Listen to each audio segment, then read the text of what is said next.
What up, guys? How you doing? How's it going? I'll go live for a couple hours. Happy New Year. A little tired, but I switched my phone. So today my TT, my Samsung, my daughter's, well, now mine, but iPhone 13 on Twitch. The quality is decent, but man, still want. I guess the camera's a lot better than the front camera, so I set my cameras up. So the idea is that it's better. Hey, what's up, warrior? How you doing, Queen? Happy New Year. It's better on Twitch wise, and finally I uploaded on my YouTube and my Spotify AK podcast. I finally uploaded one episode in months. Like, I'm so behind, but I tell people behind the screen, all these live sessions that I do, right, my live session, but it's our live sessions, go to the recent stuff, this shit right here we're speaking right now. Go to my Twitch and Facebook, 3D70. What's up, Kiki? How you doing, Queen? Happy New Year. 3D7 Red podcast. So it's a live session, yes, but I just call it a live podcast. It's not like skidded. I'm just rolling. There's no like, when I do eventually edit it, I'm just doing like 5 and 1 minute clips and that's to get people's attention. But this is all I focus about: life, relationship we suffered, empath, narcissist, good and bad people, how we find spiritual mentally as beings, toxic ass relationships. Because fucking a lot of us in toxic ass relationships, every which way. So with that said, it all starts with you. The door's right there. You can leave whenever you want to. And the shit, we're fucking adults. That's the part. That's as an individual behind the screen, 21 months single, celibate, chilling. I'm not wasting my time on a girl that she's inside, she's broken, no get lost. I don't give a fuck if she's 20 years old, down supercars, OnlyFans, Kim Kardashian money. Man-made bullshit can't vision or save you, nor does it make you a better person at all. So if you can't have a conversation about real life, I don't give a shit. Respectfully, like what you achieved, I'm happy for you. But by my side, look at the way I speak, look at the way you speak. It's not gonna work out at all. What do you have you by my side because you're beautiful? That's dime a dozen. Beauty and lust is everywhere. Makeup's everywhere. If anyone could take care of yourself physically, be a gym rat. Yeah, physically you're fit. I'm happy you took care of your body. That's positive. And you're managing your head, spiritual, emotional, mentally. How you doing up here? That's the question. If you're not doing good up here, then what are we doing here? I'm too much for you. I don't want you to feel like you're dumb. That's the shit. I don't want you to make you feel like that at all. So why would you want to waste your time, love, and emotions on a person that you can't even vibe with, respectfully? Why do they call it hot water heater when the water is already hot? Well, it's not really hot until you actually turn the hot water on. It's on standby, basically, wise. But they just call it a water heater. Hot water heater, that's a traditional name for sure, but it's just a water heater.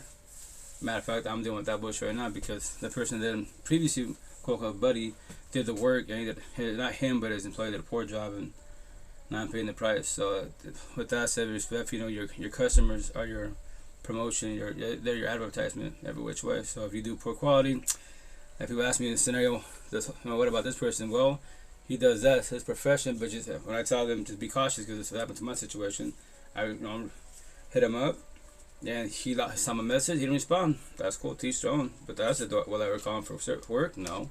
Will I recommend him? I just, hey, this is my situation. That's it. Bad talking? No, it's the truth. It's like restaurants. You have a badass restaurant, badass, waiter, waitress, all whole staff and shit, but if your fucking cook sucks, they suck. I ain't going back there again. I'm a critic to the fullest, deadass. So, it was like we got 7-Eleven nighttime. Fucking people digging the situation because respectfully, I have a coworker. She's kind of harsh. I got comfortable with her. We had a cool, initially she was harsh, but I get her where she's coming from. She's been through a lot, right? So, you're wrong for that one. But what you call it, everyone's like, my boss, people like you and shit. I go, I'm a socialist. Fuck, if I got paid to talk about Zaner, everyone's got gifts in the universe, right? My gift's talking. I love talking about the universe every which way. Because with that, it all starts with you. The way you carry yourself, your energy. That's a preach about energy. It's all about energy. If you can talk about it, fuck the whole world talk to you. If a person talking having a bad day and bullshit, eventually they'll open their mouth. I promise you that. Because why? It's energy. Hey, cool people. You can say it. I'll take them with definitely, but not everyone does. Well, that's why you stay observant. That's why you always stay observant. All the red flags, all the answers in front of your face. I see the trigger of the universe tied on me for a reason. 95% of the universe is broken, codependent, scared to be alone, abandonment issues. Looking for love and happiness in people and man-made BS. All you're doing is buying band-aids to all your cuts and wounds that you're matching your head. The answer to life is the person mirror. The end. All you ever do is you. You just don't know that yet. Like, I didn't know that.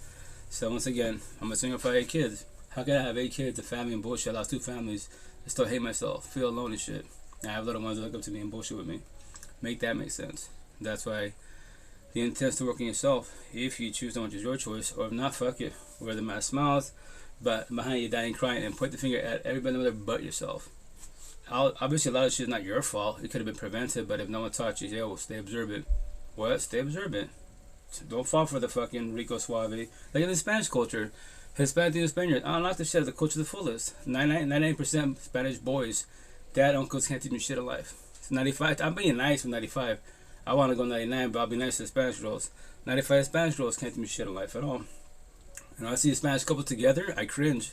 Like, I don't miss that shit. I want to be with a Spanish girl on my side. A Spanish woman, if she's healing, preferably healed. And is there many out there? Not really. Not really. Because I'm Latino, I'm Dominican, I'm Mexican. I'm like, wow, it's a man-made term, a man-made category, but it doesn't make you a better person. Yes, you're beautiful cosmetically, but you can't have a conversation. So inside, you're broken, like you're lost. Once again, queen, why would I have you by my side? Respectfully, why? Because you're good looking? You're a dime a dozen. I don't want toxic shit in my life. Toxic partying, kicking it. That's cool. Your shit, not my shit. I won't ever in my fucking lifespan deal with a Spanish girl, a Spanish woman, if she's healing, which are not many out there. Go to church. Nothing wrong going to church. Pray to God. But look at your lifestyle. Look at your energy. Look at the way you carry yourself. You're always angry and shit. Why don't you work on your anger? Why don't you work on your jealousy, insecurity issues? I am not your ex nor exes. And on top of that, once again, if you use a toxic love, you don't even know what love is. And when your love does show up in your face, you fucking can't handle this shit. You think you're gonna call it boring.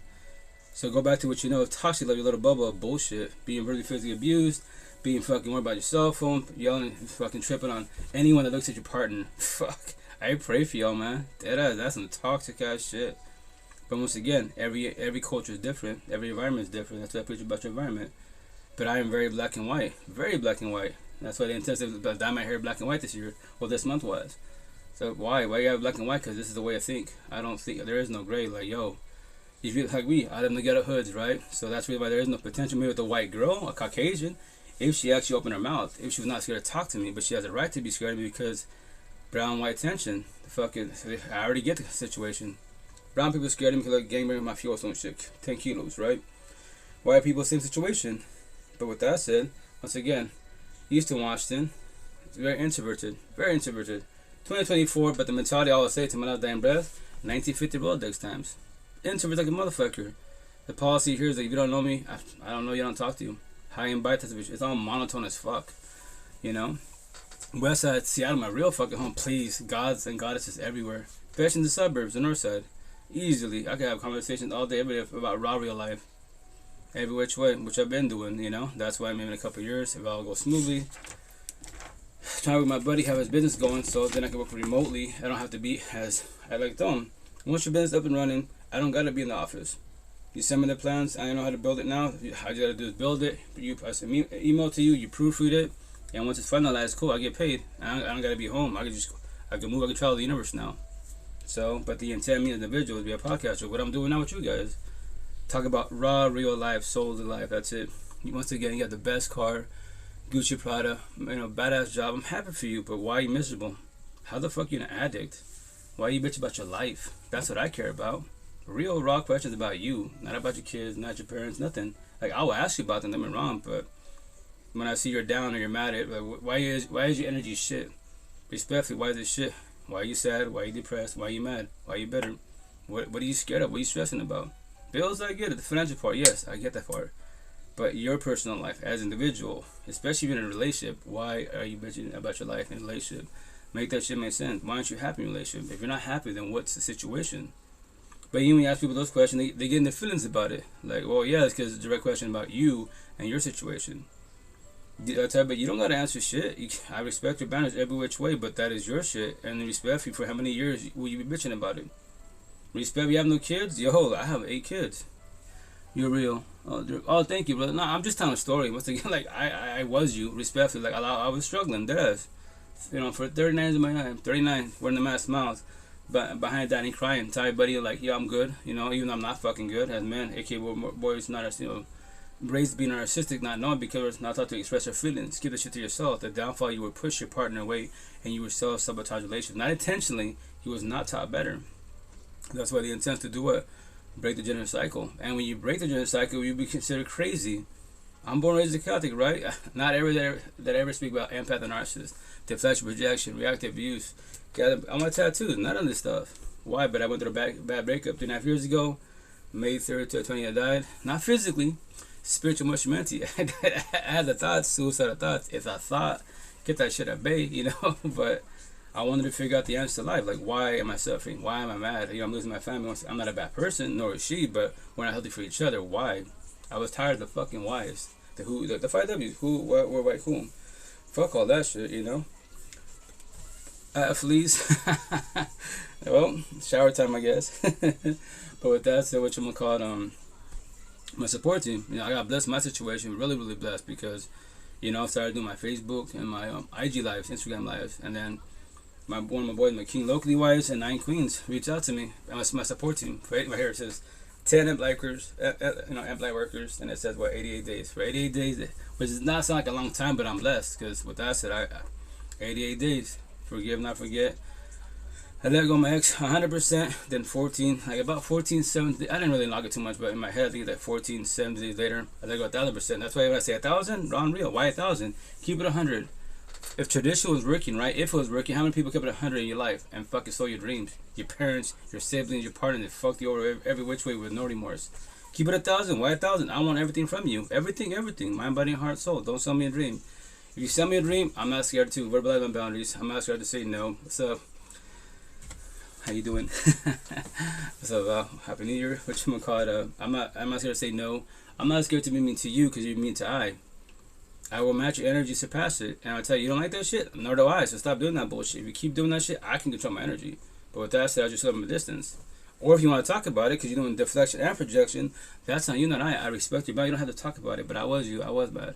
So that's on you, not I. So once again, this conversation is not for the pound nobody, man, at all. So I just tell people, I just tell a story. Happy New Year, so Queen. Happy New Year to how you, the kiddos, how's life, how's everything, how's moms. You know, I'm just going live for a couple hours. Then the intent, the gym's open to do gym therapy. If not, I just work at home a little bit and get to keep, you know, continue on what you gonna call it, cleaning.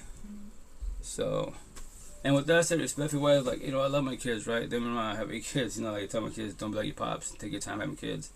Like, wait till you're 30 plus. Make sure you're ready for them. You know, don't be like what I was doing, rolling YOLO. You only live once, type of mentality wise. I'm pregnant. And another one, do not do that mentality. It is not healthy. It is not good for everybody, because every kid deserves to see their parents together. But the downfall is a lot of us parents are struggling. A lot of us are. Everything's good. How are you and your family? I'm good. I just take care of the puppies. I just give them a bath. I pray that this week they'll be, you know, rehomed and shit, and I can, you know, respectfully, you know, have, you know, aerial fixed. So respectfully, let's say that I'm blunt. You know, I don't hold back. So with that said, like, she gets fixed, no more puppies. Now she be a porn star, banging a bunny. Respect me, I don't care. I'm not dealing with puppies no more. It's like a lot. I come home just like, fuck. Pee and poop, and who's the dumbass picking up? I am. But why is it? Remember, in life, when you go through shit in life, dissect it. Okay, why am I feeling like I'm feeling? That's why you got positive triggers, you're happy.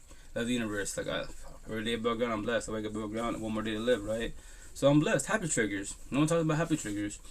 The negative triggers, I'm bothered. Why? Because it's pee and poop.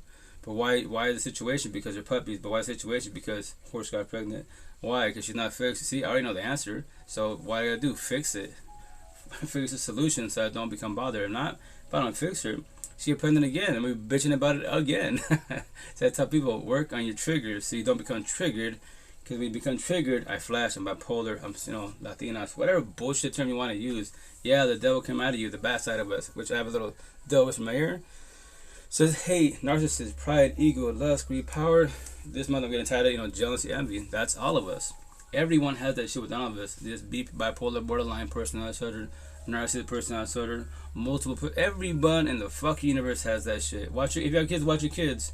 From little angels to little devils, because they got triggered by words or they got hit and shit. No one's gotta hit each other. Fucking, I'm a blunt. Especially adults. No one's gotta hit each other. You gotta fucking, you know, fight for what reason? If you have to fight physically, you already lost the war. Because only if I'm blunt. Monkeys can pull a trigger. Monkeys can fight other monkeys, but can a monkey speak? So are you a monkey or a human? Open your fucking mouth. Traumatize me, destroy me with words. I challenge you, but for one, you have to reverse psychology. You play stupid, I play stupider. You play dumb, I play dumber. And they're fucking words. And when you become triggered, because that's why you're too narcissistic wise, you have no patience, you're narrow-minded. So easy will get triggered by anybody, even a kid, with words, feelings, conversation, and the fucking truth. I already know the answer. You don't gotta get diagnosed. Everyone got that bullshit. So control and observe your triggers so you don't become triggered. The devil comes out of me. Say, yo, I promise you 1,000. Life is fucking easy with the cherry on top. It just starts with you. We're all adults. For some reason, we forget we're adults, especially in toxic ass relationships. That us. I'm an adult. Let's say I had a girlfriend. She's an adult. Let's say she's being toxic, but I don't want to be mean. I don't want to hurt her feelings. So I will gaslight, manipulate myself to accept it. Fuck that shit. No. Open your mouth. And if she don't like you, but yo, chill out, baby girl. Me personally, I'm blunt. Day one. Yo, I don't need you in my life. I want you in my life. First and foremost, you should not need me in your life either. You should want me in your life. So with that, we should get along best as possible. If I'm too much for you, open your mouth. You're not gonna hurt my feelings. So, Mr. C, Happy New Year. The door's right there. You can leave whenever you want to. Whenever you want to, you can leave. You're not gonna. I don't need you. I will not shed tears for you ever again, because I don't need nobody in the universe but myself. I want people if they want I. Every which way. Selfish? I am selfish 1,000. Because why? We're taught that being selfish is wrong. It's a sin. That is incorrect. If you don't got you, then who got you? Anyone could leave. Anyone could cheat and ghost. If the whole universe leaves, goes, cheats. If you don't got you, then who got you? Make that shit make sense. That's why the only person you need, chase, compete, submit, and need validation from is who? You, the person mirror. That's it. You want other people if they want you. Match energy. Not take energy. If I take your energy, why do you allow it? Why are you scared to realize boundaries? Why are you scared to say no? Why are you scared to be me to I if I'm me to you? Make that shit make sense. See? Black and fucking white. Simple as fuck. All this shit, biology, sociology, science, and bullshit. Technical fucking terms. Calculating deep ass fucking formulas of coding to figure out life, and people are lost. Like I was lost. It's so fucking black and white. It's pathetic. Dead ass. And I say it in a positive manner. I might sound like fucking triggering and shit, but look in front of you. The Forewarn, everyday battleground, the real war, not man-made wars. You pray for the Middle East, all that. That's a man-made war, not God-made. Everyone in the universe has narcissist traits. We have money and power. Like for example, gang mafiosos, right? All these cliques in the whole universe, the ghetto hoods and shit. You have all these little kingdoms, every fucking where, fighting over fucking colors and a block they won't ever own. And when the police rolls up, they all fucking put the seatbelts on. Make that shit make sense, you know? But it's man-made wars, not God-made wars. And they love God, Allah, Buddha and shit. And they go to church and Sunday, they're like, bro, I love y'all. I really, really do. You really believe you're a good person and you're fucking running the streets. Your occupation is running the streets being wild. I pray for you. Pray to God all you want. As an individual, I'll laugh at you like, bro, respectfully, nah. Your man-made God says you could do that. My God says that's incorrect. Why don't you use your words?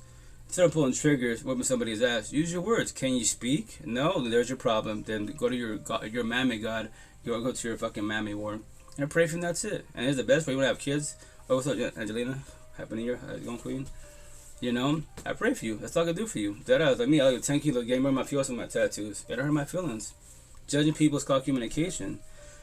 Rebel conversations. Now observe me. What do I talk about? What comes out of my mouth? What's my energy? Do I speak anything about blue book conversations? Gang, mafiosos, Mexican, how to bail, Aztec warriors? Nothing. That shit, all respectfully, it's all irrelevant. History, slavery, that's irrelevant. Slavery, it's something happened to our ancestors. But you know why people are narcissistic? Ran the show. But here's the best part. That's blue book conversations, mammoth conversations, rebel conversations, the tree of life. The tree of life, take the red book, get your life back, my tattoos. What about your life? Slavery happens every day above ground. In the spiritual world, spiritual emotional mentally. If I'm narcissistic, alpha, my chief's not energy vampire boy, I'm the slave master. If she's too pathetic, she's a slave. I own her. I whoop her ass every which way, then what? I put fear in her. I tell her she's ugly, fat, stupid. No one I want her. I am the best she will have in life. If you leave me, I will die. You will die alone. I tell her for 2 years, 5 years, 10 years of life. I own her. She ain't going nowhere. Modern day slavery, everyday above fucking ground. Toxic ass relationships. The best door physically, the door's right there. You can leave whenever you want to. Spiritual, emotional, mental, you won't, because why? You pray, plan, or manifest. I change my ways. I pray for you, and that's it, you know. What up, DJ? How you doing? How's it going? And I'm blunt. That's raw real shit. Raw fucking real shit. You bitch about life like I did. Toxic relationship. For what fucking reason? The door is physically right there. Here's the best part. To get doors in your head. The door you bitch about in your head, right? Yeah, you live with in your household, your four walls, right? Your hell on earth, your dungeon, your sentence wise. You leave that household, you're happy as fuck to go to work, go to the store. You just go to the store, buy a gallon of milk, but you're happy as fuck. Happy triggers, right? Because you're leaving me if I'm too fucking narcissistic as fuck, right? But then you're dreading to come back home. Why do you choose to come back home? I'm an adult, you're an adult. But what will happen to me if you leave me? That's your fucking flaw. That's your flaw. You're too empathetic wise, like I was. This is the part we forget. I'm an adult, she's an adult, right? So I tell everybody, yo, fuck me, pray for me, be selfish, go to that door, don't ever come back. Fall back, start the healing journey. Figure out the shit. Why did it fall apart? What went wrong? Like, you're not a bad person. If you did your part, yo, you did your part. No one's perfect. We have our flaws, right? But with that said, stay observant. All the red flags, all the answers in front of your face. And the longer you stay with an individual, the more it's going to hurt you. I promise you that. It's going to destroy the fuck out of you. Why? Because you think maybe I'm the one that can't fix and save Rito. You can't fix and save me. It's my fucking journey, my choice. God can't even do that to me. God can hold my hand and guide me. The Bible's right there. It's a map to life. My tattoos are a map to life. Every which way. For anybody out there. I'm going to respectfully do a conversation. What color of religion you are, it doesn't matter to me. Let's talk about robbery of life. Why are you fucking up? If you can't, you know, if she wants love to the fullest and you offer toxic love, why won't you let her go? Let her be. Why won't you let her be happy? She deserves to be happy. Not with you, because obviously you have worked in yourself. You hate yourself. That's why you got offered toxic love. Toxic love is garbage. It's fucking you numb. You don't want to talk about your feelings. You want to party and kick it and the fuck up. Become an addict. Respect it because you hit rock bottom and now you're addict. So that's why I tell people with forewarnings, you deal with addicts as your choice free will. You can't fix them or save them. Stay friends and associates. Let respectfully, they will tell you the sob story, parallel victim. Respectfully wise, just because they went through a breakup, they lost a family. Yeah, they are in a tragic scene. And someone fucking, once again, all this bullshit, addiction to disease, it's not a fucking disease. It's free will and choice. It's called peer pressure. Yo, you're a sad baby boy. Like when I was going through my breakup 3.5 years ago, the squad, everybody calling my family. Let's go party and kick it. Let's get bitches and bullshit. Yo, take a hit of this. I'm like, what the fuck? No. Is that what you do when you break up? You go through bullshit in life? Numb the fuck up? No. I told him KR. What's KR? Kick fucking rocks. I pushed everybody away. Like, no. I know 1,000 drugs can't fit and save me. I know what them in the fuck up. Yeah. And then respectfully, the hardcore addicts, I love analogy metaphors. So if I trigger you, my job is to trigger you in a positive manner to get your attention. But I just call them zombies. Got a sober version of themselves. Like, I'm sober. We can have a conversation. But if someone triggers them or they don't want to feel what their feelings, they want to become numb, broken heart, toxic love, what happens? Go get your bottles. Go get your pills. Go get your fucking bipolar, PT, all these mammy pills. Go numb the fuck up. Which I call them Skittles. Go get your Skittles. Do your thing. Do what you gotta do to numb the fuck up. Oh, there you go. Cloud fucking out. You don't feel shit. For how many years are you gonna be codependent of man-made bullshit that can't fix or save you? But yes, I know 1,000. It will numb me the fuck up. And when you become a hardcore addict and you push everybody away, you fucking play with and tell a sob story. Why? Why don't you talk about your feelings? If you choose to, it's your choice and not then bitch about life. And I say all in a respectful manner. I'm like, yo, I love you guys to the fullest. Like, but she's, when you're ready to fall back, work on yourself. If not, then just keep pointing the finger at people. Definitely your choice, and it sucks. A lot of us suffered, yes, and it shouldn't have happened. No, it shouldn't have happened, but we're not taught about this bullshit. All this shit I'm saying, all this shit I'm talking about, my fucking black and white tattoos, right? If all this shit was taught as a course in middle school, high school, all over the universe, guess what? Middle school, high school would be way ahead of the game versus any generation. All this shit in school, I tell my kids, all this shit in school, it will not help you in life. If you're going to college for certain things, sure, right? I get it, but here's the kicker. Go through the breakup. What's science going to do for you? What's math going to do for you? What's English going to do for you? All these man-made school courses, what do for you? Not a damn thing. Middle school, high school, fucking trauma bonding. You don't even know what the word trauma bonding is. You know what an empath narcissist is. You know nothing. You just know I love somebody that doesn't love me and it fucking hurts. You're chasing someone that doesn't chase you at all. And it hurts. Depression hurts. Love hurts. Like my tattoo. Love is good when it's good, when it's bad is bad. Love can't be bad. That is very incorrect at all. That tattoo when I was going through it, trying to figure this shit out. So that's incorrect. Love doesn't hurt at all. Fucking zero. Love is healing, beautiful, soothing, Care Bear type of situation. That's why I love the universe. My fucking big Care Bear. What hurts is called toxic love. That's what hurts a lot. When you love someone that doesn't love you back, that hurts. Your parents, your partners, kids, siblings, that hurts every which way. Pain hurts. Anxiety, depression, paranoia, PTSD, suicidal thoughts, low self-esteem, anger issues, triggers, overthinking, insomnia. That's your hurts. Why? Because you can't figure it out. That's why. Love, fucking beautiful. Toxic love, fuck the universe. you cuss out God and question God. Like, I'm not a bad person. I try my best. I see all these people that are nice like I am, and they're getting fucked over every which way, left to right. And then bad guy, bad girl, fucking getting everything. But remember this: Lucifer offers you what? Man-made bullshit. Like you offer Jesus and shit. If you take it, you won't suffer. You'll numb the fuck up. He doesn't want you to feel pain. He wants you to be comfortable. God, respectfully, he's like, yo, like the door's right there. You get left a long time ago. I can't figure to save you. I already told you guys, and that's what it said respectfully. Why it's Bible talk, like I didn't write the Bible, right? The Bible is the oldest book in the universe. So right here behind my ear, I forget the Genesis passage. It's down on my neck for a reason. It has a rainbow. That's the passage of 40 days, 40 nights with Noah's Ark. That's when God told all of us, yo, check it out. As a reminder, I messed up. Respectfully, it's easier to take out 2 people than to take out thousands. So he wiped out the universe for 4 days, 40 nights. He felt guilty. My bad, I fucked up. So when you guys, my covenant to you guys and myself, when I see a bow, you guys see a bow, aka rainbow, that lets you know I will not enter in your situation. I give you a free one choice. I will stay in the silence and stay observant. So there it is in the Bible. So God could do it for me. I pray for you. He can't. He holds you and guide you. Like, yo, the door, talks relationship, the door is right there. Physically, that's holding you back. Your heart, feelings, empathy, sympathy, this shit, call communication, this shit is fucking you. This will not letting you leave. Because I don't want to be mean. I don't want to hurt them, their feelings. But they're being mean to you, hurting your feelings. And that's how you would gaslight, manipulate yourself. I pray if I manifest. For months, years, babies, marriages to be. And once again, the worse the situation, the longer the situation, the person, the worse it'll hurt. 1 year, it'll hurt, but better than 2 years, 5 years, 10 years. And everyone says, fuck that, I won't be there that long. I said the same shit. First baby mom, hell narcissistic. Not knowing, I didn't know these terms and bullshit. Opposite attract, I'm the nice guy, she's a bad girl, fucking fell for all that bullshit, and I got destroyed. But once again, I have nothing against her. I comprehend her. People narcissistic, robotic.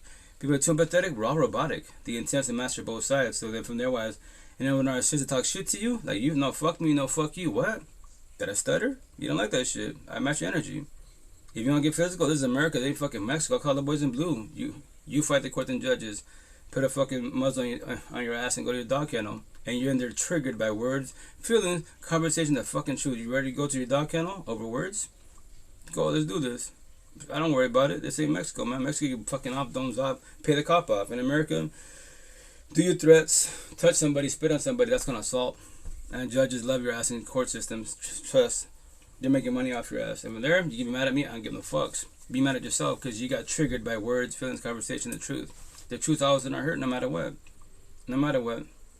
And that's the shit. Nobody, and kids are growing up. But even I tell my kids, I don't like them fighting shit. I tell them, use your words. What do you mean? He called you stupid, right? You didn't like it, call him stupid. Use your words. Words cut deeper than a knife, trust me. And when their brothers don't like that shit, I tell him, well, he just matched your energy. It's called reverse psychology. I'm gonna teach him shit. If you don't like that shit, don't call him stupid. He won't call you stupid. And that's how you get triggered, you hit him. I go, wait till you're older, you get 13, hit some kid in school, go to fucking juvie. Be 16 years old and go with the big boys over words, feelings, conversation, and fucking truth. That's my own kids. I tell them, and when I get the phone call from your mom, I'll be, no way, that angel? He wouldn't hurt her fly. I'll be sarcastic as fuck. I go, let me know when he's out so I can talk to him. I'll be like, what I taught you all these years, so you can be a statistic. Cool, then be it. Be mad in life. And you have the right to be mad in life. Because why? Child trauma from your mother and I get that. I'm the answer. I give the answer why. But remember, it's your own journey. You can hate me and hurt my feelings. You have the right to hate me for now. Or you can hate me for the rest of your life. Do so. I tell them, 39 years old then. You guys are what, 7 years old, 10 years old? I'm telling you the answer to life. My father did not teach me shit. None of my family taught me this shit. Zero. But if you want to be mad at me, it does not hurt my feelings. Because I go on my day. You trip, you fall, you stay down. I trip, I don't fall. That's my situation. And that's the shit. Like I tell my kids, man. All your family, dad's side will tell you that I'm crazy. It doesn't hurt my feelings. Because here's the kicker. Your mother, father side on my side, your mom's side, and then all the time, their father, your stepfather side. None of them, zero, can't teach you shit in life. Nothing. Especially in the Spanish culture, they can't teach you shit. All they teach is go to church, pray to live in God's hands. Stay in the toxic relationship. But they won't say toxic, they'll say relationship for the kids, religion, culture. Do it because your mother, father, grandmother, auntie did it. Work hard, get a pretty truck, get a pretty house, book it to be in brown. That's all they can teach you. They cannot teach you anything about life. You touch relationship, they can tell you there's a door, leave. If it's not getting better, leave. This is your choice, free will. You're an adult, they're an adult. Who's gonna happen to them? Fuck them, who cares? They're an adult. They probably have parents, siblings. Somebody in the universe will take your adult ex to be in, I promise you that. And the cool thing about social media, go through a breakup, fucking, once again, scenario, if I had a girlfriend, let's say it's been toxic, I break up with her, child, baby girl, passing boundaries, whatever the situation is, go on social media, tell them I just broke up with you. Your DMs be lit, your comments be lit. Many options to be. I don't recommend going body hopping. That's your choice, free will. But I stay observant. If I see you in a relationship by the way, I'll be, I'll comment. You're bronco-independent. You're scared to build abandonment issues. You're scared to fall back and work on yourself. Then so be it. So that with that said, you would carry on that trauma from our situation, your previous situations to this individual. Go bleed on others. I pray for you and that's it. I let you, I don't worry about it. So I tell people, if you're doing this, you observe anybody body hopping the whole face or relationship after relationship, they are bronco-independent, scared to belong, abandonment issues. Do not have them by your side. As friend and associates, I'll vibe with you. I'll talk with you. Hell yeah, but not by my side. I don't give a fuck how much you like me. Respect me, but yeah, these are called feelings. I promise you 1,000, I'm too much for you. And even locally, I work at 7-Eleven at nighttime. Respect for a lot of females are partying, kicking, drinking and shit. And they're all talking, passing boundaries, which is cool. I get it, I dig it, right? But with that said, I tell them, shit out. If you want to go to see how I function individual, how I speak, I'm speaking face to face. Go to my current shit. Go to my Twitch. Go to my Facebook. That's all I talk about. Relationships, life. Can you talk about that? Can you be on my side in a live session? What do you mean live session? I do lives, podcasts and shit. Can you give any female any advice to the universe? Positive. And they stay quiet. And they'll be like, no. Like they respect you that I'm too much for you. Way too much for you. So we won't even work out at all. But if you want, we can try this. But remember this. I don't need you in my life. I want you in my life. The door's right there. Like you're leaving right now at 7-Eleven. I can leave whenever I want to, vice versa. So why would you even take a chance to be with me, try to be with me, if you know you hurt your own feelings, I'm too much for you? Make that make sense. And I'm verbalizing what can happen. And remember this, I'll get it believe, I will not shed no tears for you. I said, give me mom's a mother or a boy. She's the last female in this lifetime I will ever shed tears for. Ever. Because now I get it. I'm not bronco-independent, scared to build abandonment issues. I was. That's what the breakup hurt, because why? We're brainwashed. We need people in life. No, you fucking don't. You want people in life if they want you. If they're taking energy, why do you allow it? The door's right there. Leave. Spiritual emotional mentality. No, that's what you say with your situation. And don't do it to yourself. Don't do it to yourself, man. That's if not, then you be many years. You're hearing this shit. 20 years old, 30 years old hearing this shit. I was 39 then. I challenge you. Beat me at 39. Become woke. Go to a healing journey, awakening journey, awaken the last one's woke.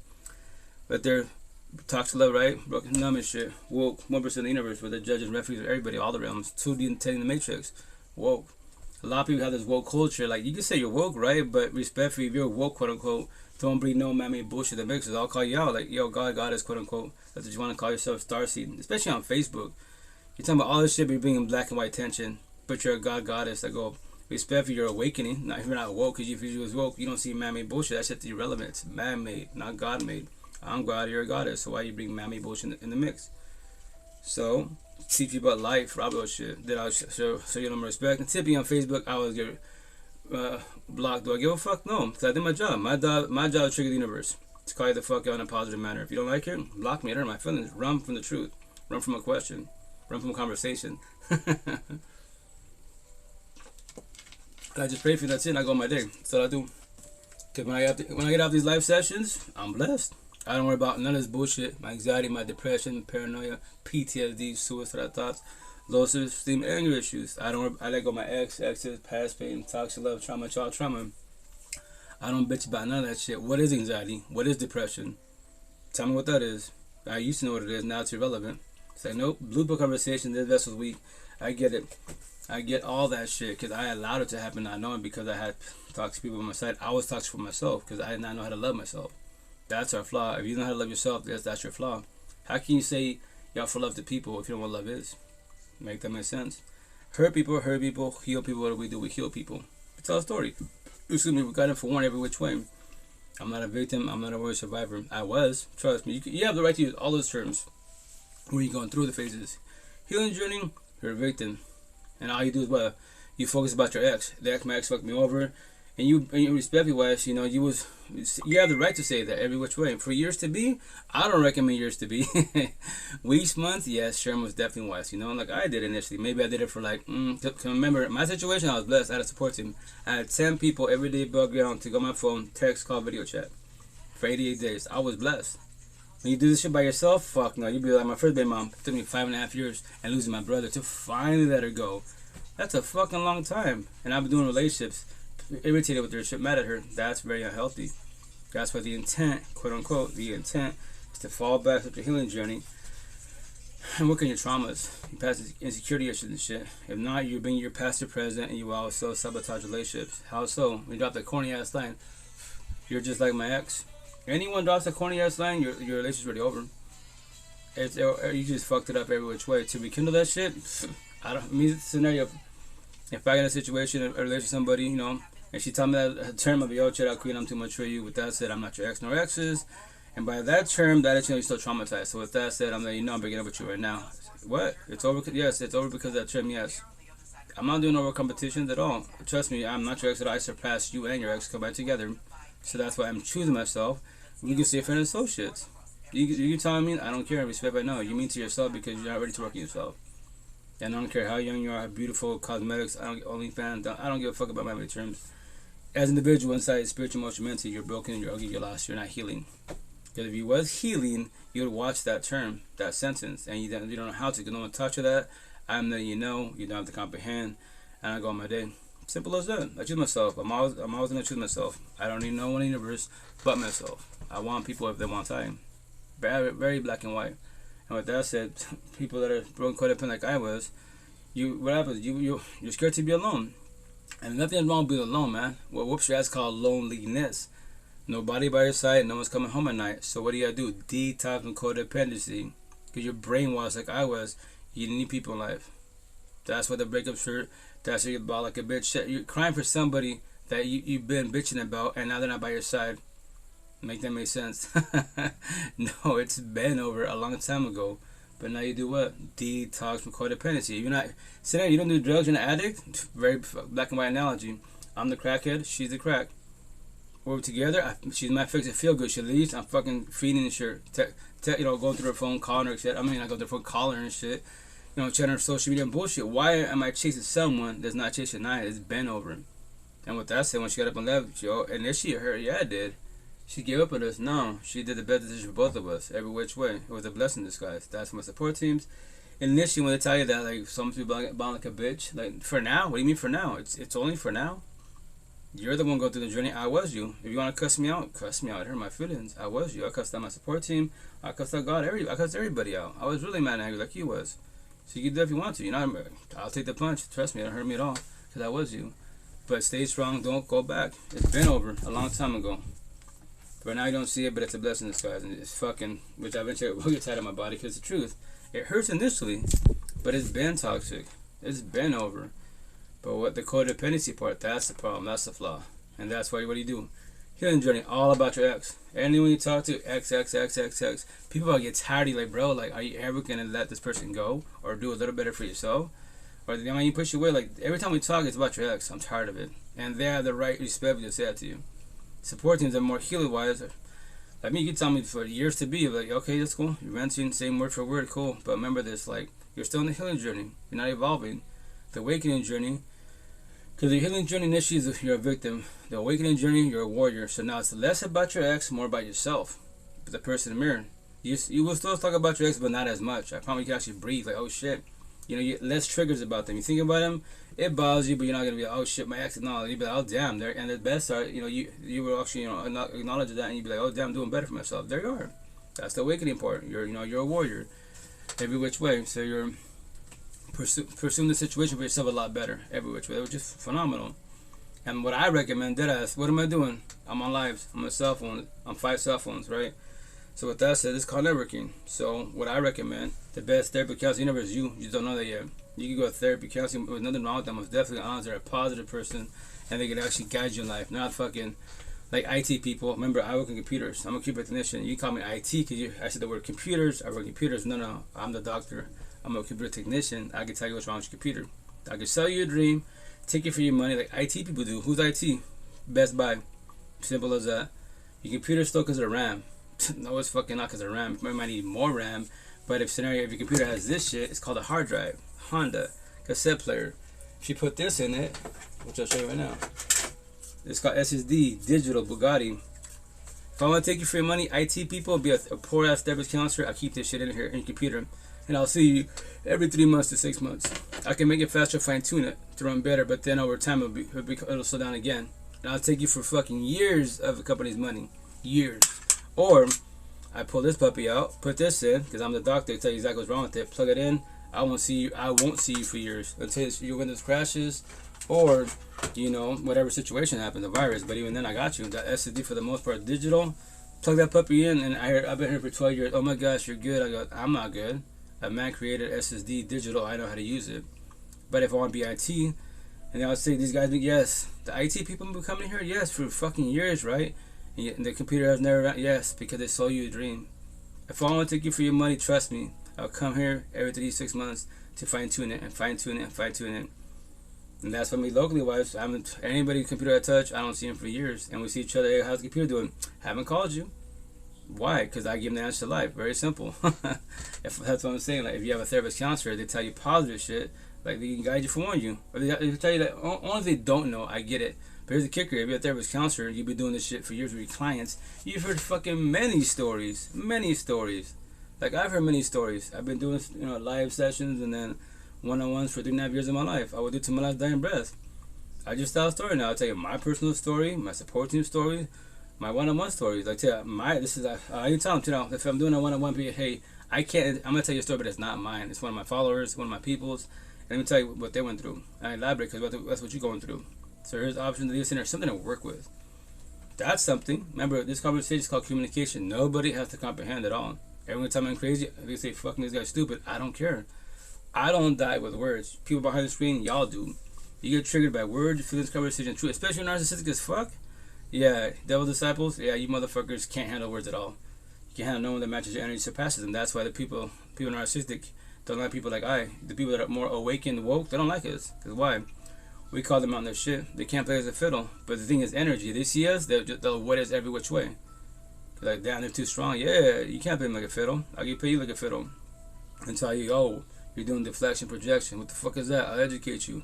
Deflection, your personal issues. You want to talk about it, which is your choice, free will. Right? But you wear the mask smiles. You projected bullshit onto people. That's why you gaslight, manipulate everybody. You sell dreams. You burn out your fucking bridges. And when people don't help your ass because you burn out your bridges, what do? Probably can tell a sob story. Because somebody out there that's too empathetic will take your dumb ass in. I promise you they will. And you know they will. Happens all the time. You've been doing it all your life. Why do you think a bad girl will get everything in fucking life? Everything, but it's everything that's man-made. Man-made, not God-made. That's the shit. No one elaborates the shit. What do you mean? They have the Gucci and Prada down Super Crank Mafia. All this gang mafioso. Yeah, OnlyFans. But look at them. In their own personal life, miserable as fuck. Bitch about life. Toxic relationships. Bitch about their mental health. Oh, today I woke up this morning with my BPD, empathy. My fucking all this shit. I'm like, but you have all the money and power in the world. You're bitching about life. That's what we all say to them, right? Because they're using man-made things to fucking what? Put bandage, cut their wounds, and they'll always stay cut their wounds fucking for probably eternity-wise if they don't work on themselves. You buy all this man-made bullshit. You can set all the goals, which I call hurdles in life, achieve them. You're happy for a minute, and then what? You're still bitter, hateful. You're depression. You stop insomnia. The cherry on top, insomnia. Why you have insomnia? All the money, power in the world. OnlyFans, all this bullshit, gang mafiosos, man-made bullshit, all the money power in the world, and you still have insomnia? Make that make sense. How a person compared to you is poor in the blue pill world, dollar world, but in the red pill world, I'm the richest motherfucker universe. I could tell you answers to life, but it's because I worked on myself. I became woke. Not just tell a story. I'm not you. I was you, but I didn't have your money and power. No, but look at that. You're in the financial struggle and you're bitching about life. All those people around you still feel alone. How? Why? Make that make sense. And when I ask them that, when I post the shit on social media, because I observe everybody, fucking they get their feelings about it. Fuck using that, block them up. Another one, but the best part is, I live in their head rent free. I ask them a direct question to them. I'm not there, because I have compassion, my empathy and sympathy for people, I control it. That's why my brother Empress on Bigo told me that's called compassion. A lot of people can know how to control it, so that's why they say they take my energy. So with that I said, no one can't take my energy. And that's why I said direct to them, like, I don't feel sorry for you. I comprehend you to the fullest where you're coming from, but how long you been doing this for? How much money? How many more months, years you been doing this shit for? Post this shit on social media. All these selfie queens show off their bodies, offer toxic love and bullshit lust, right? And they bitch about life. Make that make sense. But yes, when they do that post, zillions of likes, zillions of comments off that one post, and they're still bitching about life every day above ground, still being toxic relationships, potentially be addicts and bullshit, turn them the fuck up. For years to be, I pray for every single one of them. That's the shit. That's all I can do for anyone in the universe. Pray for you. I pray for you. I go on my day. If the door's always open, you can always DM, phone call away. I'm always, my motto to the universe, I'm always out in your pocket. Be therapy, talk to let's figure this shit out together. But I can't physically save you. It's your journey, not my journey. So that's the situation. But once again, nobody has to comprehend this at all. You can bitch about life for the rest of your life to be. And once again, to forewarn you, if you're younger than I am, as an individual in this lifetime, it took me 39 years of my life. 39. So if you're 20 years old, 30 year old turning this shit, you got 9 years to beat me. Can you beat me 9 years from now? If you don't beat me, to call you in a positive manner, and you're 40 years old bitching about, you're 45 years bitching about life, if I know you, I see, I'm like, yo, you got to my age and you still haven't figured your life out, so you're gonna die miserably like that. But you have all this money and power and fame, achieve all these goals, go to college, and you still bitch about life. Why? How? Man-made bullshit can't fix you or save you, nor does it make you a better person. You haven't comprehended that shit? All this shit, all these goals, all these certificates, all this college, all this, the tree of knowledge, all this wisdom, as far as man-made bullshit life, and in the rapper world, you're lost every which way. How? Make that make sense? And I say all that once again, respectfully, man, I love y'all, but like, no, stop doing this to yourself, you know? You have nothing. You're gonna struggle for a long time. I pray for you. I really, really do pray for you. That's my one-on-ones, like, I was talking about with them, you know, it's one of them, like, it's been almost 2 years now, and she's the goddess to be. She's turned 25, she's in a toxic relationship, you know, Ebony Queen dealing with the fucking Spanish boy. I'm teaching her about machismo, which is narcissist and double standard in Spanish, and then machista, which is narcissist, right, and the whole much in the Spanish culture, how we function, and she's, like, observing this, she's like, it's crazy, like, yeah, because I'm teaching you. Look at this, 80%. What's up, Carl? What's up? How you doing, brother? Happy New Year. 80% of the brown boys will fuck you over. Rico Suave, all this shit. She's like, yeah, I'm watching. Yeah, the cool thing now you're observing, that's beautiful, because you're ahead of the game every which way. Now the intent that you're stuck on a trombone, you gotta break it whenever you want to, but I'm here for you, you know. I go, if not, that he will take all your energy, you know. I told him, in a positive manner, don't have a kid with him. I'm going to Bigo for sure, brother, right here, chilling. Which I'm call it, and that's cool, you know. And she hit me up, Happy New Year, do a happy New Year in life, you know. I'll take it. Hey, I tell everybody, I'm always your pocket, you know. I don't, you know, maybe I told she's like, maybe one of these days with me. I go, potentially. I go, I got 8 kids. I'm broke for the rest of my life until the financial part goes straight wise. I'm not there. I'm always your pocket. That suffice. I go, physically, I'm by your side. Spiritual, emotional, mentally, I'm always by your side. I'm always your pocket. 24/7, 365. You can reach out to me whenever you want to. That's the type of. She's like, really, like, yeah. I tell everybody, like, yo, let's talk and vibe. I make it sound easy because I had a support team. The more people in support team, the more you progress in life. I promise you that. And I go, why do you think you and I are talking about vibing? I'm out of the universe. All it takes is a comment, a question. What's up, Carl? Hermano? Welcome to live. To start, you know, all it takes is a comment, question to spark a conversation. You go from nobody to somebody's to friendship, friends to partnership. You hermano, what's up? All because you asked a question or a comment that sparked the conversation. That little saying, my saying, I'll get 10 on my body. That's what I told her. How we speaking on TT TikTok? You know, I saw your TT, whatever. And I made a comment, and you responded. And then I made another comment, you responded. I did a video response. You respond to that, and then I did a video response to it, and you respond to it, but I saw that you respectfully, you backpedaled, and you removed it, and that's why I reached out to you. And I asked her, like, respectfully, like, why did you backpedal your comment? She said, no, because, you know, on my side, you know, people know me, said about kind of like an influencer type of situation, and they're watching me. I was like, right, but you don't hold back. But I get where you're coming from, you know? And I was really surprised she responded, because I reached out to her and her friend, her co-host, right? And that's what I told her. You didn't have to respond, but all it took that question, the comment, and here we are talking about, you know, going a year and a half now. This year will be 2 years actually. I think it'd be like 2 years, like in whatever March, April type of situation. I have it on my phone wise, but I go, that's awesome, and we're still talking to this day. And here's the kicker: I don't know you from Adam. I just know y'all social media. That's why I'm a hashtag. Hashtag social media. Y'all my people behind the phone.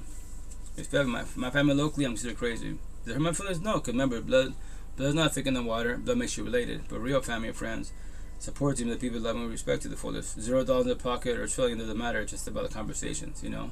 If the financial part can help you out, vice versa, then do so. But, you know, don't take advantage of people. You know, don't be codependent people. So that's the intent. Like, we're adults. They're not your kids. So you do your part best as an individual, you know. So that's what I told her, like, you're doing hella good, you know. You're just like, your situation is him, but it's for now. Cause remember, I go, you're 2 years in the situation with him. The intent, you don't do 12 years. and have kids with him. Because I promise you 1,000, you have a kid with him, respectfully, you're doing better for yourself now, but you will struggle more with him because of that little one. Now that little one ties, and you be like, oh, my family's falling apart, like I did. Don't do it to yourself. Take care of yourself best ass. Don't let him get you pregnant, because I promise you 1,000, your life become hell of a lot harder, more stressful. Yeah, him, hell narcissistic. But I told him 80% brown boys, Spanish boys are like him. Dad's not there, mom's there, they're together, fucking toxic relationship as fuck. Garbage ass fucking toxic ass relationships. And they stay together because of religion, because of culture, mother, all that corny bullshit that does not favor nobody at all. And I go, that situation. And I start telling you, the high number, 80% brown boys will fuck you over every which way. Don't fall for the fucking hair we go swab and all this corny bullshit. Machismo bullshit is not gonna work out in your favor. And that's why I put fear in you in a positive manner. 80% of the universe, 80% of the universe Spanish boys. Show me any Spanish boy out there that's speaking what I'm speaking. Fucking rare type of situation. I would love to speak to them. There's some out there. I hear Bigo Andres, he's working on himself. He's doing good of himself, you know. There's not many of us. Because why? They worry about the bullshit in Spanish, mande long, which you're a beta simp, you're soft, you're weak, you're a woman for speaking about the situation, calling out the culture. I give no fucks. That's blue book conversations. Red book conversations, I'm my own culture, my own being. I don't see color, fuck color. Colors are irrelevant. Culture's irrelevant. I care about the respect. That's what I care about. You have that, we talking about vibing, you know? I don't care $0 your pocket, $1 trillion. I'm happy for you, but if you're inside, you're broken the glass, why? Why don't you work on yourself to be a better person for yourself? Or brag about mammon and shit? And bitch about life. I don't know. You know, I pray for you and that's it. that's all I could do for you, you know? And it sucks that, once again, a lot of people are suffering. A lot of people are suffering. Especially where I'm from. Well, for sure, wherever like I said, your environment. My environment, respectfully, about pseudo garbage. Relationships, hella garbage. Every which way. Every which way. And they're looking, I swear, in the bed, especially in the ghetto hoods, y'all looking for love and happiness, right? Quote unquote. At the bars, clubs, house parties. In the ghetto hoods. Fucking which I'm black and white. Fucking this is Lucifer's playground. Hell on earth. Toxic love every fucking where. Everyone with deep ass childhood trauma till this fucking day. Mom's there, not dad's not there, together bitching about life. So I tell him, I fucking 7-Eleven. Look at your parents. Look at his parents. And that will become you 20 years, 40 years from now. And look at the rest of your siblings. I'm bitching about life. You have no kids, you're fucking blessed.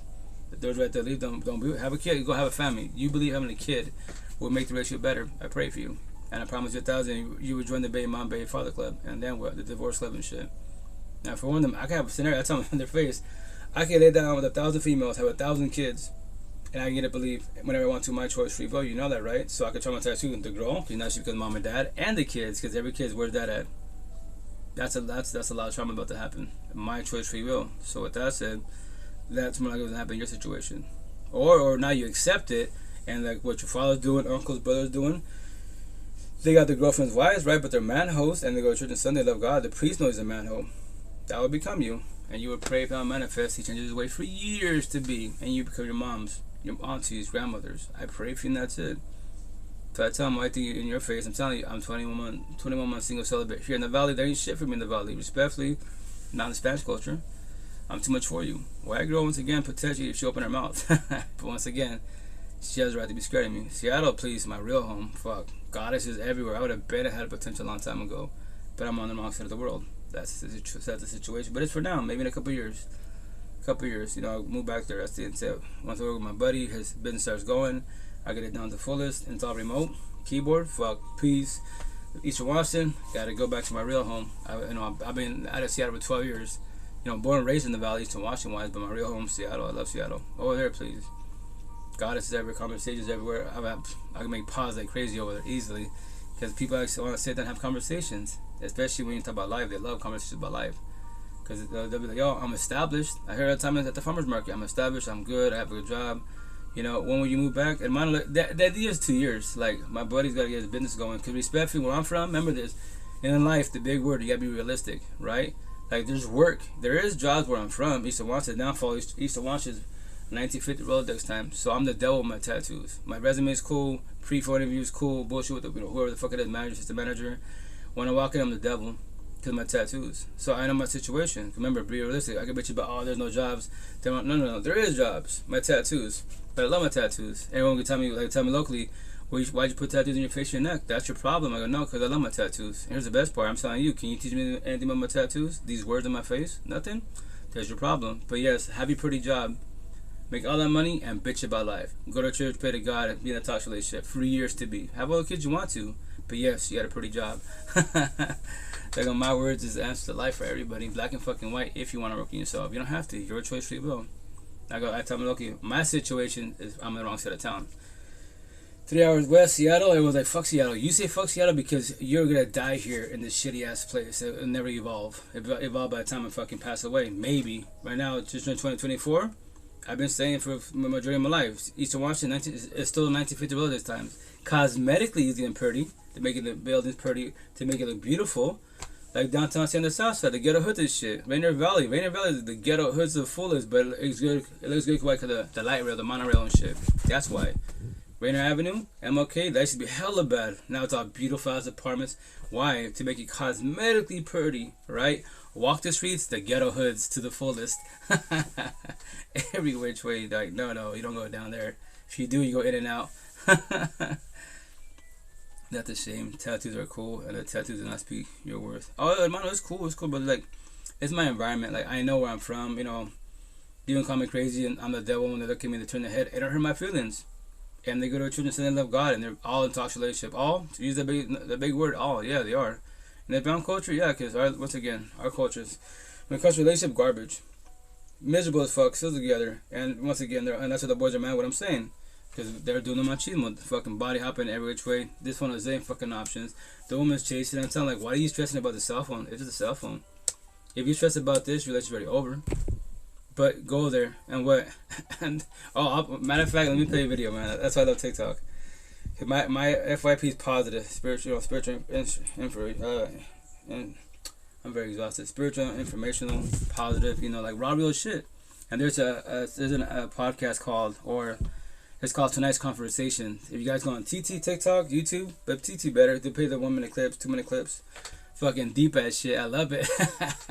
I love it because people bitch about the relationship, but you know, you're chasing your partner, right? You know they're fucking around, and they're like, why are you gonna bitch about it if you're still gonna stay with them? I'm like, ain't that the fucking truth? Like I was doing. Especially my first baby mom's like, you found the proof and you're still gonna pray, pal, manifest, and be okay. I'm sorry, I fucked up. How many times I fucked up and you're still there? Pray, pal, manifest, and they change. God, like, yo, baby boy, baby girl, the door's right there. You feel good at church. Why don't you just stay at church? Why do you go back to them? You try to talk to people about church and business possible, and your partner's rushing you. Because you, as an individual, empathetic, you're going to the church, so that's your God, to pray for that manifest, he changes his ways. He also, his man-made God, to feel good. Tell the priest, sorry, Father. Do his confession. I already fucked up. I was like, yeah, I already heard you 1,000 times. Yeah, you fucking around every weekend, the same confession, same word for word. Right? But anyways, let me play the video.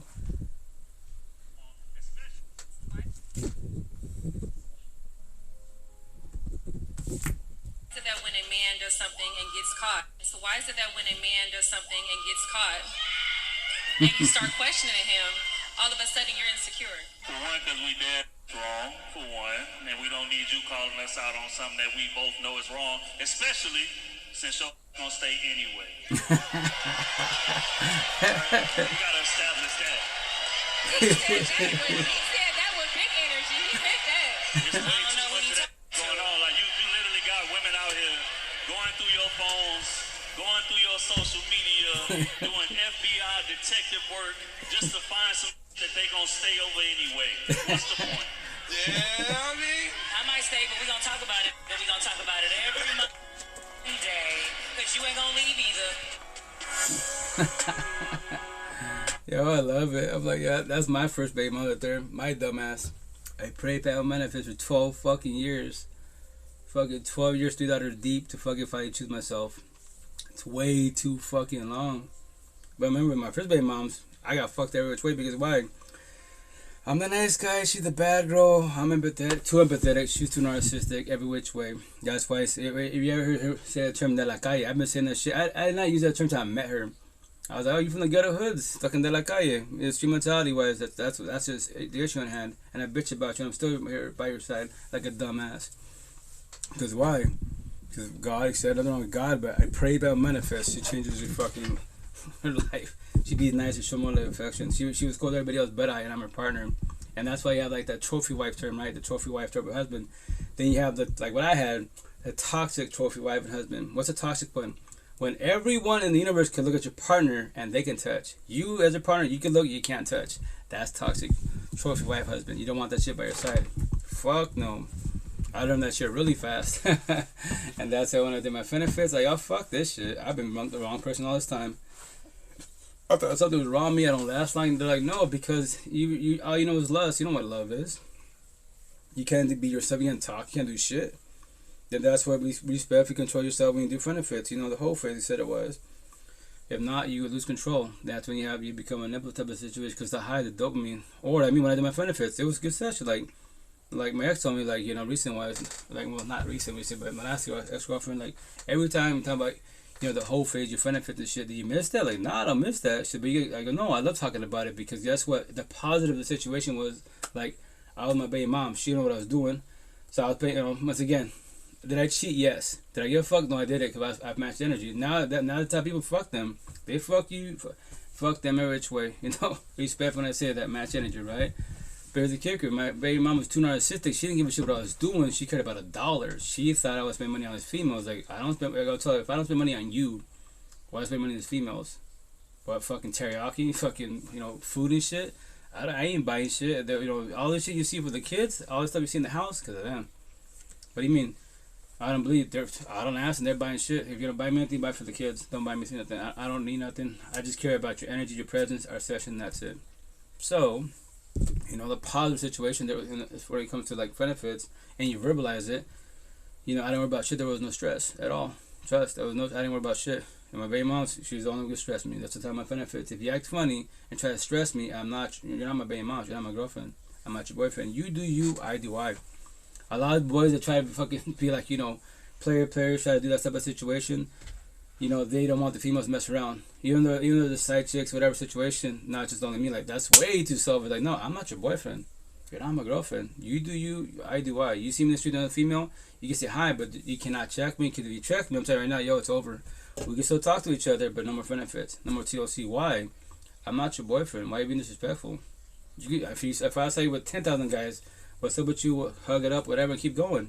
I'm not gonna be like bullshit with your people. What's up with you? What y'all doing? Etc. I'm not gonna no passing boundaries because you're not my girlfriend. And that's why, you know, I was controlling my feelings as best as possible. Sometimes easier said than done, right? But I'm saying once again, I'm saying don't do that. The whole phase. The whole phase is only the reason why we do the whole phase. Benefits or one night stands because you're trying to fill a void of love you cannot get from your partner that you destroyed. They destroyed you. That's the answer. You're trying to fill a void of love. And if you go deeper, it's a void of love we get like me. I get it from my father. So that's my child trauma. So I'm looking for loving people, but I can't get from my father. And if you get a partner, the same situation. It was Queen Hayden, the social butterfly, was alive. And that's the situation. Happy New Year. And that's the situation. It all starts with you. If you both can talk to each other, do communication comprehension, and individuals, they fucking won. Not dating. Respect, but I don't do like dates. Like, nah, let's talk. We're adults. Especially if she's got kids. We got kids, you got kids, so you don't understand your feelings yet, your emotions, then let's talk about it. Open mind conversation, no passing boundaries. Let me see where you set out spiritual emotion meant to be in. If you're ready for this, you know. Blessings that you learn so much from experience. That's how I tell a story now. I'm not a victim, I'm not a worst survivor. Like, I'm not innocent, trust me. Like, I did benefits. I can tell you why I did what I did, you know. And I love my sister Leslie for pulling me aside and having that conversation with me. Hey, you know, this is what you're doing. If you don't change your ways for yourself, like I know you're a bad person, you know, like she told me, you're doing benefits. I've never heard that terminology, friends and benefits. I see the females you're chilling with. No, I did what you did, but I didn't want to stands. I didn't want to know who the fuck they were. I go, I get it. She thought, but the reason being what I did, because my support team, they put me aside. You're trying to fill a void of love. What do you mean? All these females that I see, they're way better than your baby moms. The downfall of your situation, you're numbing yourself up. You're trying to fill a void of love for your baby mom. What do you mean? All the females you're laying down with won't ever be your baby moms. Your baby moms can't be these females. So you got 3 decisions. You go back with your baby mom, which I don't recommend. That's not working in your favor.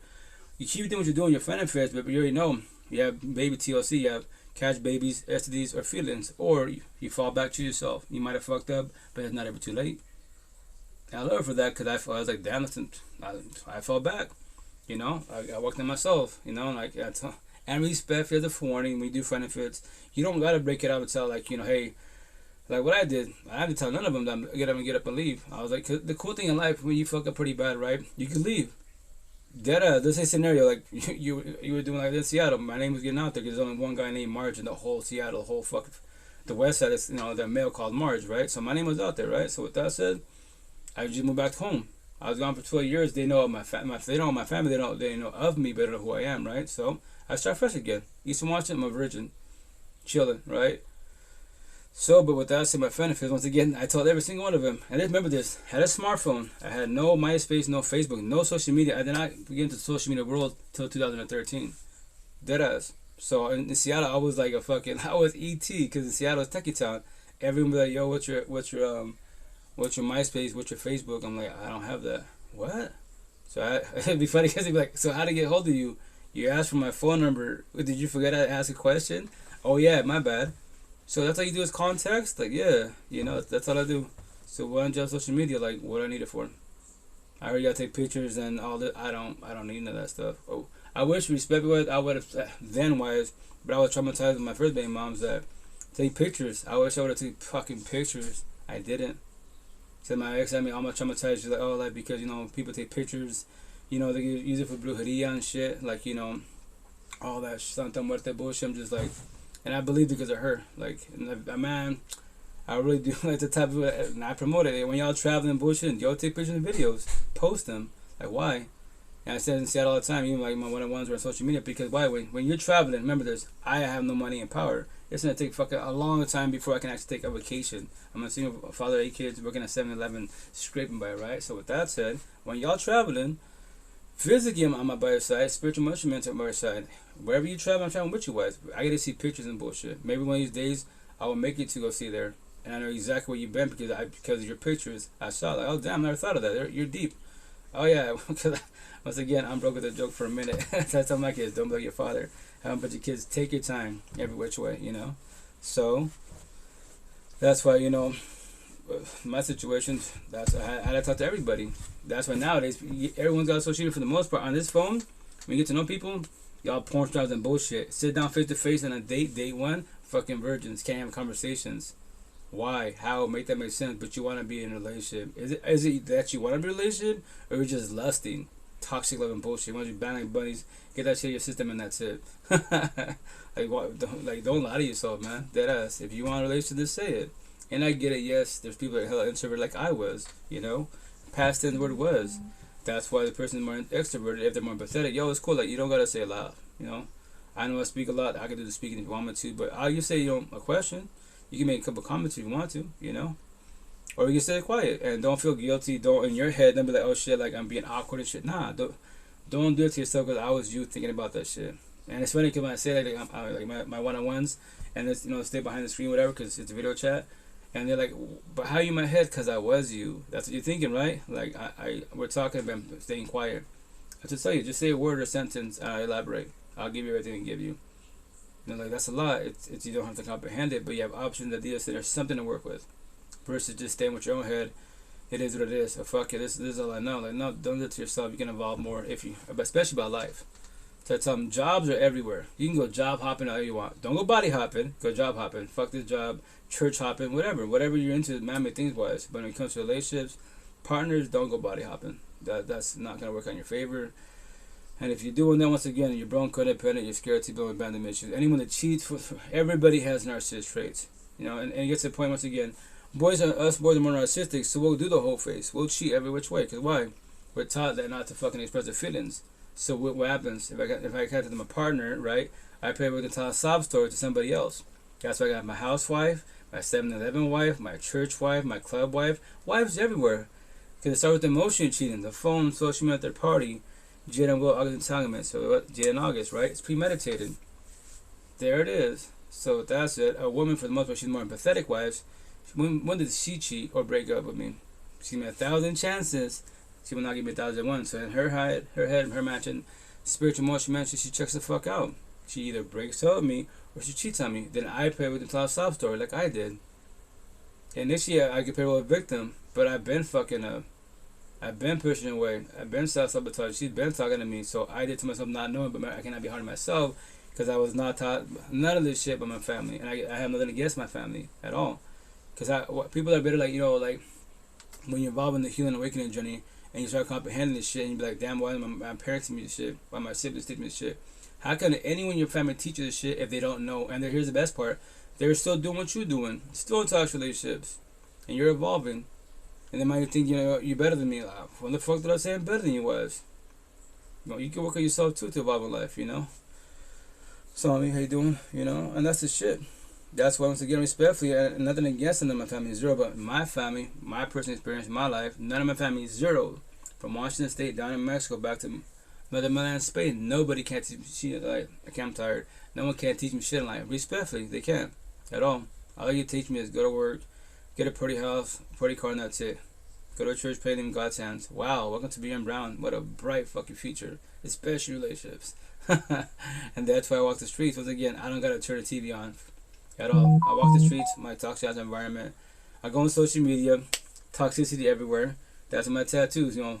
Right here I have a little angel with my ear, little devil for God, Lucifer, the universe, and I. Eat up popcorn, sit down on the couch, watch TV, because all you blue pillars and red pillars are free entertainment. All capital letters. I don't gotta watch TV, man. Respectfully, a lot of y'all suffering like I was suffering. That's why I make my comments. All these platforms. And then, you know, my shit, especially on TT, you know, it's, you know, Facebook, IG too. I'll do copy and paste. All the shit that I say, that I don't. The cool thing about technology wise, iPhones, I'm not really too like fond of iPhones because I don't know how to use them correctly, because I don't use them often. I do have them, but they're not mine. They're my daughter's old phones. Why? So my droids, Androids, please. My clipboard, I'll copy and paste, because I think you can do like 20 or 15 comments. You can pin them. So that's a little cool thing. When you pin them, the intent allows you to unpin them. You can't erase them.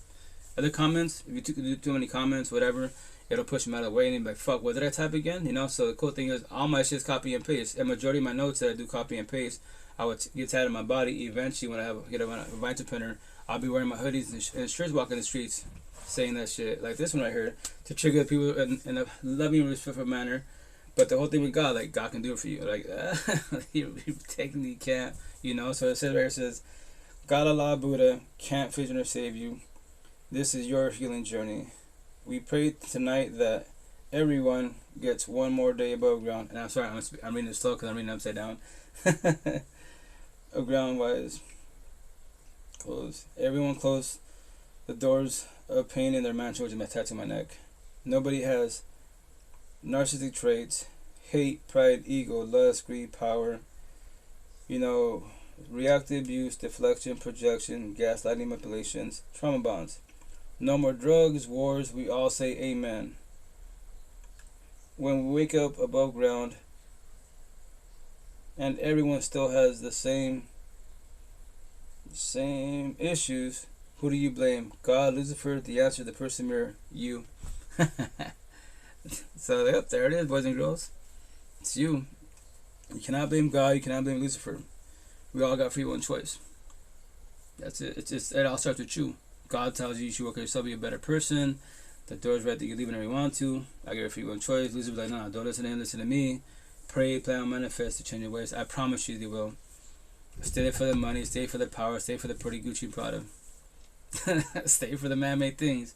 But the best part is, to warn the universe, man-made bullshit can't fix you or save you, nor does it make you a better person. But yes, with man-made things, status and all that bullshit, you know, social media, you can bedazzle your life.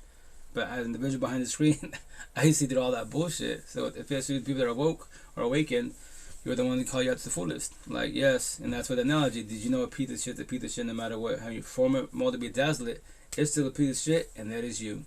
They don't see what I see. Inside you're too narcissistic. You are broken, ugly, lost, not healing at all. Too narcissistic. I might trigger them, I might pop me in the mouth for that. Then so be it. Call the boys in blue. They go to the court system with the woo. I make a TikTok about them. If I can make it famous on social media. This person, be careful, because when you tell him the truth, and let me tell you what I told him, what I told her. So when you want to destroy this person, eventually get back in the pin again, tell them this other line, and they'll pop you in the mouth again. And if you keep doing that, guys, the more the person goes to jail, the more they stay more time-wise. So eventually they're doing 20, 30 years over words, feelings, conversation, the fucking truth. Yeah, blue pillars at their finest. Using some red pillars too, they'll get triggered and shit. I'm like, why? They're just words. It's just a question. Why don't you work on yourself? But that's the situation. If not, then you will not ever evolve in life. And for every day above ground, you bitch about life. Respectfully. Hey, what up, V? How you doing? Happy New Year. How's it going? Sorry I didn't see you. Apologize. And remember, this is all in a loving, respectful manner. I know I'm blunt, might be triggering a lot of people behind the screen, but it's to get your attention. Because all I do is focus about life, you know? Every day above ground. Because I want you to light back. And here's another like religious one, watch. Or something, but remember, there's two people on the phone listening to your prayers. I like that. And here's the craziest part. You know when who's giving it to you. Yeah, you know. You can your feel heart, it. you can feel it. Oh, of course you can feel it. That's some captain from TikTok. He's famous. I don't know his name, and he's talking to Andrew Tate. And that's beautiful. Like, yeah, we pick up the phone to pray to God, you know. There's two people on the phone hearing the conversation. Who is it? God, Lucifer. And like I said, you feel it. You know who's answering your prayers. You know, like, if you go and you feel loving, you work on yourself, the healing journey, that's God. If you're fucking getting deceived with, you getting Gucci Prada, drugs, alcohol, pills, big pharma, all that shit, that's Lucifer. Lucifer will give you man-made bullshit. Numb me the fuck up so you don't feel your feelings. God, you gotta feel your feelings, comprehend them, so you don't do that shit again. You don't do the same mistakes again. That's why the healing journey is very, very painful, because you got detox from codependency. You gotta feel your feelings to progress in life. Anxiety sucks, but why does it suck? That's why they're called triggers. Work on your triggers. When triggers are happening, look and observe what's happening. Why am I sad? I was happy fucking for whatever majority of the day. Now I'm sad. What did I see? I tell you, my one-on-ones, yo. What did you see? What did you hear? What did you observe? What did you think of? You would figure that shit out when you did. Oh shit, there it is. There it is. That trigger. So why did that trigger cause it? What feelings would happen? Did you think about your ex? Did you think about your father, mother? What was happening? Figure that out. So with that said, when you figure out the triggers and you know control it, then you will not become triggered. Forgive, communication, not forget. Let that situation go. Comprehend why it failed. Do closure for yourself, so that trigger does not ever bother you at all. That's what, like, my nephew asked me like months ago. He's like, "What do you think will happen if you see your first baby mom?" I go, "Oh, nothing. Just talk." You probably think of me like I'm crazy and shit. I talked to her, and then from there I judge everybody. We're talking bullshit, and let's say she still do say, "Oh, you're still the Likee." What? I have not told her verbally face to face a term in whatever 13 years. My daughter's 13. So if she gets triggered, I'm like, "What? You still the Likee?" So you not die like this from the ghetto hoods. You don't die like the people from the ghetto hoods, like this miserable fuck, partying, kicking it, being wild. You're 50, 60 years old, and then maybe because you know you're angry or some bullshit, because you know you're high blood pressure, now you gotta calm down, be a little nicer. But you're only being nicer because the vessel's getting tired, and if you get pissed off, you can have a stroke. That's the only reason why you're being nicer. So you would die like that. Cool. I pray for you, and that's it. Now, I'll tell you, if you want to talk about life, I haven't done against you. I comprehend everything. With our situation of 12 years together after the daughters, I covered everything. If you want to talk about it, I elaborate. Maybe you might get your attention. You work on yourself. And once again, and he's all like, let's say she wants to talk to you. She wants to get back with you. The fuck. No, friends and associates. Not by my side. No. Yes, I've been worked on myself. But, you know, I did a lot wrong also. Once again, I was traumatized by my pops. And then you. I became worse than you and my father. And like my ex said, that's why she told me. When she told me that, I was like, oh shit. Like, I shut up. That ass. Because I did become worse than my father. And my first baby mom is my words. I took all my pop's words, English and Spanish, Mex, English and Spanish, my first baby mom's, you know, and I fucking led them big time on my second baby mom. She's like, I didn't do shit to you at all. And I fucking, like, yeah, you're right, correct. And I'm sorry, I can't fix it, but now that I fucked it myself, broke it down to full, like, yeah, you were correct. That termination hurt me, bothered me, but that's what I told her. That's why I stayed quiet. I was like, you know, I had to think about it really fucking good. I'm like, damn, did I become worse than my father? I bitched about my pops, and I bitched about my baby moms. And then she's like, after become you overcame words. I cut you the fuck, I talk shit to you. You sit there, smiling, whatever. And then you let me have it, and I'm bitching and crying. Like, yeah. But I forewarn you, like, don't open your mouth. Like, trust me, you want to debate, open your mouth and talk some shit, I'll hurt you. And when you're crying, I'm forewarned. I tell everybody, when you're crying, you did it to yourself. Then, you know, that's my narcissist traits. Like, fuck you and your feelings. Here we go. And you're crying, man the fuck up, woman the fuck up. Why'd you open your mouth? If I forewarned you, don't open your mouth. I'm too much for you because I don't give a fuck about words. I do reverse psychology. You say ugly, fat, stupid, I'm a faggot. You're ugly, stupid, you're a faggot too. What's good? It's just words. Why am I not triggered? You're triggered. You should work on yourself because if I get hurt you with words, the rest of the universe that has no remorse is narcissistic. But then I would say that mean will destroy you. And what are you going to do? Fight the universe? Cry about the situation?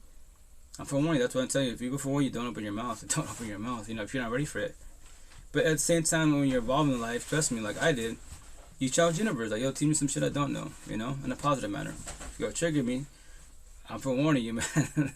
Especially the boys, you know, my DMs and shit. Like, I use your words plus some reverse psychology. You and my motto: you play dumb, I play dumber. You play stupid, I play stupider. Why would you want to take that for? If you're not ready for it, why would you want to take it for? Working yourself to be better for yourself. To evolve, if not, then everyone can hurt you. And the worst part is behind the screen, because social media. I get the cyberbullying and bullshit, but if people trigger behind the screen, don't be on these platforms, do not be on live. It's true. It's a cell phone. Use it like I did back in the day. Fuck social media, respectfully wise, because it's not, I can't handle it. It's too much for me. People, it's too toxic. Cool. If you know that as an individual behind the screen, use the phone as a phone. Call and text and send pictures and bullshit with your people that you know. You know, until you're ready to go back on social media. Once again, it's just an app. It's just a phone. People blame the phone, blame social media for toxic relationships. No. Apps give you options, but it's on the individual. It's on the user. A phone's a phone. That's it. I'm using the phone correctly. Via cell phones, networking, bullshitting, right? Have fun. Or I can use it if I'm in a relationship. My phone, social media at the party, with your Snap, with your IG. Like at work, with your Snap. I don't got Snap. I had it. Why do you have Snap? Like, why do I want Snap? Personally, I think Snap is garbage. You know, I don't know how to use it. Second of all, my fucking DMs is nothing but OnlyFans, over fucking saturated. So what I want only Snap for? I give you my IG, I give you my Facebook, and my phone if you want to. Like, I don't do that. Damn, if you don't do that, those platforms, here's my number if you want my number. Here's my email if you want my email. Email, what the fuck? Then there's my number. You can call, text if you want to. Like, I'd rather talk through Snap. Then I guess the conversation ends right here. So next time you come back to 7-Eleven, we can have a conversation. I don't do Snap. Once again, nothing against OnlyFans. Queens, make your money. Once again, with that said, people bitch about OnlyFans, right? They bitch about it. But here's the kicker. OnlyFans are so oversaturated. Why? Because of the cyber tricks. It's like drug dealers. People bitch about drug dealers and shit. It's the addicts. People on the drugs. The drug dealer does not have his or her job. Why? The only reason because the addicts and shit. It's like beer. The beer sits there at 7-Eleven. Why the fuck shit that was empty? Because all adults want their fucking Kool-Aid and shit. Because like casual drinking is cool. Nothing wrong with casual drinking. Do your thing. Chill, get a buzz, relax. But if you're doing every night to numb the fuck up, then you're running from your problems. And you will do that for weeks, months, years to be. Your choice, free will. I pray for you and that's it. Like, you don't drink. And everybody has a right to. Everybody has a right to. Because my tattoos and bullshit, they gave me my fuel so that I party and kick and do drugs. You know how much people offer me drugs at work? They give me ganji and fucking liquor and shit. Like, thank you. And I put it aside. And what do? I give it to other customers. Or I give it to my coworkers. Like, they give all this shit.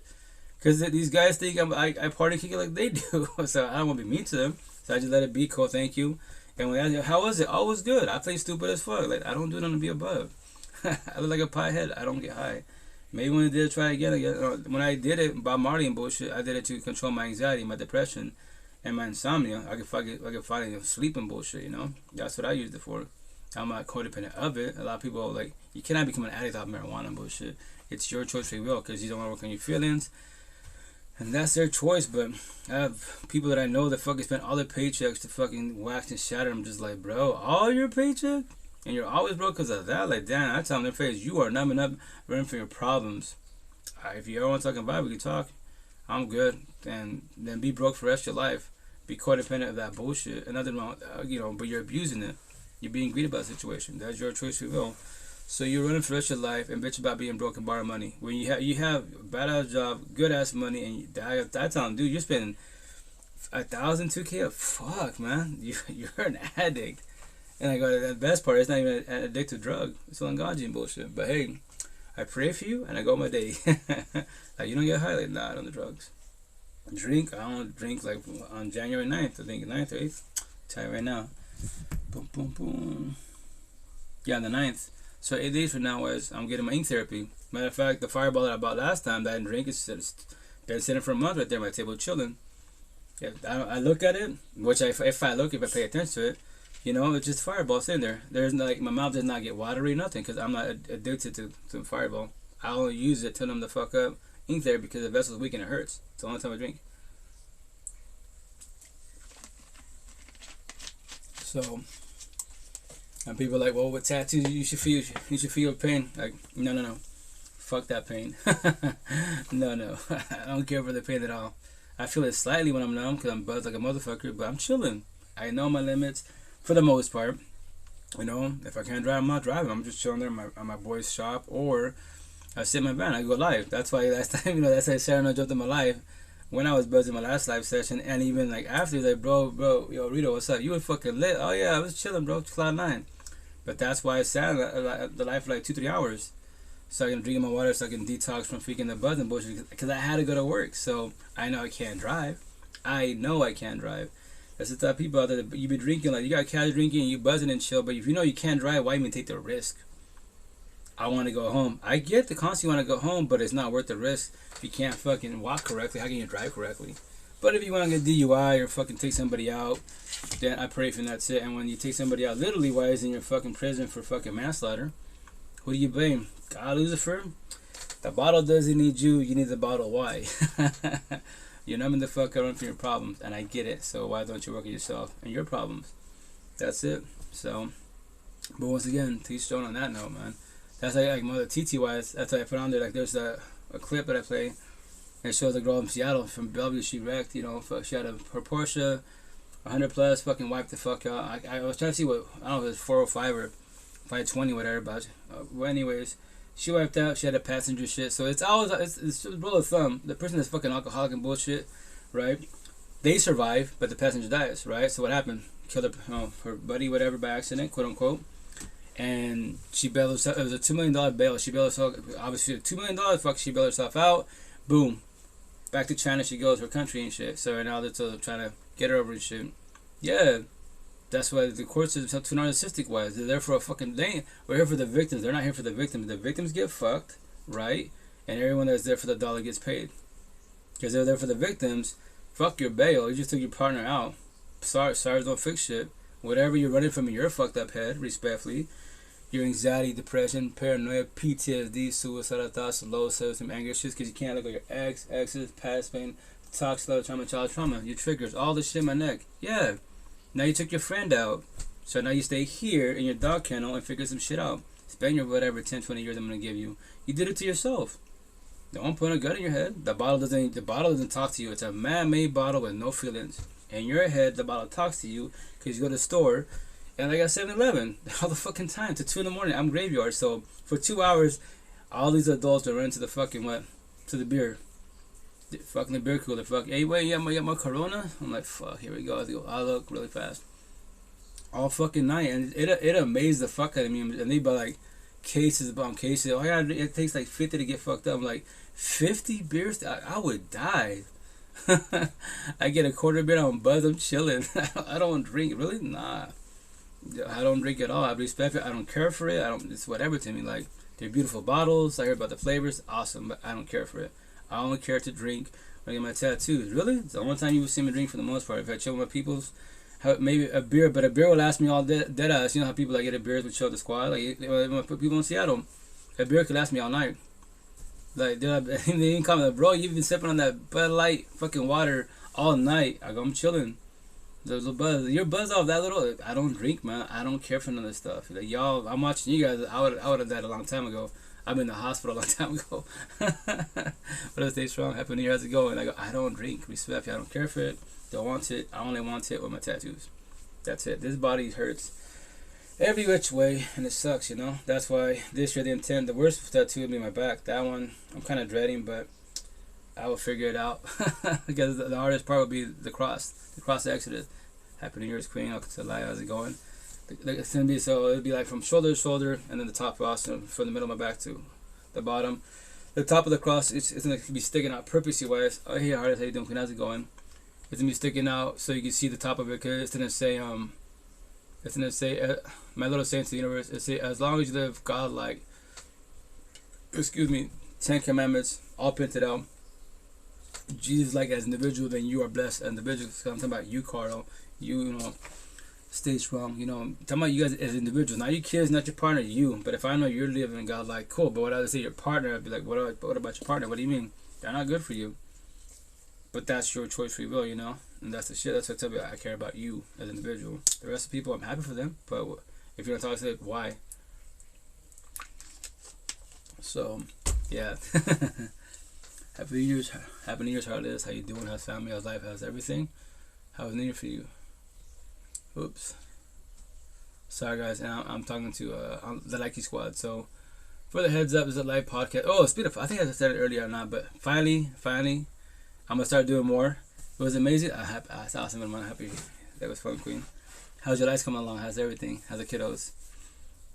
But whatchamacallit, I finally, God is good. God is good, yeah, 1,000. Hell yeah. Like, God is positive. Remember, there's like, we're brainwashed to be scared of the devil, Lucifer. Like, he's scared of you.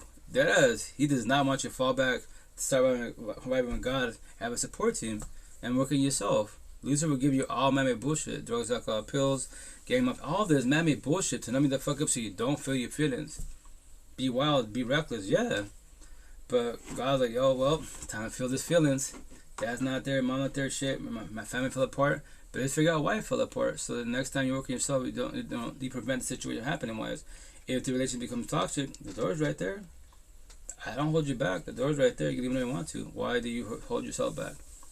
That situation. But yeah, God is good. Oh yeah, that's why I tell people, like, you know, which maybe pretty soon I'll start going to church, I guess, you know, see what's up. But I know when I go to church, I'm gonna be the devil on my tattoos. Everyone has a right to think I'm getting my fuel, so it hurt my feelings. It's just words, you know. It's thoughts, but the intent to try to talk to me. They don't have to. They're a choice free will, you know.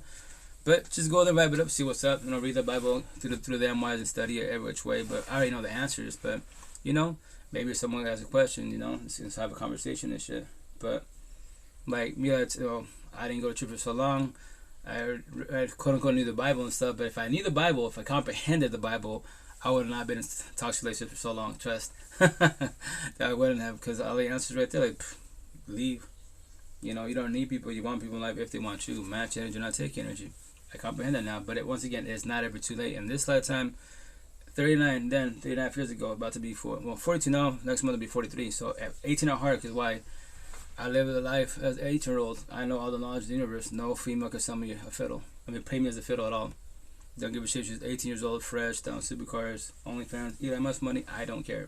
I'm happy for you, Queen, but I can have a conversation with you. I'm too much for you. Look at the way I speak, too much for you, you know? So that's why, like, you know, me personally, like, when I listen to certain music, it's like this song, like Sam Smith, Pray. I can't do American Idol, you know, but I'll sing along with it, wise, and it's fucking deep-ass song, because, like, you know, the words fucking hit hard. Because, like, damn, you know, and we go through shit like, you still pray. You're like, even if you're atheist, shit's happening to you, fuck it.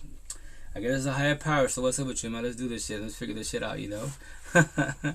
And there's another song that I found on TTY, it's hella deep, whatchamacallit. That one I sing along with it, I cry, that ass, because I'm like, he did not ever give up on me. I gave up on him. You know, he put his hand out a zillion times, I slapped it a zillion times, like, fuck this, I'm good. It's like, cool.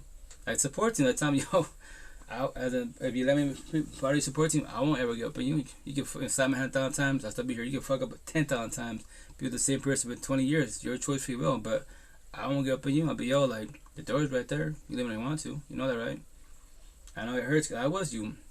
You feel like you're giving up failing them, but you're doing it to yourself. I promise you that. But it's your choice, free will. I cannot do this for you. It's your journey. But I'm supporting.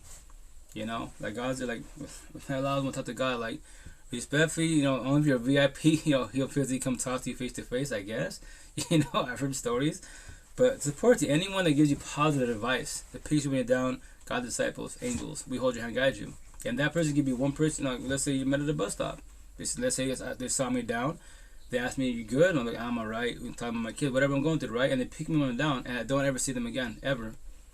Every come in your life is a blessing. Yeah. And when they leave, what's the lesson? Be a positive or negative. The positive is that situation scenario. They picked me up when I was down. They give me some positive words. I don't have to comprehend them, but now they resonate in my head. They give you an option that you scenario something to work with. That's fucking beautiful. You're progressing, you know. So that's the situation, man. That's why stay observant of your peoples. That's how you progress in life. I promise you that, you know. So that's why God is good. He did not ever give up at all. I promise you that. We do, because faith, like, I tell people, like, it's faith and, you know, I don't like the word hope. I know it's Bible stuff, but I don't like the word hope. I believe more in the words faith, idea. I have faith in the situation. That's why, you know, scenario, like the whole thing with gaslight and manipulation of your own self. Like, I pray, plan, manifest, I get scenario. I get this girlfriend, I get this car, I get this job, right? That downfall, respectfully wise, when I pray, plan, manifest, in my head, I got it. You can manifest that shit, write that shit all you want to in the spiritual world. And when you don't get it, right? When you don't get it, what happens to you? Your day goes to shit. You become fucking bitter as fuck, right?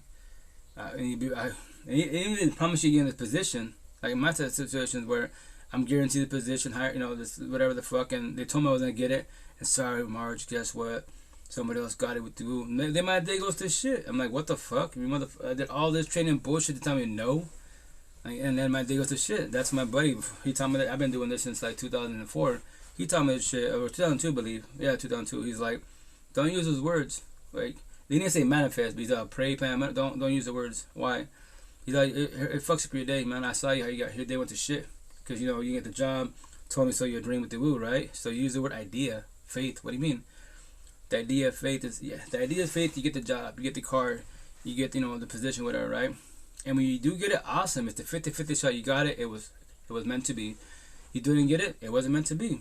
You trip. You don't fall. You adapt to the situation. Your day didn't go to shit. You didn't become bitter. And I love him for that because that's what I live by. I live by faith and idea. That's what I do. That's the type of people. Once again, no one has to. You don't have to comprehend me, but tell me I'm lying. When you pray about manifest and it doesn't go your way, fuck these motherfuckers. Fuck the universe. And it is, you're doing reactive abuse because you got sold a dream, and now you take your anger at others. And that was not your intent. You calm down and tell everybody sorries, or you might be too introverted. Like, damn, I can't tell them sorry because that, you know, you bleed on others. It wasn't supposed to happen. But remember, if no one taught you this, no one taught you about triggers. No one taught you about faith. You know, ideas. But the cool thing is conversations. That's what I go live for. Once I get locally, I'm considered crazy. Do I give a fuck? I don't give a fuck. I love the universe, but I don't know when I go on social media. I'm talking about with the squad every which way. You know, if nobody's here, once again, people like nobody's here. Like, somebody on the platform, even if they're not, once again, respect when I say this. Like, let's say nobody was on these platforms at all, right? Zero. I'm live on Facebook and then on Twitch. So this is a live session, live podcast, and I'm using it to be saved. So I tell people, like, yo, if you're busy, setter, go to my other platforms. I talk about this like 5-6 times a week, pretty much repetitive. But it's for the universe, not for I play all these little clips off TikTok, because for you guys, not for I. I'm blessed. I got other platforms. Log off. I'm not with the depression, my anxiety. I'm not respect. I don't got them to fuck up from nothing. I don't stress about, like, respect when I say this. What's anxiety? What's depression? What's PTSD? What's insomnia? You know, I know of it. You know, because I lived it. You know, that's my past version of myself. You know, so 1,000. What's up, Queen 1,000? True faith without works is dead. Exactly, Carl. You know what's up, hermano? And that's the shit. That's why, once again, like. That's why the intent in my head, once again, I say it, in my head, Joe Rogan status physically not there, but I'm not pushing content. You know what's up, what's up. So with that said, that's why today I feel like a little accomplishment, and that's a cool thing when you work on yourself with, like, on my YouTube and my Twitch, my Facebook. No, jeez, I'm tired. My YouTube and my Spotify, my podcast. I finally uploaded an episode. So which is yesterday's episode. So I'm gonna start doing that probably tomorrow. I'll probably hit it hard and do like maybe 4 or 5, and then eventually when I catch up myself, do not stages, do like 5 1 minute clips. But what I'm doing on TT, aka TikTok, a lot longer reported, and they don't ban my lives on TT wise, which is pretty cool. Because when you do live after the live session is done, you can actually do like 1 minute clips. So you can do many if you want to. So I do them right there. The intent, and I apologize. You know, I'm trying to speak a lot slower because I watch myself. I'm like, dude, I sound like a chipmunk. And the downfall situation is like, I love these conversations, right? What's up, Medi? What's up, Queen? Happy New Year. How you doing? How's it going, Queen? Wait, you're on Spotify? Yeah, Carl, I'm on Spotify. Hey, yes, I'll tell you right here. Hey, Queen, how you doing, Medi? Yeah, bit of a... Happy New Year's. How you doing? Yeah, just I'm good. I'm good.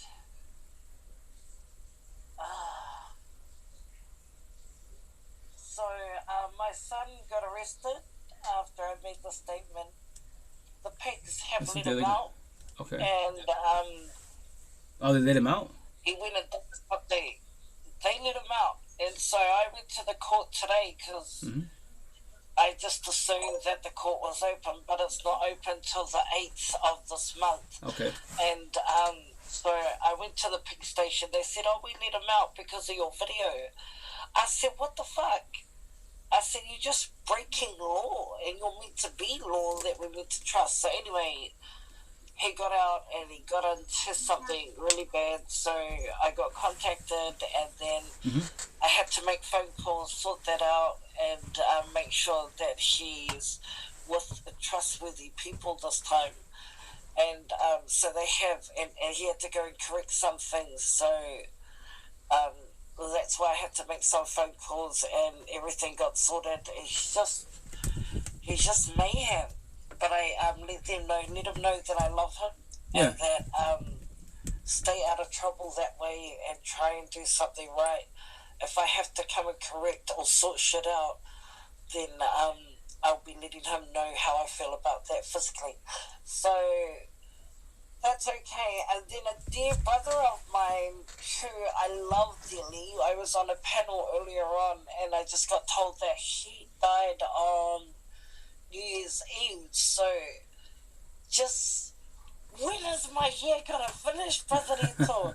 I haven't even got away from my holiday, and I'm freaking out.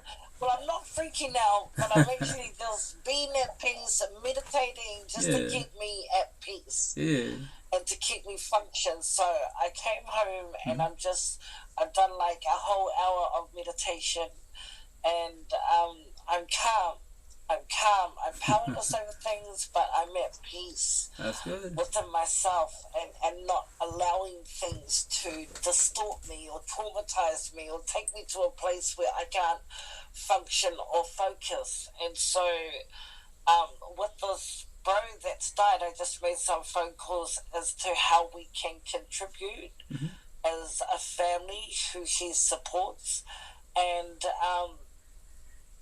can get that sorted in the next 2 days. So even though it's a bit of mayhem, I'm at peace. That's all that matters, is that meditation is heaven right now, Brother Rito. That's beautiful. Meditation has caused me to be at peace. That's beautiful. So that's how I am. I feel at peace. But anyway, how are you, Brother Rito? How are you doing, my beautiful brother? Thank you, Queen.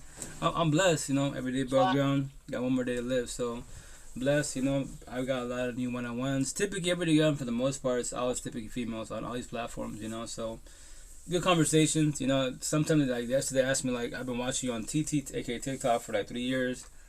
Like, I know the conversation, you don't get tired of them, like, with, no, it's your journey, not my journey. I'm gonna get sound easy. I support you, I'm gonna tell you stories, and I want you as an individual to evolve in life, to get, love yourself a little bit more above ground, And I got time. I know it's hard. I know I make it sound easy. I'm bushing and laughing, but this is myself, authentically wise. I was you wearing the mask of smiles, and the time that eventually, when we have this conversation, try to take your mask of smiles off and express yourself. Whatever is troubling you, let's talk about it. I can't vision save you, but we have a conversation, and then the more you do it for yourself, the better you evolve in life. And I tell everybody, I recommend doing video blogs, especially as an individual, because the cool thing is, like, you can, once again, journaling is cool, but that's a lot of writing. Me, I could type all day, but that's a lot of typing.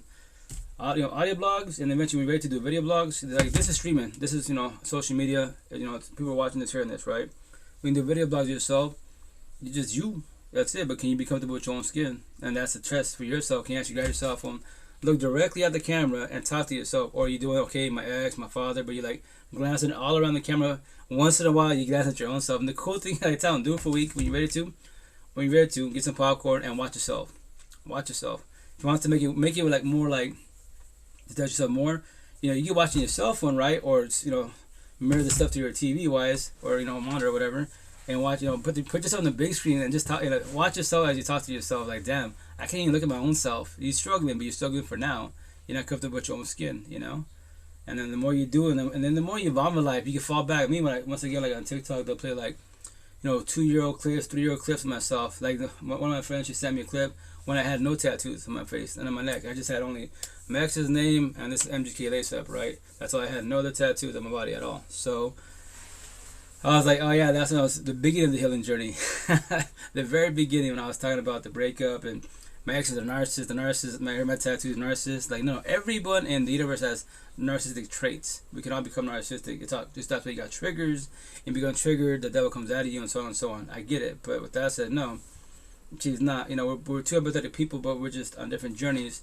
And once again, I tell people, dig deeper. Like, that's why I love my support team, because they tell me this shit. Like, what do you mean dig deeper? What were you doing before you met her? Before they tell me, check out, your red flags tell the truth, accountability. Her red flags, truth, accountability. She's gonna tell you, you do it for yourself, right? And then every altercation, did you cause it? Did she cause it? If it wasn't both of you, what caused it? Who caused it? I will catch up with you later. Time for bed. I am, brother. Buenas noches. Meet me time. Take care. Love you, brother. Be safe.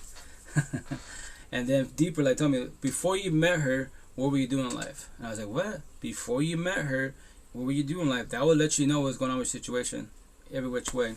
I promise you that. And I thought about it. I was like, well, before I met her, I was in a decent relationship, but I lost my brother. He passed away. I lost my feelings.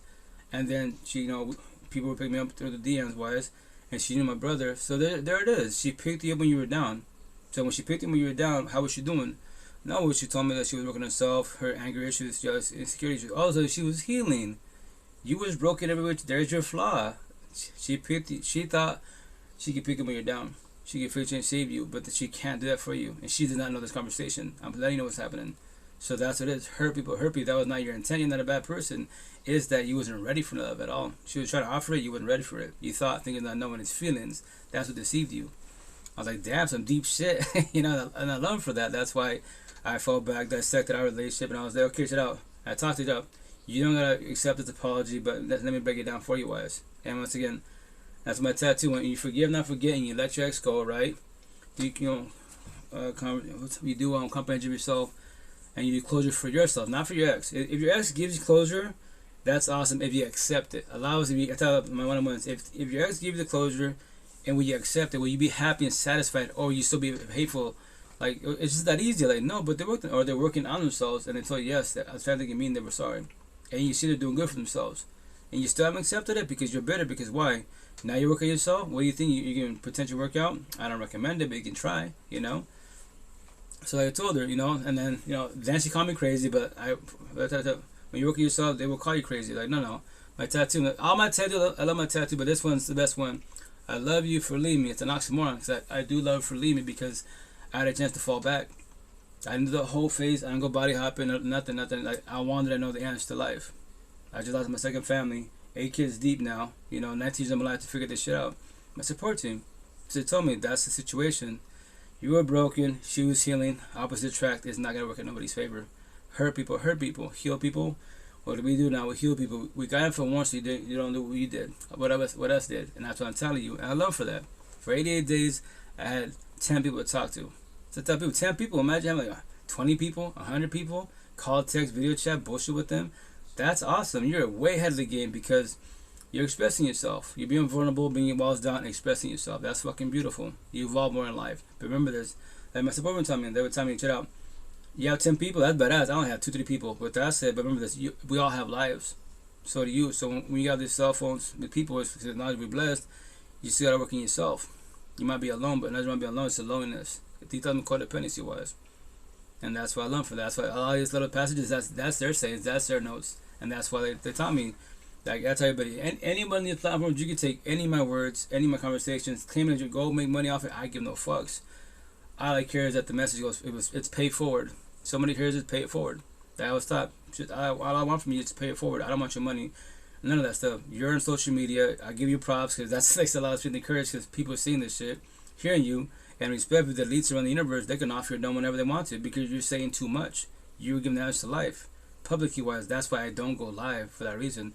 I try to live as long as possible, and you're brave for doing that because you might not make it tomorrow. I go, it's cool. It is what it is, right? I'm not gonna live in fear because the elites are broken worse than we are, but they have man-made things, money and power. They don't, and they're blue pill rich, man-made rich. In the red pill world, the tree of life, poor, weak, soft. Inside, they're broken like a lost. They don't know anything about this conversation, anything at all. But yes, blue pill world, the tree of knowledge. They know everything about human life. They have money, power, and fame. Yes, but still miserable. Toxic. They hate to fuck themselves. Addicts and shit. How? Why? Because they're scared to fall back and start the healing journey. They're scared to feel the feelings, so that's why they have a broken heart, toxic love. They are numb. They don't want to feel nothing. Their words and master smells really fucking good. You will not ever think they're a bad person or they're struggling. Because behind closed doors, away from kids, family, everybody, away from the businesses and supercars, and the cars sit by themselves, ball like a bitch. Let the shit out. But they want to let no one see them ball like a bitch because they don't want to be vulnerable for nobody. I was them, trust. No one saw me crying shit my own time. But I was taught not to express my feelings. I was taught to fucking man the fuck up.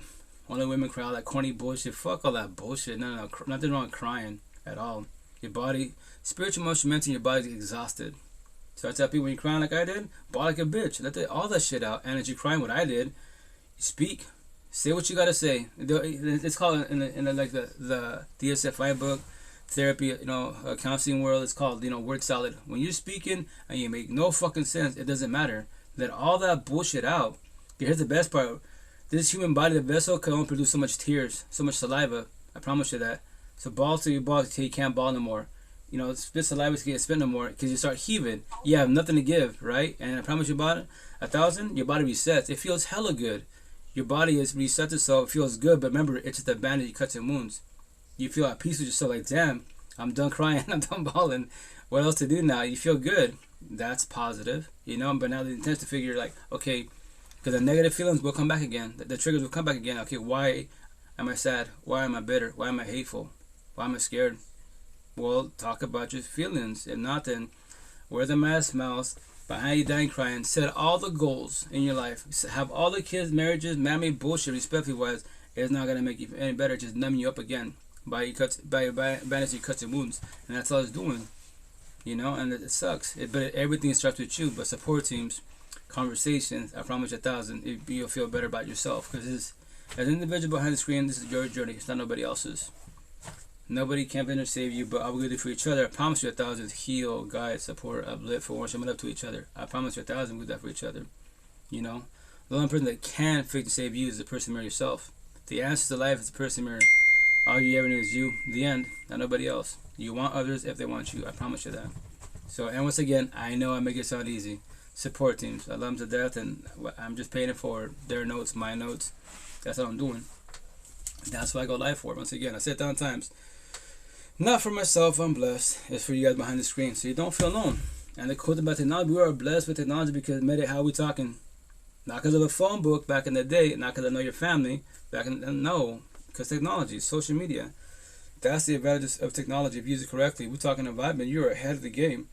Or you can use so much social media, and once again, the blue pill world, entertainment, you're doing a positive amount of your bullshit, dancing, that's cool. Nothing wrong with that. But just don't forget about yourself. You can become social media famous, viral, make money off these platforms, which is beautiful. But how do you have depression? How do you have anxiety? Why you touch relationship? Why do you bitch about your child's trauma?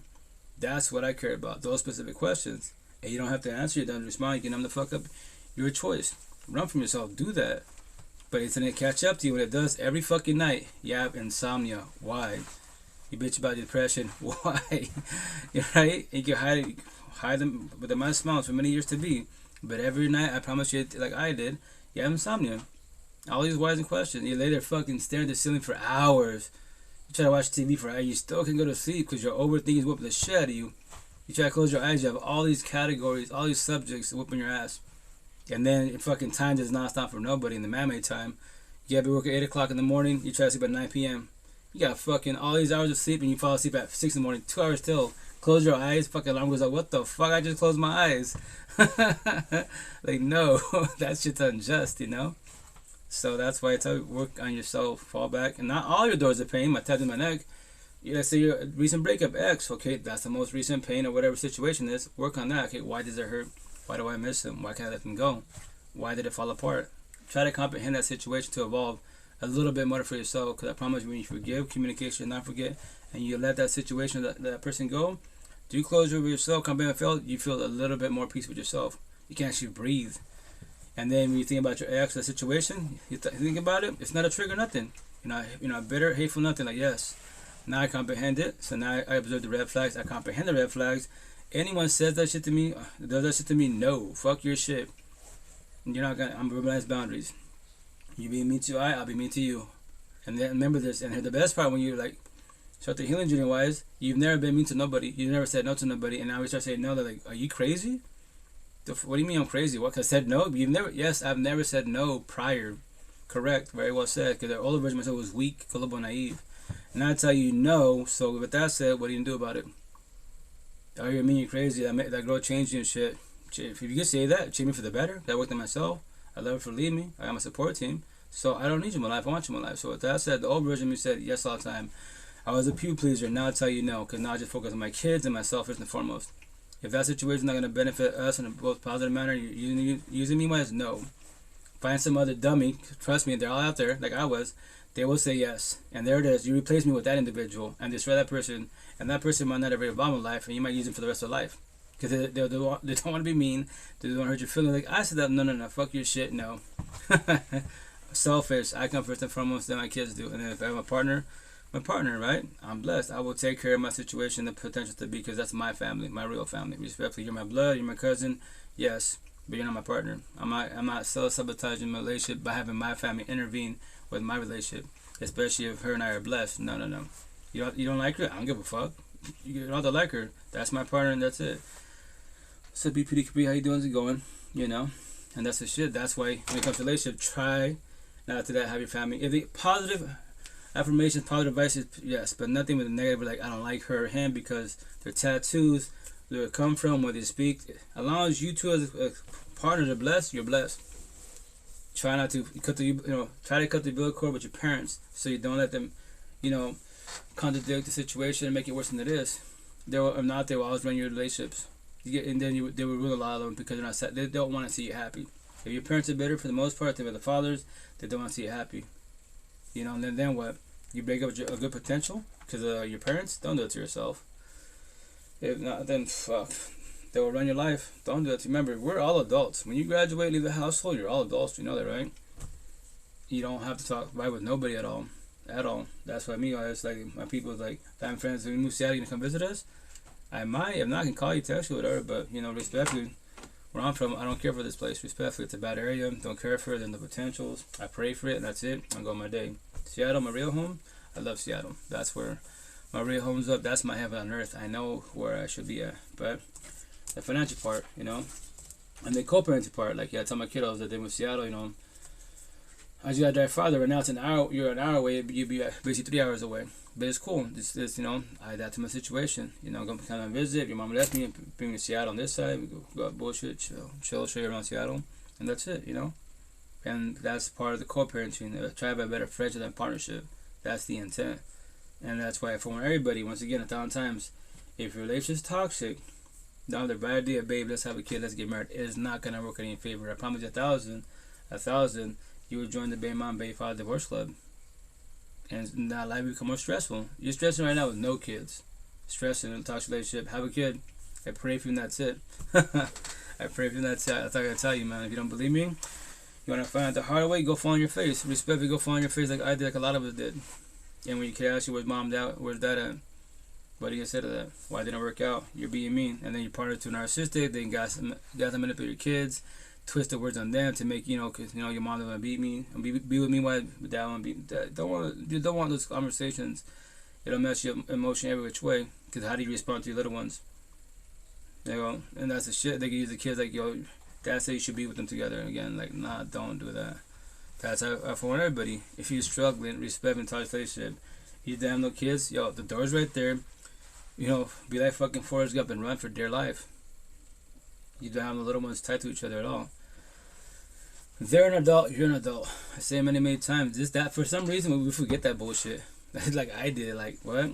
You're an adult. My ex, my first baby mom, second one, she's an adult. Someone get up and leave. I get up and leave what I want to. They might all come back.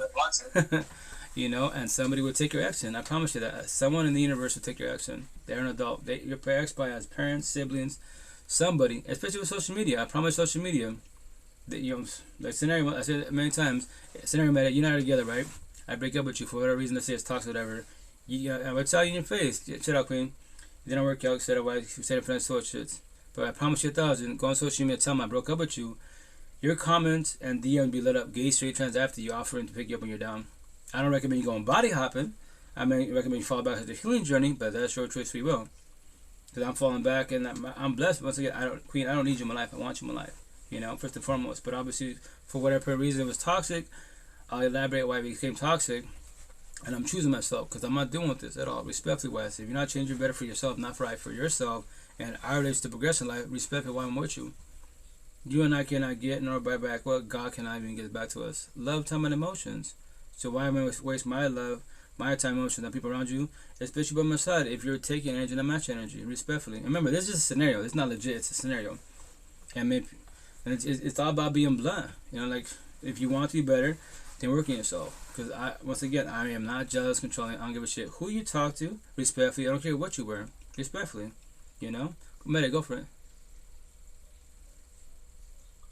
Sorry, everything that you said, everything that you talked about, I've done. What I'm done with is the fucking crying part. I had my crying. I did my crying. It just came out as it did. I'm done with the crying, Brother Rito. So I had to go into prayer, then I went into meditation. I don't like being out of peace, feeling at peace. I don't have time for a fucking penis. I have priorities that are fucking bigger than a penis right now, and a penis is not a problem. That can be arranged any motherfucking time. It's just the fuck it is. Right. But the reality of it is, what I love about the process of it was I got to ring an old school sister who's like OG as. And so there's not much that you can't tell her, just like you, Brother Rito, because you're like family, so you're the same. I can come on here and rant and rave, but she's so wise. She's a psychologist, psychiatrist, and she's just got abundant tolerance, patience for people that she's known all her life. So she has that grace with you.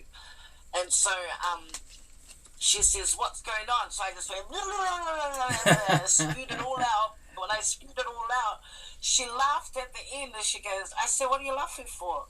And she goes, Baba, you have grown. I said, how the fuck have I grown?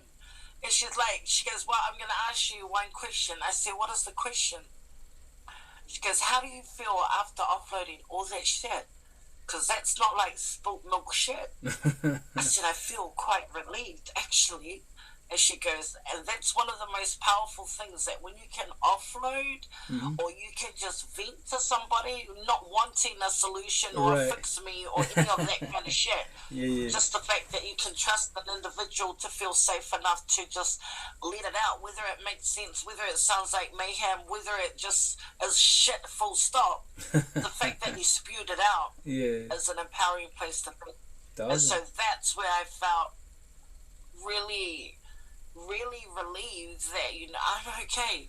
Even though this scenario is taking place, the situation's happened, this has happened, everything has just happened out of my hands that I'm powerless over, you know, I'm not a mess. I'm actually not a mess. The situation is a mess. Everything might be mayhem, and you might be powerless over it, but don't you dare lose the fact that you're still a fucking queen. You still got your shit going on with you. You're fine. You have nothing that you ever have to look over your motherfucking head about, because you're not the mess. You just love these individuals that have mess that come with them. But you know, karma is karma. If you're not going to listen to the right people, you're not going to listen to the right people. So the fact that I got to offload with her and her laugh, being an OG sister of mine, and then her turning around and saying, I'm really proud of you, I'm glad that you see it and you feel good, it's not sitting in you, she goes, is a beautiful place to be. And then she says, have you worked out? I said, yeah, I've worked out. Either that has been a little bit hard pie, but I push past the half an hour and do like 40 minutes.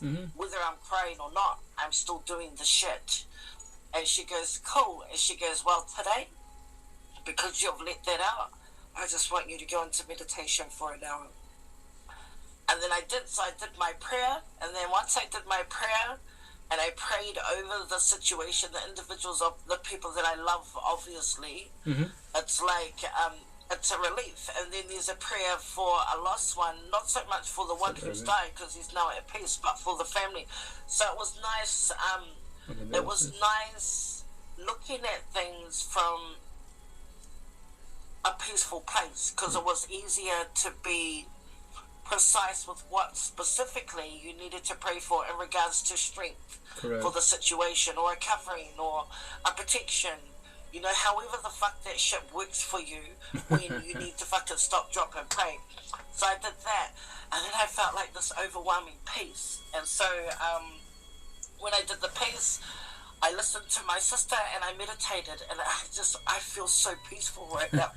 Brother Rito. Beautiful. I feel so at peace. And so overall, the overall picture was, there was a song that came on when I went up the road, when I went to go for a drive, And on my way back, I stopped at the city lights, and there was this guy that was playing these Christian songs, and it was like, let go and let me be, like, let me, like, your higher power.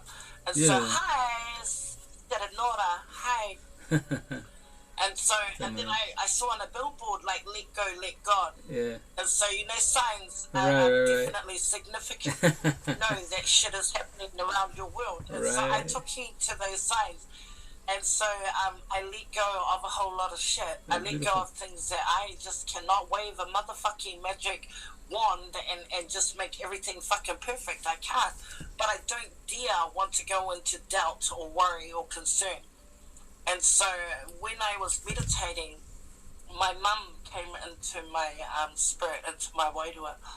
And my mum was the kind of person that she could still laugh, she could still make a song, she could still dance, you know, even though she was powerless over us as her wayward children, mainly me and my second oldest brother.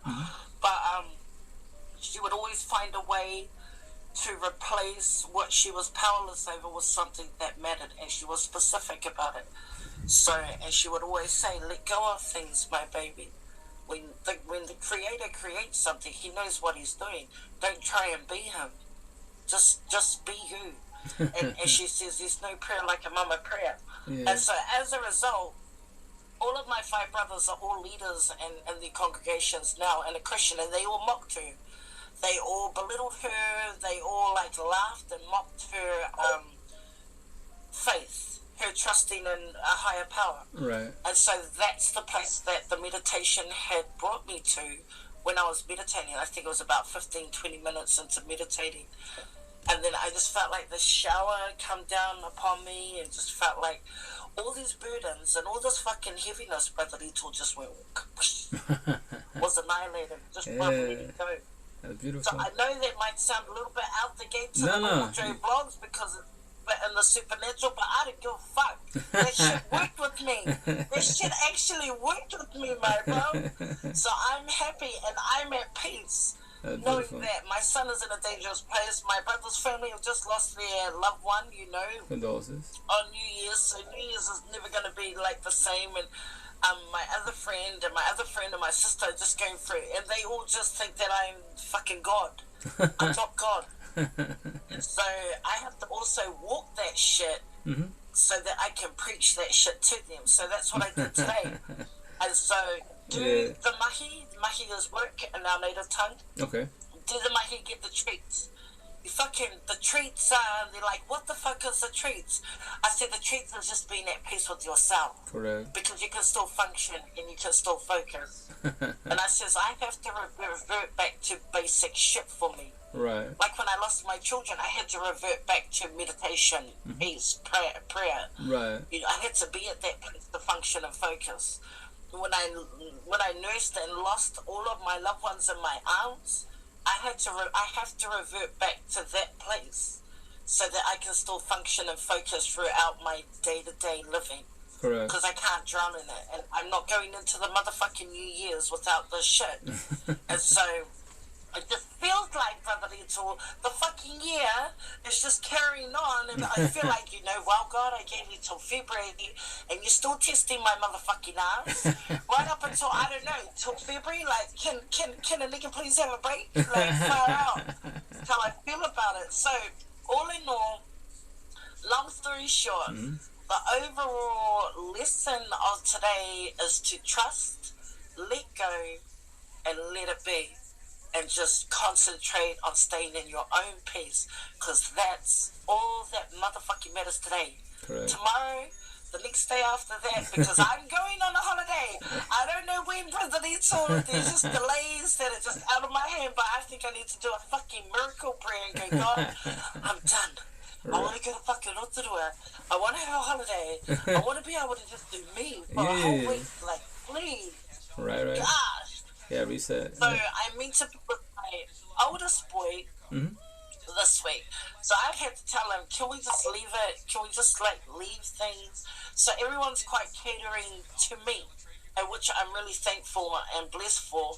But the fact that I can't just talk to anyone in my family about this shit because everybody wants to rescue me. Everybody wants to enable me to, like, you know, whoop, sort of, all this, all that. And it's like when you know that, you know within you that you don't need to sort my shit. I can sort my shit. I'm fine. It's just, you know, I just want to offload. Correct. I just want to vent. Right. I don't want no solutions. I don't want no fucking, you can't fix it. You're not God. I just want you to listen without having to, like, you know, rescue me. I don't need you to rescue me. I just need you just to hear me. That's all I want. And it's like, if I want you to fix me, I fucking say that at the beginning, but I don't ever. And so it was like, do you have pride? But then my sister helped, then a cousin helped, and so now you, Brother Rito, and just venting and like actually hearing yourself and understanding that process of the source of what fucking underlines underneath you, but what is a priority and what is a number one priority is yourself. Correct. It's fucking phenomenal. It's so beautiful just hearing that you're your own solution. You can fix your own shit by letting shit go, letting it be, so that you can be at peace and be content that today I am fine. I am fine, Brother Rito. That's beautiful. I'm happy for you. That's the intent, you know, like to be at peace with yourself. That type and then you got these fucking idols that are messaging you on Messenger because they got a crush on your ass. You know, and number one, you don't even have your motherfucking backyard sorted out. You don't even know where the fuck your children are. You don't even fucking know where you're at. But, you know, because you're attracted to this shit, you know, you just think that I'm the solution for your fucking future. You're just a lazy motherfucker. You don't know how to work your own shit on yourself. And yet you want class, but all you're going to give is your fucking backyard ass. Like, go put a fat bitch in your motherfucking mouth. Right. I'm not that thick. I might flirt with you for a little bit, and that's about fucking it. But when it comes down to you think that I'm it, and you just not doing shit with yourself, I'm going to tell you how the fuck that is. I don't have time for your fucking immature, pathetic ways. Whether that's a narcissist or not, I really don't care, Brother Rito. It's just, grow the fuck up. Go and be a fucking man. Because I come from a family of some fucking beautiful men, bro. Like, sort your shit out. If I have to sort my shit out, sort your shit out. Because I ain't dragging this shit through my life with my children. My children know I'm a boss lady. I might fucking cry and I might look sad, but I tell you what, I can get the fuck back up and still rock my world and rock my life and rock my family. So, hi, some bloke.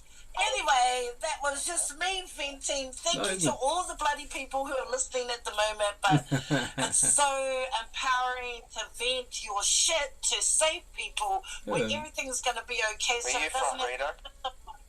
India. Sorry, some bloke? Where you from? I'm from Aotearoa. I'm a Māori, New Zealand.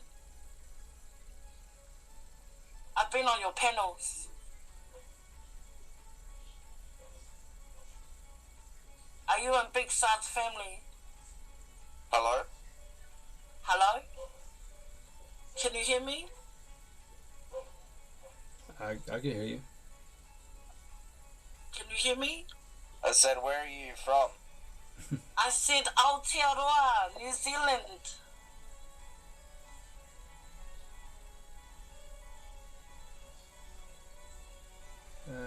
Can you hear her or no? You okay, some bloke? Do you need to vent at all? Yeah, I can hear. I said, where are you from? Oh, she said it. Yeah, and I told you this was the third time now. New Zealand. Did you get that? New Zealand. New Zealand. I'm from New Zealand. Aotearoa. I'm a Māori from Aotearoa. I don't. That's probably Wendy.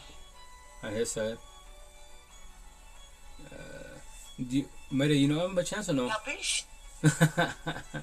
Do you know him? I do know of him, so yeah, don't kick him. I do. Yeah. I don't know him well like I know you, Brother Little, but he is a good bloke. He's a good bloke. So he's in some of the families that I do go to. So you're saved, some bloke. And yes, I do know of you. I don't know you personally like my beautiful Brother Little down here, but welcome.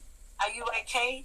If you need to vent or you need to let some shit out, then let it out.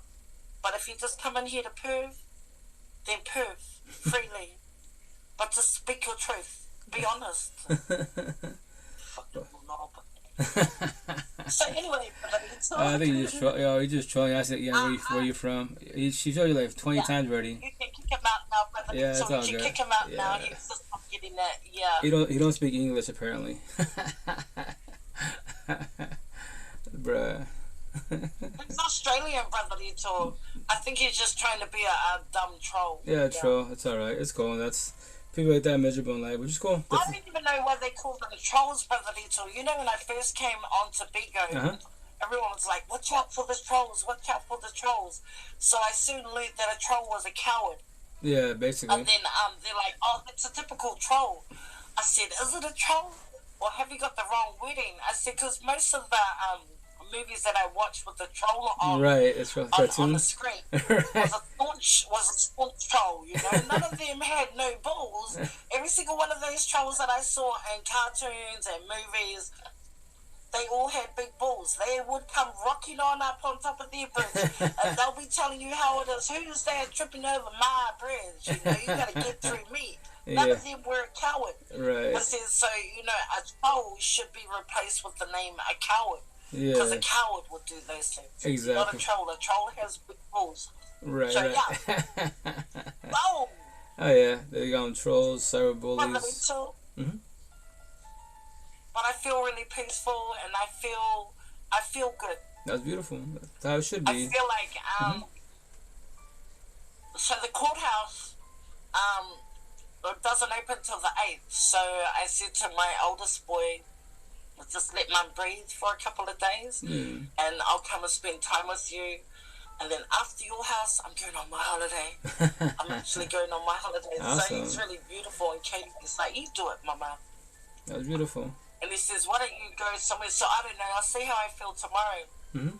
I might cruise down to Hamilton to stay a couple of nights at my auntie's place, and then come back up and spend some time with my son before I go on. I don't know. I just can't make plans because spirit changes the motherfucking plans. And it's just so good to offload, brother Dito. Thank you. Oh, you're welcome. No, yeah, it's all about venting. It's that people like support themselves a lot, and then if you want to vent, like me, my one-on-one, my motto to universe, I'm out of your pocket, don't feel alone, DM, phone call, whatever, you know, like, let's talk about it, you know. The more people are supporting, the more you progress in life, you know. But it's your own journey as individuals, not nobody else's. Supporting, we pick up when you're down. We try to guide from when you set up wise, but you know, we get off this platform, get off this live, whatever situation, phone calls. It's your life. Now you have to deal with your own pain, your anxiety, depression, you know, whatever's bothering you. But if you get vents about it, you can feel a little bit better about yourself. Once again, as an individual behind the screen, I'm a geek techie. What I recommend, you know, if you choose to want to, you don't have to. Your choice, free will. You know, audio blogs and then do video blogs. Because the cool thing is, like, when you're ready to, you fall back and watch yourself. Especially in the healing journey, as you're progressing, you can see, like, damn, that version, like a year ago, I was struggling. Here's the best part. I can show you proof. You see that? Look at that. I'm talking to myself. I can't even look at my own self on this phone. It's just a phone. That's all it is. I'm not streaming. It's not live. It's just myself. Can't even talk to my own self. You know, I'm trying. But it's cool because, you know, you don't watch yourself every which way. That's what the cool thing about video blogs. In the healing journey, you can show people like me. I'll eventually find audio clips of myself. I tell you, I didn't mean the video clips of myself. You know, video about me crying, but audio clips. Oh yeah, I'll bomb like a bitch. Yeah, I played it maybe like a year ago. Like, who's that? Oh, that's my old version of myself. That's me. 2.5 years ago. What do you mean? Like, I just be confident as fuck, hella strong, right? Because I worked on myself. 3.5 years ago, their breakup, it was my second family. Fuck no. I was struggling, but I was balling like a bitch every day for quite a while, you know? Because, you know, she's not by my side, but it's been over. I just couldn't accept it, you know? That's why I got detailed and codependency. I don't need her in my life. I want her in my life, but it's been over. But why did it fail? That's why I felt back. Yeah. That's why I felt back at the healing journey, because I want to know the answers. I don't want to be a third family and a fourth. No. Fuck your shit. No. I want to figure this out so I'll be healthy for myself and the potential to be. So I don't want toxicity. I don't want toxic relationships. Once again, like, when you shoot your shot, don't be shy, but, you know, make sure you're working yourself, because I don't, if I'm too much for you, I'll let you not wait. I'm too much for you, I promise you that.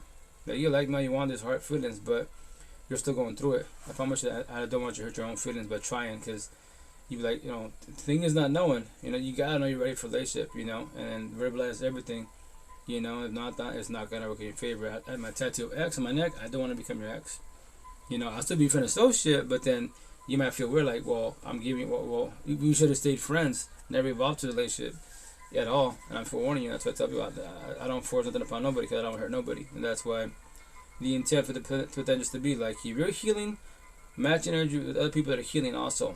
If you can be with somebody that's more healed than you are, even better. It's not always competition, but I tell people when it comes to, like, you know, standards, verbalize them. If you said, I don't recommend lowering, but if you do lower them, verbalize it out. I'm up like what I said, potential to be. Say, Mayday, let's see you and I be together, right? I tell you day one, chill out. I chill on top of the mountain with God loses for the universe. There's no more mountains to climb. This healing journey stopped 3.5 years ago. Yours should keep going, right? But I will lower my standards for you, Wes. There's a lot of potential. I know that, right? We can have a conversation, which is beautiful. But if I'm too much for you, please let me know. Your door's right there. You can leave it when you want to. You're not going to hurt my feelings. I don't want you to hurt your own feelings by gaslighting, manipulating your stuff, saying that, you know, you don't hurt your feelings. You don't want to be mean to me. You can't be mean to me. Hey, number, how you doing, ladies? How's it going? You know, you're being mean to yourself by staying here and accepting me. Don't do it to yourself. You know, and that's the shit. That's why you have conversation. Open your mouth. If not, it's not going to work out in your favor at all, you know. So that's why it's called communication and what? Comprehension. And you're saying you don't have to comprehend nothing, but you heard it. I opened my mouth about it. What up, guys? How you doing, man? Welcome to live. What up, guys? Hey, man. What's up, Rito? What up, guys? What's up, Coach Rito? Hey, yeah. Rito, I got the $1,000 you sent me. I really appreciate it. Got the trolls, bro. I realize sent you, brother. You're into the wilderness of their, I don't know, narcissistic ways. Like I said, they're not trolls, they're cowards. Right. They have to come under other accounts such as those. Yeah. But when you're at a place of peace, you're just not bothered. Oh, yeah, they don't. The dumbest thing you can do when you're at peace, you're just not bothered with anybody's shit. Oh, yeah. It just doesn't matter. Oh, speaking of that, check out. So that's my. I'll eventually have. I need phone. My new phone's coming in this week. The intent that it works correctly. I pray it does. Because then I'll transfer all my stuff. This is my original phone. This phone's poor girl. She's tired. I beat the shit out of her. I got too much files on here, right? But anyway, speaking of that, why it's false trolls, right? Let me see. I think I have it on here. Or do I have it in my files? Let me see. 2 seconds. Thank you, Brother Rachel. Thank you. Always queen. You know what's up? Oh, you're so peaceful. No respect. God. Always. I think when February comes, I think I just want to fuck off overseas somewhere. I really do, Brother Rachel. Yeah. I think I deserve a holiday on an aeroplane, even though I hate aeroplanes. Yeah. I need to just get the fuck out of New Zealand. Yeah. If you decide to travel and get out, you know, take a lot of pictures, videos. I would love to see them. Yeah. So I've been practicing videos for TT. Okay. And then I think when I'm over all of this other stuff, I'm just going to practice doing more and more and more. So I'm doing 60 ones at the moment. There you go. Heck yeah. What's up, Boo? How you doing? I'm just trying to break my my comfort zone, because it's something out of my comfort zone. Yeah. So I'm doing it. Not like fucking raunchy wearing lingerie or anything like that, but just trying to break my thing. And I'm waiting patiently for my sister to hurry up and do our podcast. And so I said to her, you've got to do it, because come February, Outies. we're on. So, right. it's suck having to wait for people, because you have to wait for them to get there. But in saying that, me doing what I need to do in January is like no lesser than theirs. So there's respect with understanding and acceptance that comes effortlessly. But yeah, I'm just over like having to worry about, well, when February comes and I can look for a man, I just fucking gotta keep myself sane. There's no room for a male in my life right now at all. And they just don't care how they message you, Brother Little. They don't give a shit how they message you. Right. They're so comfortable with being disrespectful. It's hilarious. It's absolutely hilarious. Oh, yeah. And when they message you, they expose how stupid they actually are. And so, like you said, you always say that, Brother Little. You always say, I don't need you, I want you in my life. So, you know, fuck off. Like, exactly. Like, yo, no, I'm good. Like, That's what I tell people. Like people that are like too blunt like that. Like if you like that, sure, right? But that's what I tell you. You have toxic love, broken heart inside. They're broken like a lot. They're not healing, healed. Full heart. You start the healing journey. You learn to love yourself a little bit more, and then your standards. You start observing standards of what you want from individuals. That's a positive. I want healing, preferably healed, by my side. I don't give a shit. 18 years, fresh, down supercars, OnlyFans. She can have Kim Kardashian money inside. She's broken on your last. Outside, she has yes, money, power, and fame. Man-made bullshit, but I can't even have a conversation with her. I can't even talk to you like I can to you, my day. So why would I have her on my side? Because she's young. That's okay. That's just age. Age is nothing but a number. It's about the maturity level. I want a woman that's maturing, not a girl. Girls are everywhere. Boys and girls are everywhere. The body hopping, whole face, broken codependent, toxic as fuck. That's everywhere. I'm a dozen. Toxicity as fuck, but I don't want that by my side. Friends and associates, sure, you're the most toxic person in the universe, but I'll talk about with you. I'll tell you stories. I'll give you advice, and then you get triggered, and they push themselves away. Cause I don't talk to radio because every time I feel guilty, like why? Because you're doing wrong. I'm just letting you know why you fucking up. Your choice, free will. That's your. You don't have to, and that's why once again they'll push themselves away because they don't want. They don't want to feel the feelings. They'd rather be numb up and bullshit party and kick it be wild. That's your choice, free will. Run from yourself for years to be. For years to be. I pray for you, and that's it. Pray with the tell a soft story, burn all your bridges. That's your choice, free will. You know? I'm here to help you get your life back. I'm here to, have you run from your problems. I want you to help try to comprehend your problems. Turn around, face the person mirror. The real war everyday background is you and nobody else. I can't vision or save you. You can have all the kids you want, all the marriages you want. They can't vision or save you. It's a feeling. It's a little one. Sure, it's a partner. But you're destroying them by destroying your own self because you're mad at your own self. So how's that going to work in your favor? It's not going to work in your favor. But you can try. I pray for you and I go on my day, So if you want to try to comprehend these feelings, the door is always open. You can come back whenever you want to, And that's your choice for you. You don't have to. And then really fast far as trolls, right? Trolls and people mean to you, right? When you're more in the healing journey, awakening, especially woke journey, they won't phase you. They can talk shit to you. Just look at them. They just either do the silent treatment, say nothing. Now, me personally, I love to match energy. I love to debate. So you play stupid, I play stupid, But if you want to be humble to the fullest and I say nothing, which is your choice, free will, right? So I'll play this video, which is beautiful to watch. Have you heard about the story of the Buddha and the gift of anger? So the Buddha had been traveling for many days, and he came to a town to give a speech. And when the Buddha was giving a speech, this guy kept yelling from the back. He kept insulting the Buddha, but the Buddha didn't react in any way. And this infuriated this guy a bit more. And at the end, he walked up to the Buddha and he said, I've been shouting at you, I've been yelling and screaming and insulting you this entire time, yet you didn't pay any attention to me. How is that possible? And the Buddha said, let me ask you a question. If you wanted to give somebody a gift, but they did not accept that gift, then to whom does that gift belong? And the guy thought about it and said, well, it would belong to me since I'm the giver. And there's a valuable lesson there for everyone. That's how you deal with angry and negative, toxic people. That's how you protect your energy. You just don't react. You don't accept that gift, and it will remain with them, and it ends up hurting them more than it hurts you. I love TikTok. Yeah. Okay, that is my New Year's resolution. Don't react. So let him be, just man. Leave. Let him be. Don't react. Oh, that was powerful because that is something I suck at. Okay, just don't react. Just leave. Yeah, you do like they call it the silent treatment. You look at him and say nothing. You know what I mean? And they talk shit, and then. And that's what my. Mm-hmm. That's what my military brother of 28 years, he rang today. And he's like, Bubba, what's going on? And I told him what was going on. And he's like, so are you gonna run yourself in the ground? Or are you just gonna let it go? 1,000. Hey, just let it go. Don't be bothered with it. And let it live rent free in your mind. Mm-hmm. They let it live rent free in you. That's all I'm saying. And if you do, you got no one else to blame but yourself. And always remember, if you react, it's a you thing. Exactly. Whether the person's right or wrong, it's a you thing. And he always used to tell me, Padrito, and he says, we can't afford to react when we're on the front line.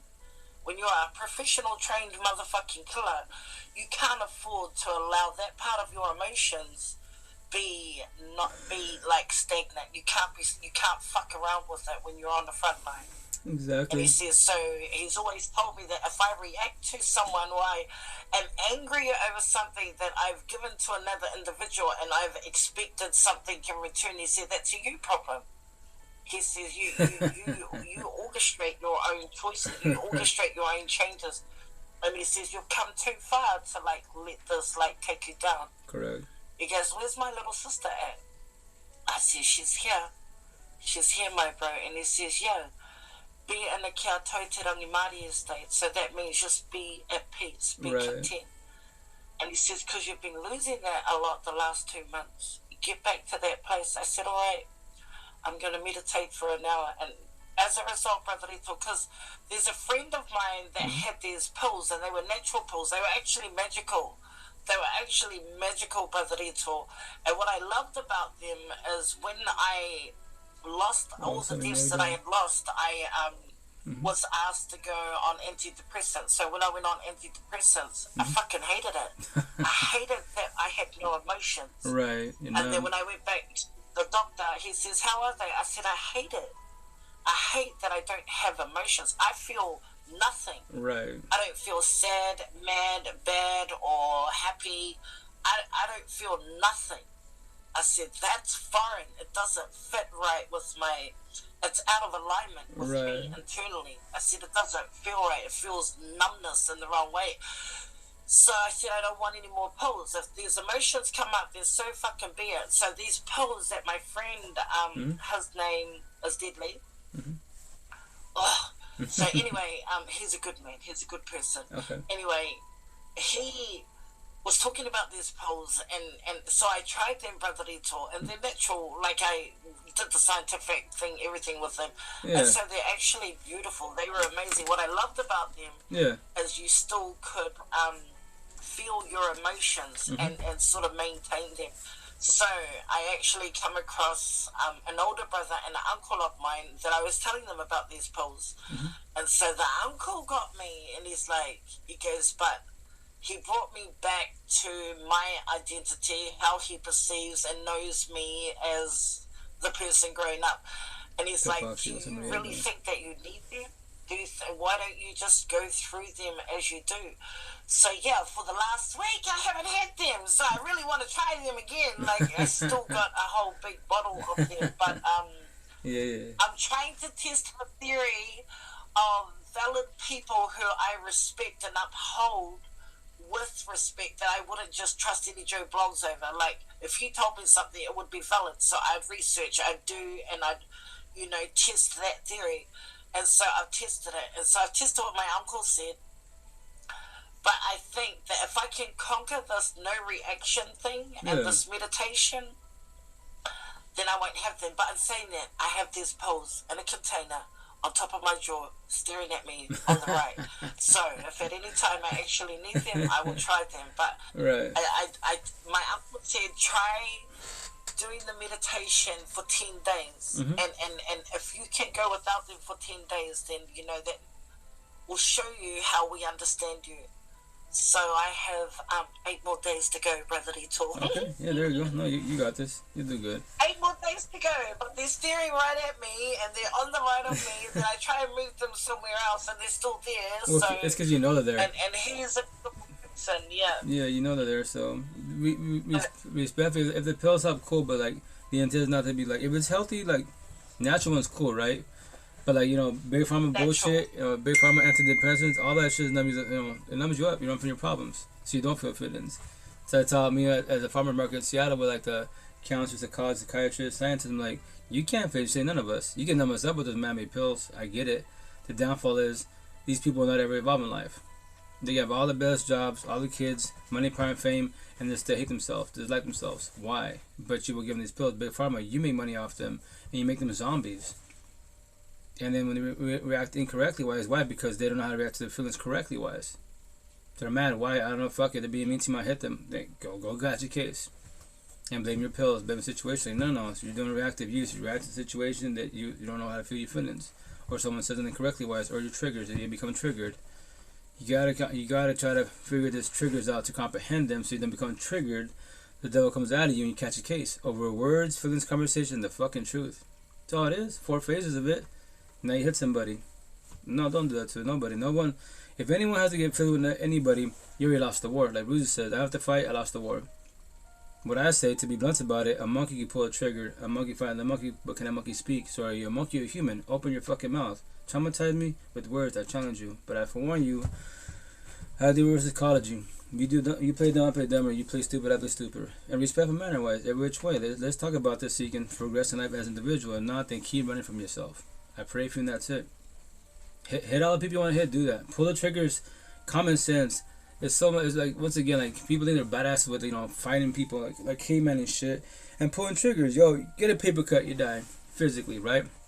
Spiritual, emotional, mentally, go through the breakup. Go through the death. Lose your kids. Then you die again. In this lifetime, you will die many times, different versions of yourself. The intent to evolve, and the intent the new version of yourself can talk to all the old versions of yourself so you don't do the same mistakes. If not, you'll have many versions of yourself, you know?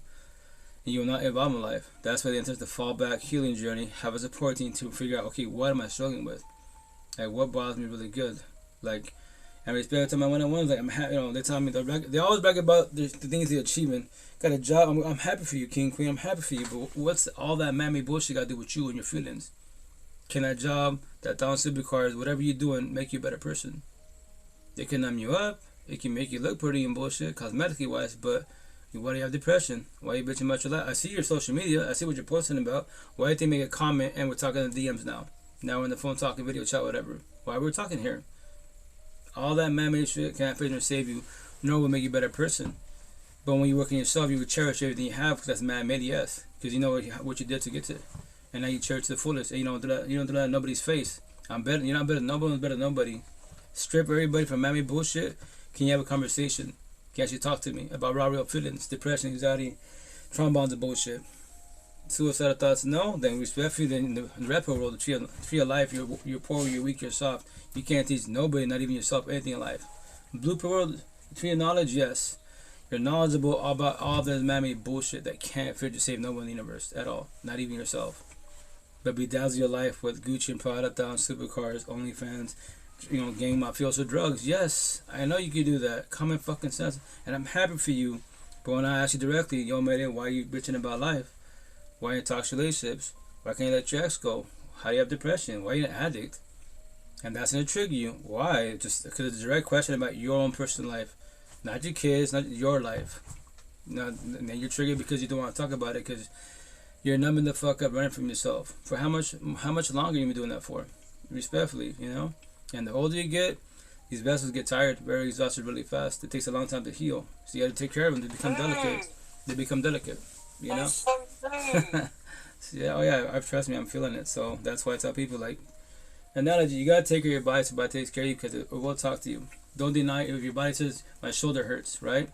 It hurts for a reason. Stretch out, whatever you got to work out, then work out. Do something. If not, deny it, brush it off, but the more you hurt, the more, you know, it's going to hurt to the fullest. So, same thing with your feelings. Like, you give me, once again, you give me a gym rat. Nothing wrong with gym therapy and gym rat, but here's the kicker. Physically, you're strong, right? You're fucking yoked the fuck up, male, female, you're ripped. Awesome. Now, spiritual, emotional, mental, you're matching your head. How are you doing? Are you physically fit in your head? Me personally, once again, if you want to test yourself, me personally, like I might trigger people, but I love breaking music, suicidal music, depression music. It's music to my ears because that was my whole version of myself. Test yourself. There's just words in a song. Sounds fucked up, but why? Because it reminds you what? Your ex, your father, your mother. Yes, it sucks. So you haven't let them go. You haven't done closure for yourself. Now you're working out. I mean, they ask me, how do you work up to this? This is not motivational. It's to test you out how your spiritual, emotional, mental is being. You can pay, music that makes you work out, pumps you up. Yes, physically, awesome. It gets you going, but now you hear sad music. Now why are you sad? It's just a song and it's just words. Why the words get you sad? You know, but you want to feel them. There's your problem. But you're a gym rat, awesome. Physically, you're fit. Spiritual, emotional, mental, you're weak, you're soft, you're overweight. You know, you can't work on yourself. So that's your problem. That means anyone could trigger you with words, feelings, conversation, the truth. And you want love, you want to be in a relationship, how? It's not going to work out in your favor. This body is just cosmetic. It's just a vessel that you're borrowing. Inside, are you broken, ugly, lost? If you're broken, ugly, lost, I'll be your friend associate. You're a growth to me, respectfully wise. If you're a woman, you're healing. I prefer healed. We can have a badass conversation. I don't want broken by my side. I was you, trust. I was like that for 39 years of my life. 30 fucking 9 I times. love you, Brotherito. Oh, love you too, man. I just tell a story, Queen. I want the universe to fall back with themselves, you know. For the most part, you women, you queens are more pathetic. You do that. You do the healing journey. Women support women. You got a squad. Men don't support men. Men, we don't have squads at all, you know. And if we have a squad, we're all even. Like, if I'm going to break up, you know, what can they tell me? You know, work on yourself a little bit, or, you know, I'm here for you. But if they're going to do the same shit, none of us are evolving. We're all fucking standstill, stalemate. No one is evolving. You know, I got you, but you say the same shit every single time. Right? You gotta do the fucking work. Do the work, get the treat. Yeah, exactly. That's why. I'm glad that I do a bit of it. I know I can't conquer all of it, but for today, I'm doing fucking above and beyond okay. That's beautiful. And that's what matters. I don't want to be in a broken place. Cry that shit out. Do that shit. Name that shit. Feel that shit and fucking let that shit go. Because I don't want to carry it throughout the day. Correct. I want to be ready for when my sons got courage to ring me, or when my family need me. I need to also be there. Right. And when I do, I feel like I'm relieved, because it's like really looking at shit the way that you need to look at shit, whether you break it or not. So I'm not broken at the moment, brother. I'm quite relieved. No, you're doing better. No, you're a lot better. I'm actually quite at peace with myself. Which is beautiful. Usually when I'm broken, I don't care when I come on your panel. And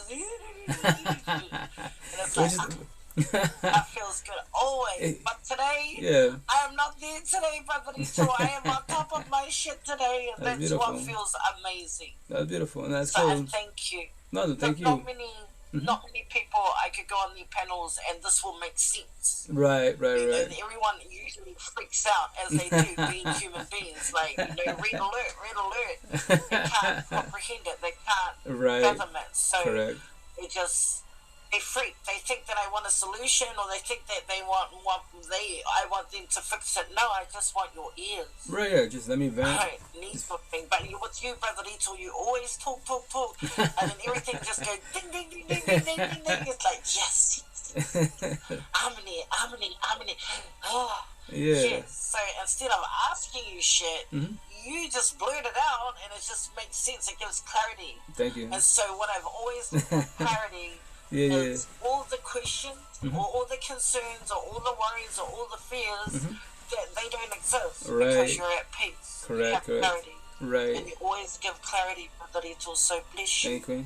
Thank you. I think you know that's just like I love my support team. Once again, a lot of stuff that I say is my personal notes. A lot of other stuff is my support team. My 10 people, my support team, my light workers. I pair their what's the word I pay for their knowledge. So that's what type of people. The cool thing we have is support teams. Like, no one better than nobody. Like, all I'm doing, like, remember, like, you're speaking, right? So we're just sharing notes, knowledge, and wisdom, you know, analogy, metaphor, and riddles. So I let you speak to the fullest. Whoever's in the box, whoever in the comments, like, I want to hear it, because maybe I could learn from you, and vice versa, you know. And then from there, I could tell someone a story. Like, this is not my personal experience, but I got my sister Mede. She went through this situation. We talked about it. So it sounds similar to the situation what you're going through. So let me tell you a little story, you know. Let me give you an option that this and there's something to work with, so you're not just at a wall like I've set here. Like, no, there's more to it than that. I promise you that. Don't give up at that. And you don't have to comprehend anything I'm telling you. That's your choice, free will, your journey, not my journey. But as long as you're just, if you're more minded, patient, it's called communications, conversation. Now you have options, ideas, scenario, something to work with. Because I might say something. Remember, it's either my personal saying or somebody else's that might get you going. Like, oh shit, that kind of makes sense. There it is. It just dribbles are rolling. Now, be more observant. It kind of makes sense. Let me fall back. Dissect that situation, because I have something to work with. It's not a stance. It is what it is. No, it's not. It is what it is. Don't give up. There's got to be a reason you have that feeling. Figure out, okay, those triggers. What triggered it? What do you mean? Observe it. It could be words, feelings, someone holding hands. You saw something. You heard something. You know. And that's what you talk to yourself. You was a little while ago, whatever. You were feeling good, happy. No negative thoughts at all. No negative triggers. All positive. You love the universe. I love my peoples at work. Then all of a sudden now I'm sad. Okay, what triggered the sadness? Observe the triggers. Something, I promise you 1,000. You observed, heard, saw something. It's right there, but it's scary to fall back and dissect it. But yeah, Brother Lito, you know, when you go through these challenges and these tests, because there was one question that I always ask you, because I value your truth. And I remember asking you a little while back, it was like, Brother Lito, am I ready for a relationship? And you're like, yeah, because you do all the work. And then, you know, sometimes when I'm fucking tested, sorry about my swearing, but when I'm tested or when I go through my challenges, I'm thinking, am I fucking ready for a relationship? Maybe February is the time. But yeah, I question that. Yeah, well, I fucking question it, bro. well, we do initially wise because while we're going through it, right? But me personally, that's how I look at it. Once again, like, you and I doing each other from Adams, right? And remember, this is a scenario, no passing boundaries at all, right? But scenario, if you're not really together, I know you're, once again, you're doing good, you're healing journey, right? I'm already woke, I'm chill, there's nothing else to heal, right? So we can get along to the fullest, because what we do? Communication and what? Comprehension. You don't gotta say nothing to me. Like, you say a sentence, cool, let me elaborate. And I'm always being like, I'm in a positive manner, because I want to pick up when you're down. I can't finish saying you, but let's talk about it. Let's try to figure this out together. You know, like that term, like, well, some, because of my one-on-ones and even on TikTok, they'd be like, well, I don't want to bleed on others. So, yo, king, queen, I tell my time, I want you to bleed on me because you're not together, because you can't take my energy. I have compassion because I was you. I control my empathy, sympathy, why we just call the word compassion, right? So with that said, you and I together, we put bandages to your cuts and wounds. Now we talk about your feelings, but they will become healed when you forgive, communication, not forget, and you let go. Do close for yourself, comprehend why I felt. And now you take the bandage off. And now it's a scar. You can look at it. Look at my tattoos. Max's name. It's a scar, right? It's on me, right? So with that said, I don't look at it and get my feelings. It hurts. No. I love her for leaving me. I love her for leaving me, because that's on my tattoos. A lot of people, like, you know, it's a map to life for everybody, Wes. You gotta feel your feelings. And that's what I'm saying. Me personally, you are. But once again, the potential to be wise, make sure y'all match energy. You know, let's say for whoever you're liking each other, wise, you know, let's say they're not healing too much, you know, and you decide to lower your standards, you realize that, yo, chill out, baby boy, like, I'm up here chilling, I'm still healing, but I see a lot of potential in you, wise. So I'm letting you know, I'll lower my standards for you, but I'm letting you know, if I'm too much for you, you can leave whenever you want to. I don't need you in my life, I want you in my life. And the door's right there. I like it when you're beast to you, my brother. Always been a blessing. Thank you, Queen. Thank you, brother. Yeah, I'm just got it for one of the universe. I know I'm pretty blunt, but this is the only way to get your attention. Like, respectfully, for 3 years of my life, I try to do, like, God, like, you know, keep it humble. Jesus, like, respectfully, in 2024 now, it doesn't get your attention. If I'm a little harsh, be a little narcissistic wise to get your attention, now it sparks a conversation. Like, you're being mean. I did it for a reason to get your attention. Yes, I am being mean, but my narcissist trait, my pride and ego that I control, let me tell you why I say what I said. And I purposely said this, or I got it tied on my body for a reason, to get your attention. This is the only reason why we're talking, right? So let's have a conversation if you're ready for it. And you don't have to comprehend. You sit there and listen, say nothing to me at all. I can speak for half an hour, and you don't say nothing. You don't have to feel guilty, like I haven't said nothing. You don't have to say nothing. I can tell by the conversation, your energy, you're trying to soak it in. And if you have questions, I know I say a lot bluntly wise, so just ask me a question. You're not going to hurt my feelings, because if you don't ask a question, make a comment, you won't ever evolve in life. Ever. Keep it to yourself. No, stay quiet. You make perfect sense. You always make perfect sense, Brother Lito. And it's good because it brings things really clearly within what I'm thinking in general. You always do it, Brother Lito. Thank you, Queen. And so a lot of it is when I do fathom it and the picture becomes fucking clear. Yeah. is that's when I need to just go and soak in it. Right. So I can look at it respectfully. Correct.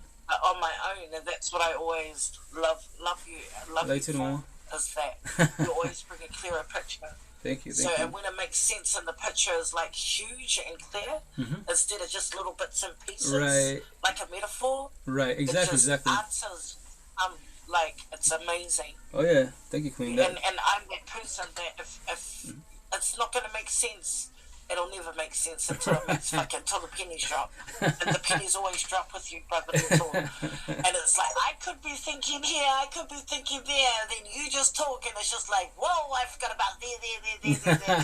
Whoa, okay, the picture's like a movie now. Right. So that's cool. Oh yeah, thank you. That's beautiful. Yeah, that's. But on that note, Brother Lito, I'm gonna go off the panel, have a little breather, look at the picture that you've made clear, because the picture is now a movie, which is a good thing. But I love and appreciate you, Brother Lito. You too, man. Have the Queen. And everyone else who's like contributed. But if you're still on later on, I'll definitely jump back on. But I just don't want to lose what I'm getting at the moment. I need to just sit and lie and process that. Most definitely, man. Thank you for having patience with me, Oh, hey, Barbarito. I got patience for the universe. Thank you, Queen. Oh, may God just pour multiple blessings on you and all your loved ones, everything you want, need, and Thank desire. you. Just Thank I you. pray a miracle prayer and favor upon you, my beautiful brother, because you are a blessing. Thank you, Mary. Thank you, Queen. You are a true blessing from here. Thank you. Just And I love and appreciate you, my Thank you, I love you beautiful too, man. brother. So thank you, our king. always. Just paying it And forward. thank you to everyone else that's listening on Brother Lito's phones. The lights. Love yous. Look after him, otherwise I'll fart on yous. Love you, my beautiful brother. Later, Bye. let you, Mary. Take care. Be safe. Yeah, that's Mary. She's a beast. Once again, like that's why personally, like, tell everybody, like I respect when I say this. That's why I feel I'd rather be with a woman that's no matter 18 or 60, whatever scenario. That it's maturity level. Like you're healing. We can have conversations. You know, that's why they say, like, you know, respectfully on TT TikTok, they'll be like, the healing journey doesn't ever end. Like I say that's incorrect because I've been healed for 2.5 years of my life. I want to be in a toxic relationship. I want to deal with toxicity. I'm not scared to open my mouth every which way. So, and that's the intent. And once again, everybody's healing journey is different. It could be 1, 2 years, 20 years. The sooner the better. But the intent is the people you have by your side, your support team. You can evolve in life. We pick you up when you're down. And if you decide your relationship, you know, they might ask, you know, if she's ready. Like once again, I'm judging everybody because I'm judging your communication and observing you. That's the comprehension part because I like to speak. That's the time you're ready whenever you're ready. But once again, the potential to be, make sure they're on your same page. You know, if you decide lower your standards, that's what I tell people. Verbalize that shit. Like yo, I tell the potential to be like yo. Scenario, if I lower my standard, I'll let you know. But I'm letting you know today, day one. It might sound hard, but it's blunt. I don't need you in my life. I want you in my life. I'm not being codependent. I'm not scared to be on abandonment issues. You know, if you want to be toxic, whatever, right now, you know, scenario, let's say you're hiding a lot of shit. I'm just letting you know, like, it's just you and I, monogamous, A and B relationship. If you want to do J-Dog's entanglements, premeditated, someone, if you know, they flirt with you, right, you don't have two options. You're a blue pillar, you entertain. So if they flirt with you, you flirt back. That means that my validation not suffice, but you want love. You're not ready for love. You want toxic love. You want my love and many others. So with that said, that's when anyone cheats be I love you. No. They have love for you and they have love for many others because they loved you. It just be monogamous, A and B, and that's it. That's why people got to use the words correctly. And on top of that, you call your partners out like, nah, you don't fucking love me. You love many others. You have love for me and many others. If you love me, it would just be you and I. So that's why I love myself.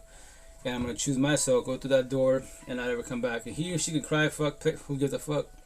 Deadass, respectfully, you pray for your ex, fuck them. Be selfish and choose yourself. If not, stay there. I pray, plan how manifest. My partner changes their ways. You know, they're being mean to me. You're being mean to yourself. Hurting your own feelings. But stay in there. You can't feel yourself. Nobody in the fuck universe. I have 8 kids. I can't feel yourself. None of them. I know all my kids are going to destroy potential relationships. And they can all fucking hit rock bottom. Become addicts and shit. Off their fucking domes. I know that. And I can't stop it. At all. I could prevent the conversation. But that's their choice, free will. That's it. Everyone above ground, free will and choice. Life became hard. Only 2 fucking reasons. Black and fucking white. Everyone's got child trauma. Then you got bullying, shit, middle school, high school and shit. Because you know the bullies are bullying because they're getting bullied at home. It's fucking common sense. Black and fucking white. Typically the males are narcissistic. There's the bully right there. Because they were bullied from their fathers and grandfathers. A.k.a. the general cycle. The cherry fucking top. When life became hard, relationships. They make you, break you, definitely destroy you. That's what fucks you every which way. That's when you question your self-worth. You question God. You question everything. All your beliefs. Especially when you're too empathetic. I love God, Allah, Buddha, whatever. I show love, respect. And those motherfuckers by my side destroying the shit out of me. Why? I did everything positive, best out. I got fucked over every Twitch. Why? That's the shit. All these fucking whys, no answers. The answer basically is you not knowing. Your parents. It's your cycle. That's what I tell people. If you don't believe me, ask all your family and friends real fast. Especially your parents. Your caregiver, whoever your caregivers are, right? Mom, dad, what's reactive abuse? What's that? In Spanish, ¿qué es eso? Grandma, grandpa, what's deflection projection? What's that? ¿Qué es eso? You know, aunties, uncles, what's gaslighting, manipulation? What's that? ¿Qué es eso? Cousins, siblings, what's trauma bonds? What's that? ¿Qué es eso? Everybody in the universe, your family, friends, teachers, with an empath narcissist. What's that? ¿Qué es eso? Oh my fucking gosh. Blue pillars everywhere. Everyone's stuck in a general cycle. And that's why you're fucked like they're fucked, respectfully wise. But the cool thing is you're asking questions now. You're evolving. You don't be stay a blue pillar, a tree of knowledge. Tree of knowledge, respectfully, yes, that's all of us. You have all this knowledge about mammy bullshit, race, religion, politics, gang mafiosos, all this bullshit on social media. Yeah, that's called the tree of knowledge, entertaining and shit. That's what it is. Why don't you get the tree of life? X, the tree of life. Take the red pill, tree of life. Take the red pill, get your life back. Teach me about your life. Can you? No? Then tree of knowledge. I'm happy you're Gucci, Prada, supercars, OnlyFans, gang mafiosos. I don't give a fuck. That's Blue Book Conversations. I'm happy for you, but inside you're broken, ugly, lost. You won't ever evolve in life. Ever. I pray for you, and that's gonna go my day. That's all I can do for you. That's why, once again, tree of life. Take the red pill, get your life back. You evolve more faster. You won't ever be in toxic relationships. If you are, you trip, you fall, you have situations, you get up and leave. You already know, shit out. It's my life. What? It's your life. Every day, bug down, we got free one choice. So that's what I'm saying. You don't need people in life. The person you need, chase, compete, submit, any validation from is the person yourself. You want people if they want you. Match energy, not take energy. If they take energy, why do you allow it? You know? Why are you scared to say no? Why are you scared to realize boundaries? Why are you scared to be mean to I if I'm being mean to you? Make that make sense. And I know I get it. I don't want to hurt their feelings. I don't want to be mean to them. But let's dig deeper. By you allowing it, you hurt your own feelings and be mean to yourself. Make that shit make sense. Starts with you, not nobody else. And remember this, cherry on top, we're all fucking, if they're 18 years older, you graduate, leave the household, you become a young adult, but you're an adult. You get in toxic relationships, right? The fucking door's right there, you can leave whenever you want to. Somebody would take your action. Your caregivers, siblings, somebody in the fucking universe, especially with social media. So you don't feel all guilty and shit. Yeah, I gave up on them. Then don't fucking stay there. Stay, pray, plan, manifest. It's not gonna work in your favor. Your choice, free will. But when you build strength and courage to walk the fuck away, guess what? You feel better because now you're doing reject. Remember, rejection and protection. Your life, not their life. They take energy, not match energy. And somebody in the fuck universe will take your action. I promise you that. Because of social media, because technology. Your ex to be wise could go on social media. You know, let's say I have a partner. I break up with her. She goes on social media. I would tell her face, go on social media. Tell them I just broke up with you. Your comments, DMs, fucking gay, straight, trans after you. I don't recommend going body hopping. You should fall back to the healing journey. I'm your ex now. I can be part of the support team. I can tell you all the answers to life, but you don't have to. You have the right to hate me every which way. It hurt my feelings because in your head, I'm giving up on you. Like, no, you gave up on yourself because you wasn't ready for the relationship. I want love. You want toxic love. I don't want toxic love. That's my past version of myself. No. See? I get up and leave. I trip. I don't fall. That's my situation. Everyone comes in your life initially as a blessing, right? So when they leave, what's the blessing? As a lesson. When they leave, what's the blessing? Or was it a lesson? What is it? Figure it out. Positive or negative, you know? And that's why, once again, as an individual behind the screen, I don't do dates. I do one date. And here's the best part, because people are about dating shit. Who pays? Fuck all this money bullshit. Dead ass, man. It's like, no. It's not about the value of the meal itself. Me personally, to be blunt, like, yo, I'm first and foremost, Queen, I'm here for the meal, first and foremost. Second of all, I'm here for the conversation. You can be dolled the fuck up, beautiful, $1,000 supercars, OnlyFans, all this, man. I'm happy with what you achieved in life. But if we can have a conversation between you and I as adults to be potential partners, to be respectful what we're doing here, then you should date and be in a relationship with your Gucci and Prada, your OnlyFans, the $1,000 supercars, gang mafiosos, all this mammy bullshit, because all you can offer me is toxic love. I don't want toxic love. Inside you're broken, you're ugly, you're lost. You're a girl, you're a boy, you're not a man or woman. It's healing. Men and women, we start the healing journey. We fall back. And we're blunt about it because all we focus about life. That's why I look at the girls and be like at 7-Eleven, like, so that's how you talk about his life. Like, yeah, why? Because that's all I care about is life. You care about what? Right now, your homegirl, the squad, right? The boys are there, that's your squad, right? So y'all about to do what? What the fucking ghetto folk do in the ghetto hoods? You go to the parties, right? The bars, the clubs, house parties. Toxic love fucking everywhere. This is hell on earth. You don't see what I see, but you're there to find love. I pray for you, and that's it. You can't find love there at all. 95% people there are broken, codependent, scared to be abandonment issues. Toxic love. They're there for the lust, and that's it. 3% they're actually there, like you're there, potentially they're chill, have fun. You had a fucking hard week and shit from work. 2%, I'm 2%. I don't want to be there. I'm the fucking DD. I make sure the squad behaves. Yeah, I won't ever do that again. No. I already know the situation. Like, oh, you're mean. I know because the truth hurts. You're dolled the fuck up. Look at your homegirls dolled the fuck up. Yeah, you're cosmetically exotic. You're about to go look for love at the bars, clubhouse parties. I pray here in the valley. Eastern Washington, Mexico, school white folk, fuck no, this is toxic love. But I pray for you, and I tell them, I pray for you, enjoy the toxic relationships. And when you were doing that, you live in that, remember my words, enjoy that toxic relationship. I pray for you. And whenever you want to talk about this, you know where I work out. And while I'm still here, you can come back whenever you want to. If not, I got social media. I'm repetitive as fuck because I talk about relationships.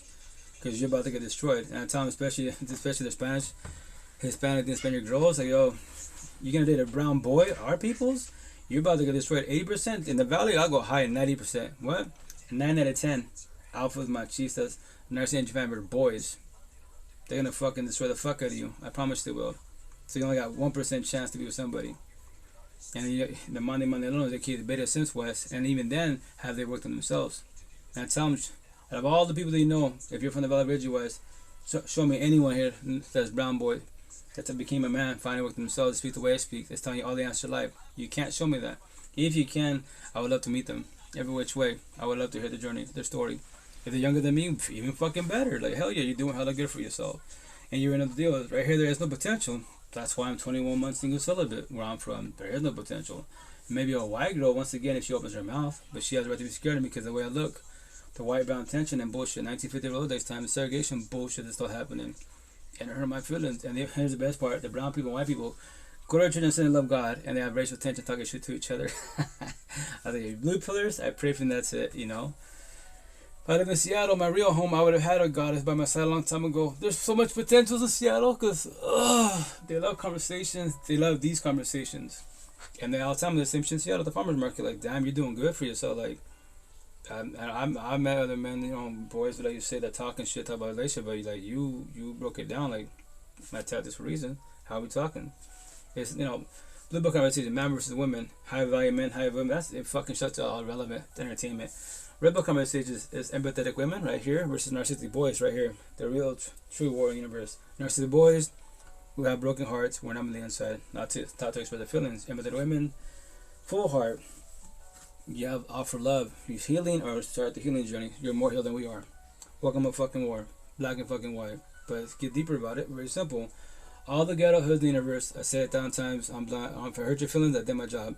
All the ghetto hoods in the universe. All the ghetto hoods. That's Lucifer's playground. That is hell on earth. That's your dungeon. Fantasy every which way. Toxic love everywhere. People are narcissistic as fuck. Main chick, side chick, baby mom. Fucking drama like a motherfucker. You see the TV shows. That's your life. There is no love there. It's like fucking 1% love basically to trigger you every which way. Go to the suburbs, the nice areas. That is heaven on earth. Be more empathetic wise, more communication comprehension. Yes, you have people narcissistic wise. Yes, you do have people to me. I get it, but is there really a lot? Not really. Because for the most part, more love, respect for the most part. For the most part. And I mean, individual, I can speak on my behalf. Eastern Washington, respect, it's a lost cause. Western Washington, along with potentials, especially downtown and the north side. The suburbs from like North Linwood, South Everett. I lived there for 12 years of my life. Downtown Seattle, South Side, fuck no. The ghetto hoods, there's, you know, there can be love there. The downfall is like they're people that are more, but they live in the ghetto hoods, right? Because it's cheaper to live there, right? The downfall is you open your door, you walk in the streets, you're in the ghetto hoods. That's a lot of people in Seattle at the farm market, they get offended when I say that. I've been downtown, but I live in, yes, you live in Renton Highlands, the nice area. Federal, yes, all the suburbs, but you drive 5 minutes away, you're back in the block. Why do you think you save so much money in your home? I get it. The downfall is look at your environment. I'd rather live more on the north side.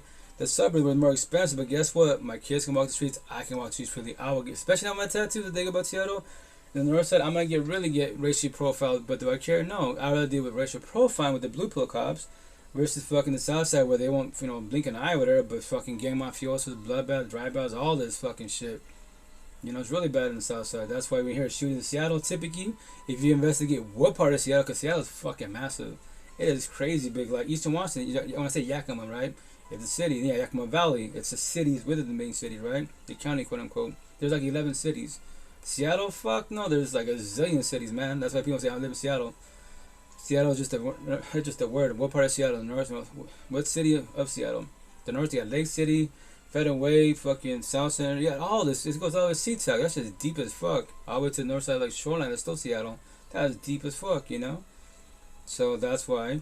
When they tell me, like, well, I'm not trying to offend you, you know, respectfully wise, but that's why you save a lot of money where you live. Tell me you shop at the rental Walmart. I doubt you do, because that's just ghetto as fuck, right? You all the way to Federway. You go all the way to where Shoreline. I'm saying no, Linwood, Linwood. Go all the way over there. That's hell of a drive. When you just go like 5 minutes here, but that's the ghetto hoods. So I'm saying, like, nope. The day I moved Seattle back to the suburbs, you know, paying more rent, so be it. Paying more to get, let's say, buy a home, then so be it. But guess what? I can walk and the kids can walk the street freely wise, every which way. And now that I know these terms, they sit out on my tattoo, my body. Anyone give me shit, but yo, you've been too narcissistic. You see my tattoos? Hate, pride, ego. How can you say you're a good person, but you're talking shit to me? Racial profiling, like, look, I get it. I live from the south side of Seattle. You have the right to assume that. You don't want to get us to the suburbs. I get it. But now that you know who I am when I'm speaking, I'm none of your above. You get on my record, I'm good on straight every which way. So what's good, you know? But that's why, as blue pillars, when I talk about these terms, that's why I tell my body for a reason. Deflection, projection, gas ambulation, trombones, reactive use. If you want to get more spiritual, you know, when you have, remember, as a forewarning, the worst people in the whole universe can destroy your who? Your partners, and they want you to destroy your kids. Worst could leave it a knife. Leave it a knife. Be very, you know, observant and respectful with that, because the words are spells. So, as a forewarning, the worst being destroys your partner. Your parents talk shit, people talk shit, you can cut them out whenever you want to. Your choice, free will, right? KR, kick rocks. But when it comes to potential partners, when you have TLC sex intercourse, what do? You exchange energy and from bonds, soul ties. You know, trombones, twin flames. Because that one person, so you gotta be very, very careful who you exchange energy with, especially you females, because you're too empathetic.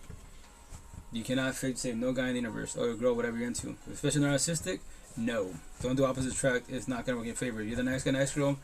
Do not date that bad guy, bad girl. It is not gonna work in your favor. You get destroyed. And then when you question your self-worth, you question God, Allah, Buddha, whatever you believe in. You don't do it to yourself. It's not gonna work in your favor. Remember, you don't have to comprehend me. It's just a forewarning. You're crying about one person in the whole fucking universe. And let's say scenario, they get up and leave, they cheated, broke up with you, whatever, right? And let's say maybe potentially they fell back. They might have cheated on you, they felt bad. And you know what? Or they just broke up with you. They didn't cheat. They just broke up with you. I'm done. I'm choosing myself. I'm falling back. I'm gonna figure this shit out. Then let's say they mistreated you every which way, pretty bad, right? And it sucks. No one deserves that shit, right? But let's say they worked themselves. They work themselves wise, and they're doing good for themselves. And then let's say they potentially move on, they get a relationship, right? And then you're still bitter towards them, but you're not happy with them. You should, like, respectfully, yes. Initially, it's hard, yes. I get it. The bitter and hatred are narcissistic traits as individuals. You're jealous, envy, and shit. Like, well, they mistreated me wise, but they're now because you're watching the social media, you know, or let's say they live locally wise. You're watching the social media show, watching the face to face. Like, now they got this new partner, and they're treating him good. Like, that's all I wanted from them was to treat me good. But remember this. Maybe they wasn't ready. Maybe they're still broken every which way. Now they fell back and with themselves. That's a positive. You should be happy for them. But yes, initially it's hard. Support teams. To fix yourself by yourself is highly impossible, because in your head, your mansion, your notes, your knowledge, wisdom is maxed out. You're at a fucking standstill wall. You don't know how to let go. Your ex's past pain. You know, anxiety, depression, none of this shit. My tattoo in my neck. You don't know how to, because you don't know anything about it. You know those feelings of it, right? But you're still down. So if you reach out for help, ask a question. All it takes is a question, comment to spark conversation. Then you potentially build a support team. I promise you that. And the easiest app for the most part, to give you a heads up, go on TikTok, I'll say it. Go on search bar. Do you know, believe me? Search bar, type in narcissist. My word, empathist. Type in empath. Reactive use. Deflection, projection, gas ambulation, trombones. Twin flames, toxic relationships. Type it in there, grab your tissue box, your popcorn, you're gonna shed many tears. Zillions of people on TikTok are fucking going through it bad. Really, really bad. But the positive is they're public about it. You can make a comment or ask a question. Maybe the creator might respond to you. Maybe someone in the comments will. I do it all the time. People are like, oh, fuck him, fuck her. I'm like, well, and my shit's all copy and paste. I've been saying it 3.5 years, you know. Even on the left, you said otherwise, right? And if you think about them, in your mansion, they still have the rent free. They're eating the popcorn, watching Kalada Beauties, smiling your face, living the rent free. Why do you allow it to happen? So that means they own you. Spiritual, emotional, mental, they always own you. But you want love, you want a partner. How's that gonna work out for you when your past is always meets your present?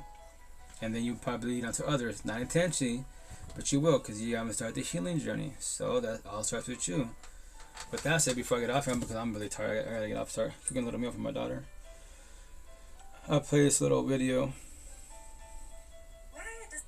And the cool thing about TT, like my side, once again, it's like positive, inspirational, motivational,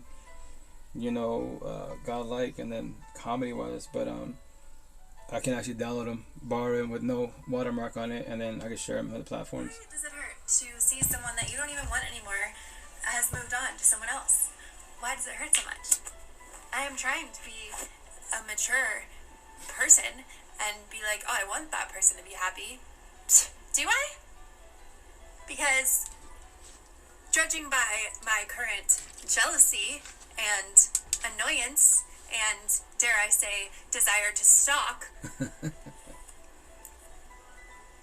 maybe I don't want them to be as happy as I thought. Yeah, I love watching this. Obviously she's going through it, right? The healing journey. That was me 3.5 years ago. Like if your partner's doing better than themselves, right, and I see that potential, they're both doing good for themselves.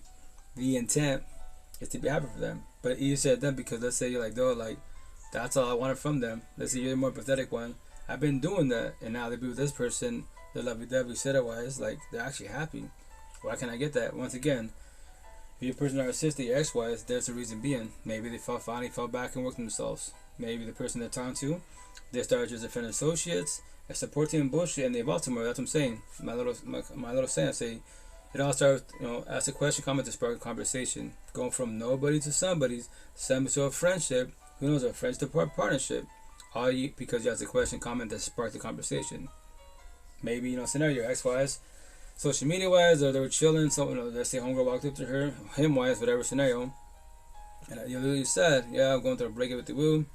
Okay, that's cool, whatever, and I recommend you fall back, don't get in a relationship, you're not ready for that, I'm doing it to others, and that's what I usually do. Like, well, you can do that, it's your choice for will, but I don't recommend it. They start as a nobody, maybe start build to a friendship, and then who knows, maybe the friendship becomes deeper and they become a partnership. Nothing's wrong with it at all, but it was a slow transitioning wise. Once again, I tell people, you're more healed than the potential to be. If you decide to lower your standards, you verbalize that shit so they know what you're doing. I'm up here, actually, on top of the mountain with God, loose of the universe. There is no more climbing to do. Mine should end 3.5 years ago. So if I decide to, I'm gonna lower my standards for you, to letting you know, because there's a lot of potential. You're doing good. You're talking to me. You're doing really good. But I'm letting you know, if I'm too much for you, the door's right there. You can leave whenever you want to. You can't hurt my feelings. I promise you $1,000. You see my ex right here? Her name? This is the last female in my life in this lifetime I'll ever shed tears for. She could tell you I was balling like a bitch and bullshit. No one ever see me do that ever again for any female, because I don't comprehend it. I don't need you in my life. I want you in my life. I am not broke codependent. I am not scared to blown abandonment issues. I was. That's why you got D-type of codependency every which way. That's the flaw. That's why the breakups hurt every which way.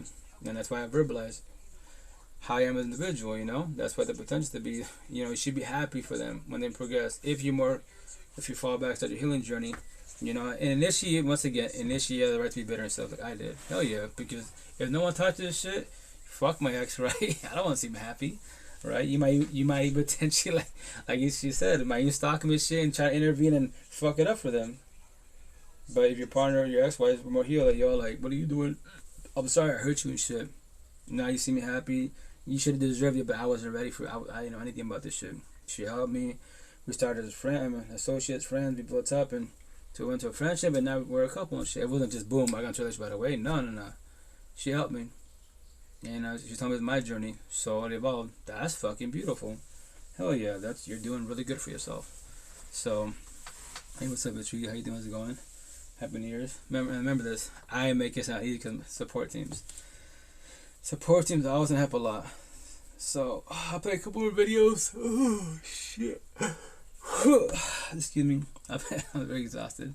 I'll play a couple more videos and then I'll get off. So, I'll be on tomorrow.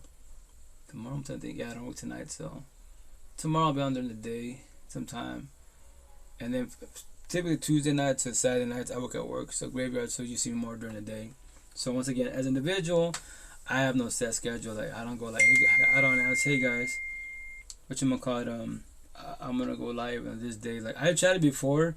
It doesn't work out in my favor because I do so many one-on-ones. Like, I do a lot of one-on-ones. I'm trying to work on my pod. In my head, I'm Joe Rogan status. Physically not there because I'm not pushing enough content. So today I did my first upload in months. I think since September wise. And I have like, I'm like behind like shit, I don't know, 2.5, 3 years roughly. That's a lot of content. I have like fucking hella content. But no one's gonna know this conversation if I don't push content, you know. But I tell people like the local stuff right now, anyone behind the screen, if you want to see this conversation once again, no one, you can't see nobody, you can hear people outside. All you see is I, and that's it. But if you go on my Facebook, my Twitch, all these for the current stuff for the most part are there. It's basically a live session, but it's a podcast. So that's what everybody like. There's a lot of focus on. And I had a new follower on TT. She's like, I went on your Twitch, and that's all you talk about. Like, yeah, that's cool. You doing that? Why? Because I want you to get your life back. I make it sound easy as fuck, but the cool thing is, you're hearing it. You don't have to comprehend it, but we're talking. You're reaching out to me. You know, sparking the conversation. So that's hella cool. That's why. But what's the purpose of all this? I just told you, get your life back. And I go, me personally, did that 3.5 years ago. I made a vow to the universe. That's why I have the crown of thorns from Jesus right here. The crown of thorns of Jesus, because I decided to crucify myself with my tattoos. I initially was against fake tattoos, neck tattoos. I thought it was ignorant, stupid shit. Right? When I was a blue pillar, you know. But nah, I got tattoos in my face, the map to life, to get your attention. Triple X, Extension. That's why it's a cross of X. You know, Triple X is his tree of life. Makes sense. 20 years old. To call it the whole universe. Show me any 20-year-old in the whole universe as we speak. If you know them, if you are, you let me fucking reach out to me. I love to talk to you. But show me any 20-year-old, especially from the ghetto hoods that spoke the way he spoke. If you can't show me that, if you do, I would love to speak to them. Because that lets me know that in the next lifetime, I could potentially be younger. You know, because he was 20 years old, which I call him a Morpheus demigod awakened. At 20 years old, he was saying all the shit I was saying at 20 years old. You know, different terminology, but the same concept. Like it says, the more you focus on yourself, the better for yourself. The answer to that is the person mirror. Focus on the person mirror, it's you. That's all you ever needed was you. Show me any fucking 20-year-old, especially in the ghetto hood, show me that shit. You can't. It's highly impossible. The suburbs potentially, but they're more positive spiritual. God, like God could do for you. I'm like, I love you guys, but God can't do it for you. 4 days, 4 nights, Noah's Ark. He said there many, many times. Yo, I make covenant to you, myself and you humans. When you see a rainbow, covenant means promise. I will not ever intervene with your situation. I give you a free one choice. I will guide you, Ojan guide you, but I didn't put a gun to your head. Lucifer did not. That was your choice, free will. You can choose right from wrong. Every day above ground, everyone's got a free one choice as adults. Everyone has that shit. So you decide to choose wrong, blame Lucifer. Lucifer's like, yo, I didn't put a gun in your head. I told you, you don't do this. And yeah, but you fell for it. That's not my shit. God's like, well, I'm here for you. You don't gotta do that. You don't gotta party, kick, do drugs, all that shit, and numb the fuck up. That is your choice, free will. But why are you scared to talk about your feelings?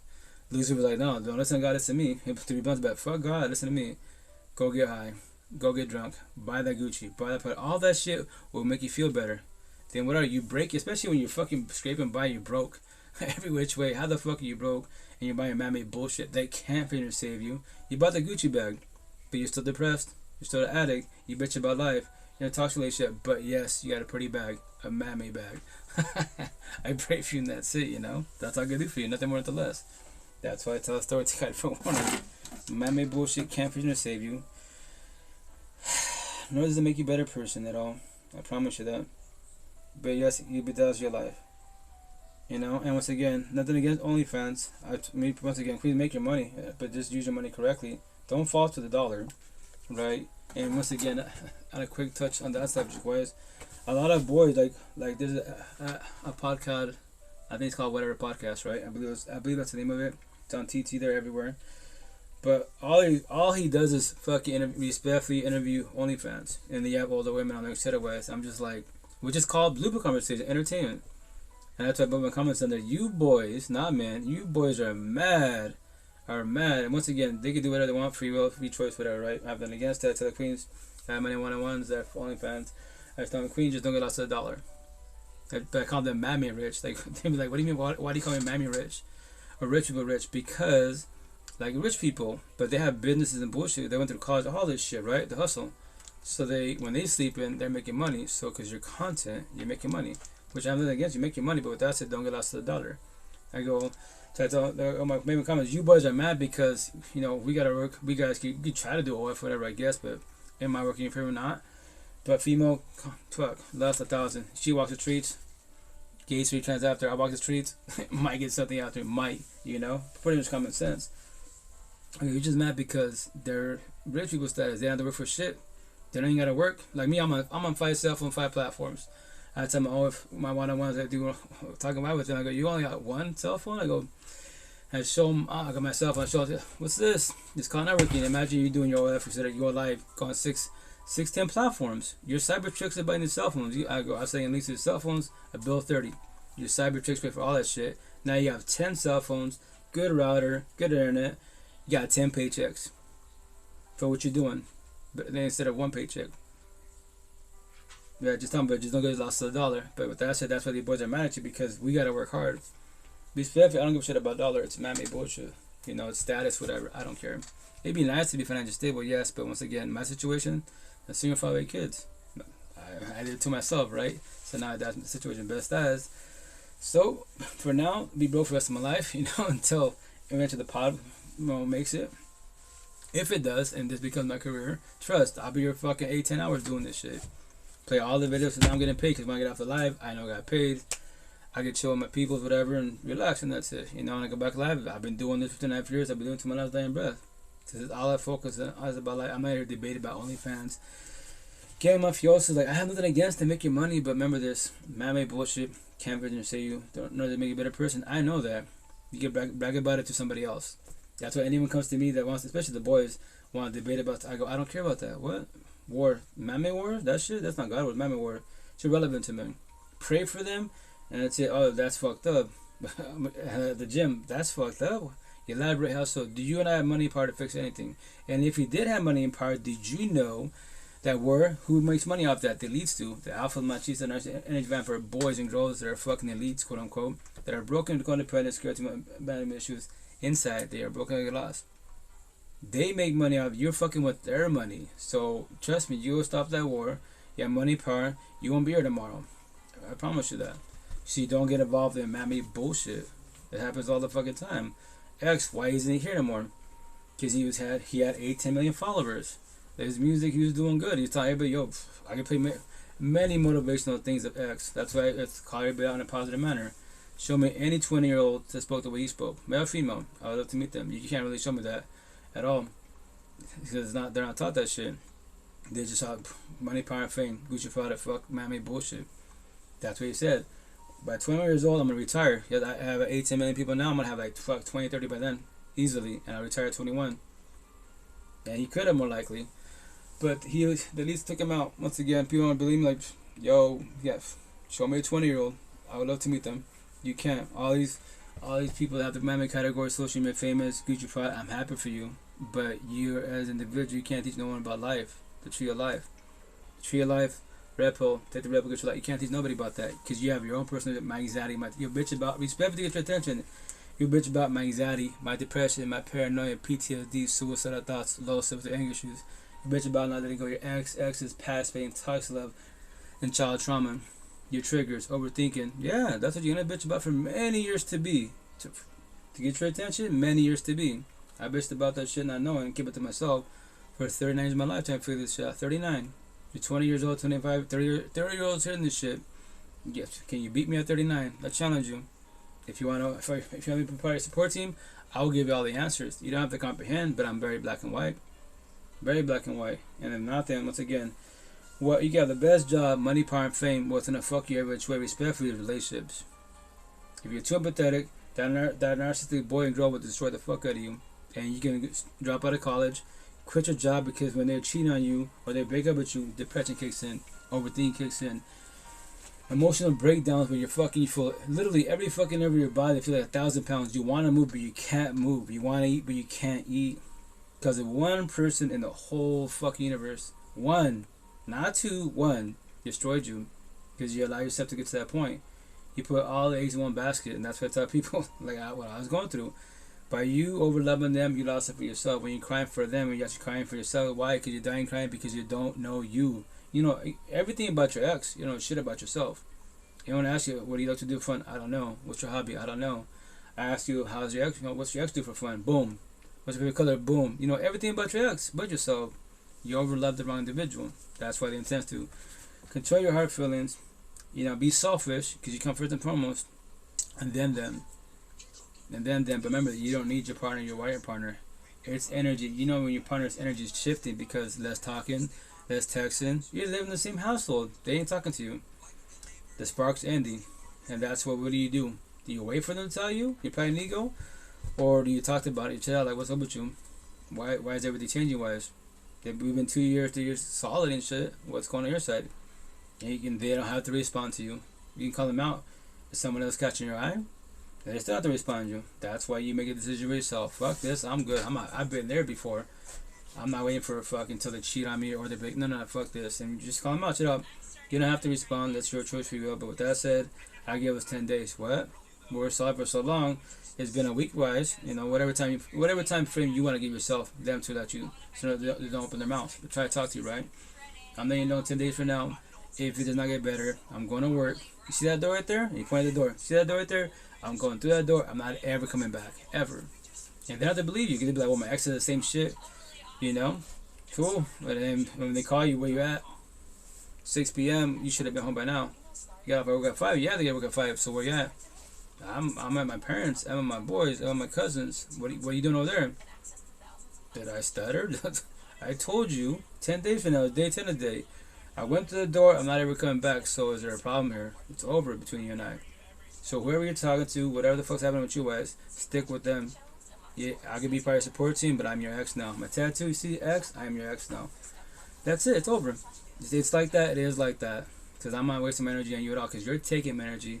You know, you was matching it for so long, and for some apparent reason on your side, something happened. I don't know. I've been talking to you, asking you. You don't respond. I respect your boundaries. But I'm not chasing you. I'm not chasing you and not anyone in my life ever again. If I chase anybody, my kids, because they're growing. If they become adults, I won't chase them because that's their own journey. If they want to be toxic relationships, that's their choice free will. If they want to be addicts, their choice free will. I can tell me, yo, the addiction's not going to save you. None the fuck up. If I want to call my own kids, look at your uncles, where he's at. Look at your auntie, fucking still gone. Look at their age. Fucking older than I am, still addicts and shit. Alcoholics and shit. That would become you. You say fuck that, that would become you. And you're my own kid, to trigger you. You can hate me, it hurt my feelings. You have to hate me because what your mom said I did to you. But let me tell you, if you want to have a conversation, I'll give the answers you don't have to comprehend. Because that's why I tell everybody, start with child trauma, and then it goes to relationships. There's a 2 phase that fucks you every which way, but the cherry top, relationships. That's gonna fuck you every which way. Respectfully, but it does. After that, you have the best, once again, have the best man-made bullshit. Gucci product on supercars, OnlyFans, get destroyed relationship, you're too pathetic, you will lose every single time. Shit. So love you guys. I'm exhausted. I'll be back tomorrow. So I love y'all. Have a good night. Take care. Be safe. Have a new year. Remember, don't feel alone. I'm always your pocket. DM, phone call, whatever. However you want to talk. You know, free will. It's free therapy, toxic relationships, co-parent. That's all I focus on. That's what it says. Free therapy, toxic relationships. That's all I focus on because that's why the world's fucked. Respectfully, and then respectfully once again, you can be religious. Nothing wrong with religious. Whatever God, Allah, Buddha, whatever it is. But just remember, the universe is not. It's not too safe. I'm just warning you, man.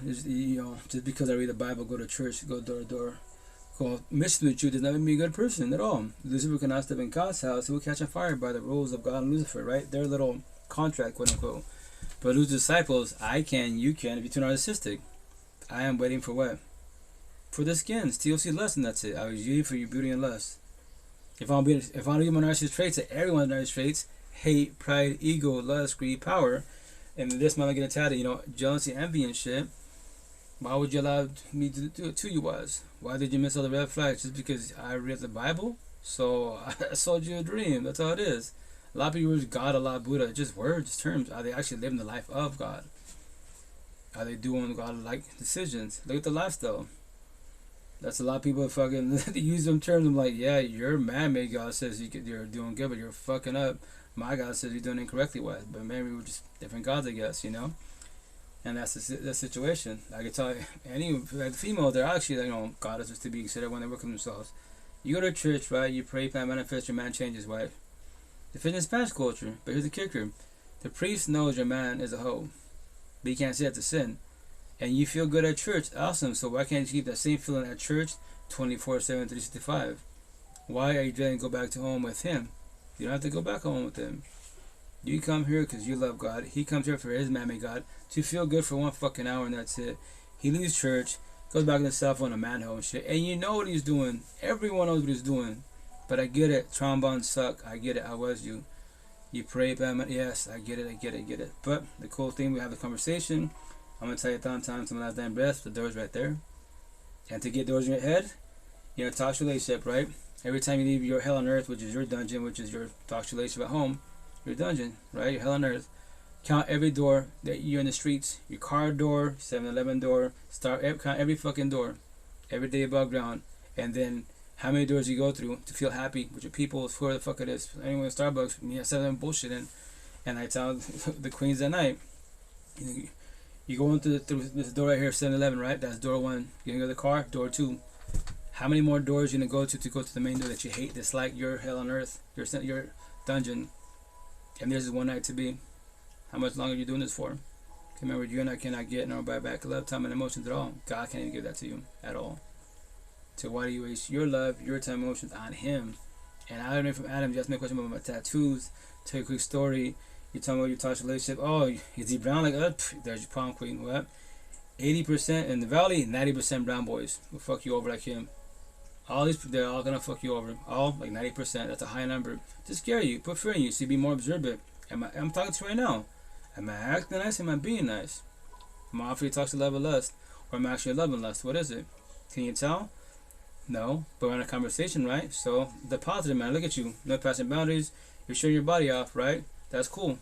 Self-love, along with self-love, but these guys will not cherish you for self-love. They cherish you for your beauty and your lust, and that's it. And the body hop, the fucking smash you, your best friend and your cousin, and they will go to church and Sunday because they love God. Like his uncle does, grandpa of shitty culture when it comes to relationships. I already know that. She's like, damn, yeah, you're talking about him. I'm talking about many males in our shitty relationships when it comes to toxic relationships in the Spanish culture. They scare the universe out there. If you know Spanish, Hispanic, girls, women, to scare you, to put fear in you. In a positive amount, 80% Hispanic and Hispanic boys that look like I. Don't fall for the tattoos, for the color we speak Spanish. It's just fucking Spanish. It's the tongue. How do I carry myself? Am I checking you out, only you? Because you have the potential to be, or am I checking out you, the waitress, and every female around you? Your hunger is in front of your face. I'm emotionally cheating in front of your face. Red flags, and you let us slide. You do not verbalize boundaries, yo, but what are you doing? You say you like me, you want to get to know me, be my potential partner and shit. But you're telling I'm a hungry, you're telling my mom's, whatever. I'm just looking, no, you're looking, you're gawking. You're stuck like Chuck. So with that said, we'll stay friend associates. What? It's like, no, you don't love me. You have love for me, many others. And I'm not even your girlfriend yet. There you go. Don't fall for the machismo. English narcissism make you double standards.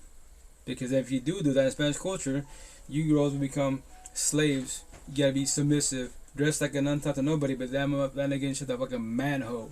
The priest knows he's a manhole. Everyone knows he's a manhole. But you apparently, because you believe he's an angel. Don't do that to yourself, man. You're gonna sit there for many years to be babies to be. I pray, but I will manifest. That's what you're gonna do. So I tell the Spanish kids at night. Look at your aunties. Look at your mom. Look at your grandmother. They're still together, right? And who's fucking miserable? Who's talking shit to this day? Is the man, quote unquote, the boy? That would become you. To prefer in you, that would become you. And then what? You're gonna bitch about your relationship the rest of your life? Then your kids will become you also. I promise you that. The child trauma carries over. And your kids, when they grow up to start dating, and they'll be dating what you're doing, with your parent, you and your partner doing shit. And what are you gonna do? Try to give your kids advice when you're still fucking up? What when your kid calls you out, like, mom, dad, like, how can you give me advice if you both do the same shit I'm doing? What are you gonna say to that? You can't say it to me. Respect your elders. Fuck that corny ass line. They have all rights to say that bullshit. Cause look at the way you live and look at the way you carry yourself as an individual. How the fuck you're 40 years old, miserable fucking toxic? You're 50 years old, miserable toxic, 60 years old. Fuck, holy shit, I pray for y'all. Dead ass. 39 then, that's the last time I will ever be in a toxic relationship. My last relationship was the best breakup, the best relationship I've ever been. Goddess and shit. It only failed because of love language. Only reason why. She's traditional. I'm not traditional. Like, respectfully, I don't like gifts. Is not you. I don't care for gifts. Respectfully, like. But remember, everybody has a love language. Yo, goddesses to be queens. If your love language is gifts, you realize that shit day one. What is your love language? I love buying gifts. Let's say you said, I squad to do too. That's correct. Love language for each other. You're matching energy. I'll tell you, I don't do that. You can buy it from me. You don't have to. Then what do you want from me? Just be yourself. Like I told my ex-wife. She's not. What do you want from any female? Myself or any female? Depends. Another potential to be. I tell you, this is very simple, black and white. Now that I learned from our relationship why it failed, because the toxic relationship was, what you gonna call it, shoot. I haven't done a PK forever. So, hermano.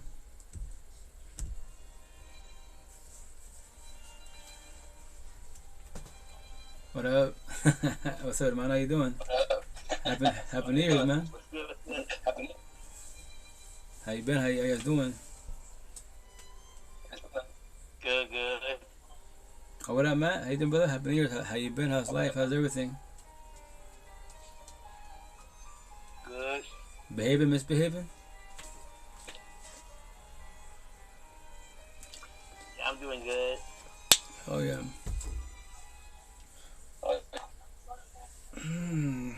But yeah, I guess after the PK, I'll get off.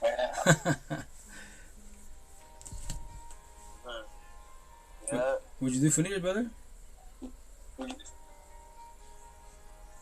Yeah. Say it again.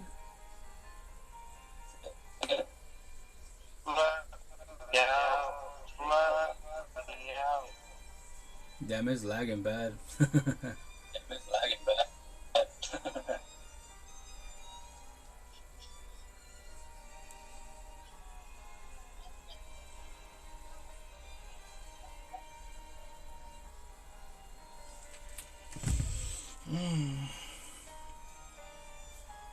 Fuck. Sorry guys, I'm tired.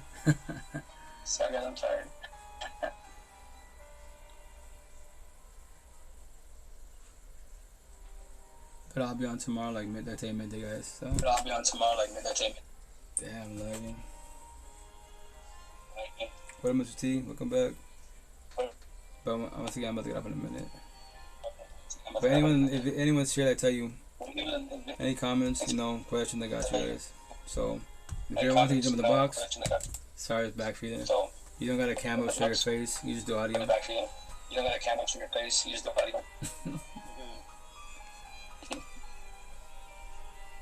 Or just stay in the comments. I get it.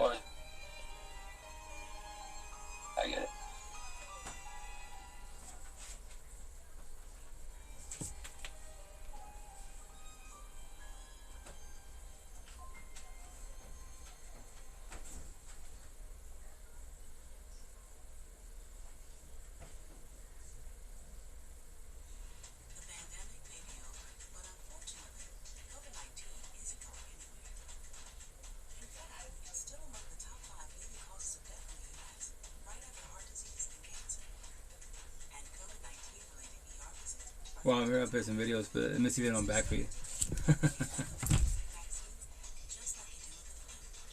Consistently kick yourself for a mistake.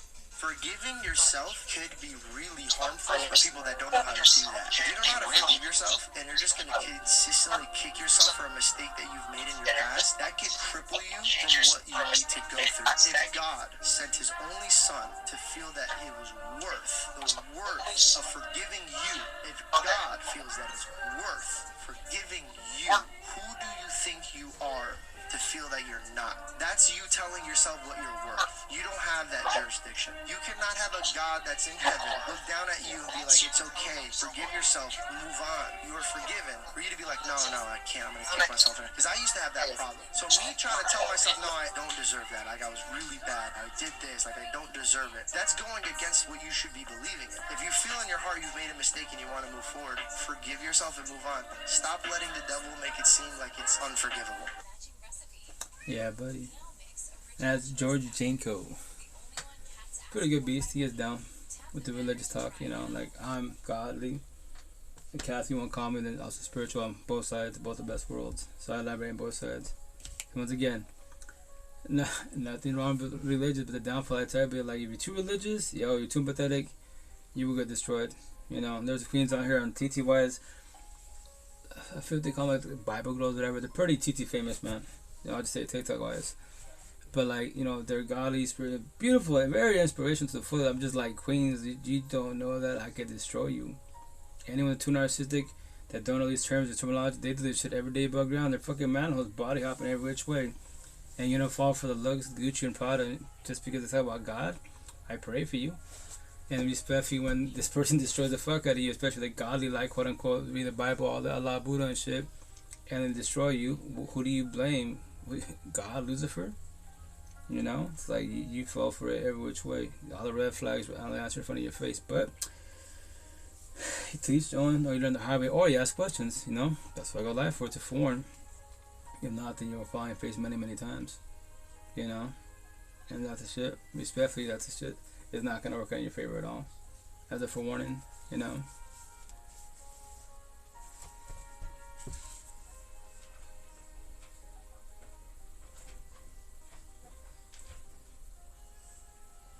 That's the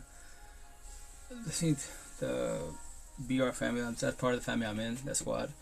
Respectfully, Bigo. I'm in a family, but like, I'm not like, it's Bigo's an app. You can make money off this. Sure, if you're a blue pillar, you're an entertainer. I'm not an entertainer, man. I'm not here to keeping you feelings. And once again, if you want to dance party, that's cool. Nothing against that, most definitely. But you know, I'm here to help you get you out of your feelings. You can comprehend your feelings to progress in life. That's what I'm here for. That's why I play my videos. Talk about the main subjects in life, relationships, toxic relationships, co-parenting.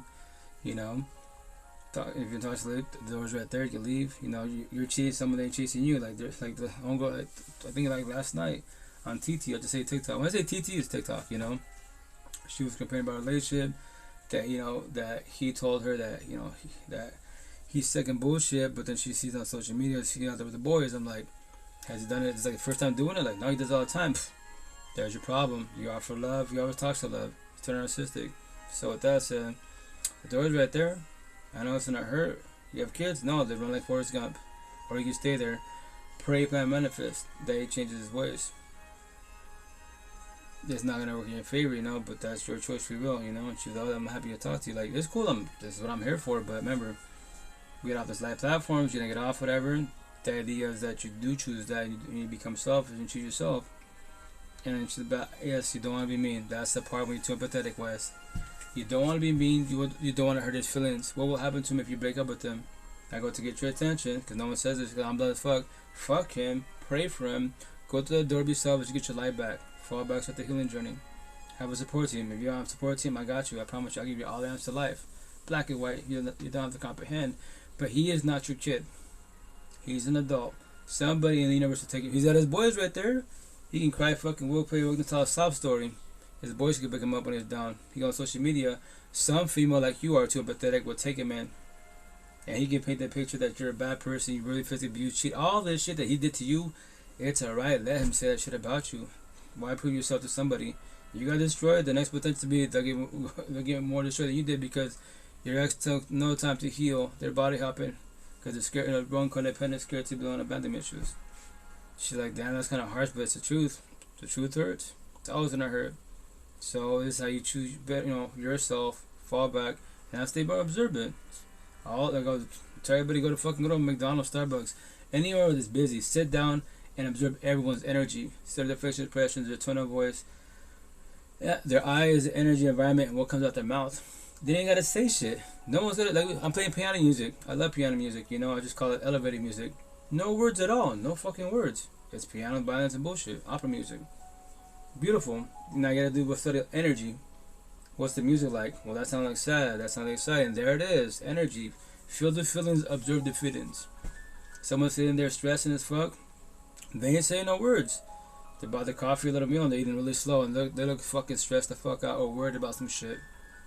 They ain't saying nothing. There it is. There. Now you observe the negative feeling of what? Stress, worry. Yeah, negative triggers. Some people are happy. Look at, they're happy. Fuck yeah, that person's pissed off. They're pissed off because, you know, they said no ketchup, but they put ketchup. And the person popping off. They're doing reactive abuse because they have their own personal issues. We get it, just ketchup to us. Yeah, but remember, to them, that ketchup's to trigger because they're triggered about some other shit. So they're doing deflection, personal issues, they want to talk about it. Where the mask smiles, and they project the bullshit onto that person over fucking ketchup. Now they make the employee cry over ketchup. When it wasn't that serious, the downfall, we're not taught about our feelings. We're not taught that's called reactive abuse. You're acting because something else triggered you. And now guess what? The next motherfucker that tells me something fucks up, I'm gonna tell him what's up. We all do that shit. That's why it's called reactive abuse. Working your triggers so you don't become triggered. The devil comes out of you. And after you say what you said, because words cut deeper than a knife, time cannot be rewind. You get charged. My exes, I hurt my kids. I cuss my kids out quite a bit. Once again, my old version of myself. I'm the verbal abuser, narcissist traits. My ex was physical abuser. Why? Because she's doing reactive abuse. I did not know these terms. She's reacting to the words I'm saying to her. That's just breaking shit, throwing shit, hitting me and shit. Because I did it to her. I triggered her. Even though I don't get triggered by words. They're fucking words. Everyone has their own healing journey, you know? So then, you could be God. You could be Allah, Buddha. You're the most positive person in the universe. If I'm triggered, and I'm popping up by my ex-wife, fucking feelings, I don't give it. My kids can tell you. I'll take it on you and anybody getting the line fire. After I'm sorry. Sorries don't fix shit. My kids heard sorry many times, you know? Sorry, I'm not in a situation. You know, you got involved. You shouldn't have been involved at all. I know you were just asking me a question, but I was not in the right state of mind. I was mad, triggered and shit. So, but let me teach you so you don't do what I did. So you don't become mom and dad. Even if you do, then Mohojan guide you to evolve faster than I did, so you can beat me. That's the downfall of the situation. Like, people that are more healed, right? The healed, sometimes our narcissist traits are pride and ego. I control that shit. If I'm be too narcissistic, too pride and ego, and my jealousy, envy with my narcissist trait was, I don't gotta go live. I don't have to get my tattoos.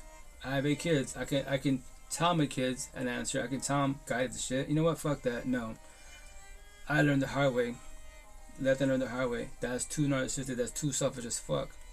Cause why? Cause my jealousy, envy, because they'd be younger than I, and they evolved more than I did. The fuck? You should be happy for them. Deadass. Anyone younger than I am, and you're in a whole young guy, and you evolved more than I did, and faster than I did. Fuck yeah, I am proud of you. Cause physically, verbally, I'm talking to you. Spiritual, emotional, mentally, I'm talking to a 20-year-old version of myself, a 25-year-old version of myself. I will give you everything. And if you get evolved more than I did, fuck yeah, I am really happy for you. Blessed. See, that's my choice, free will.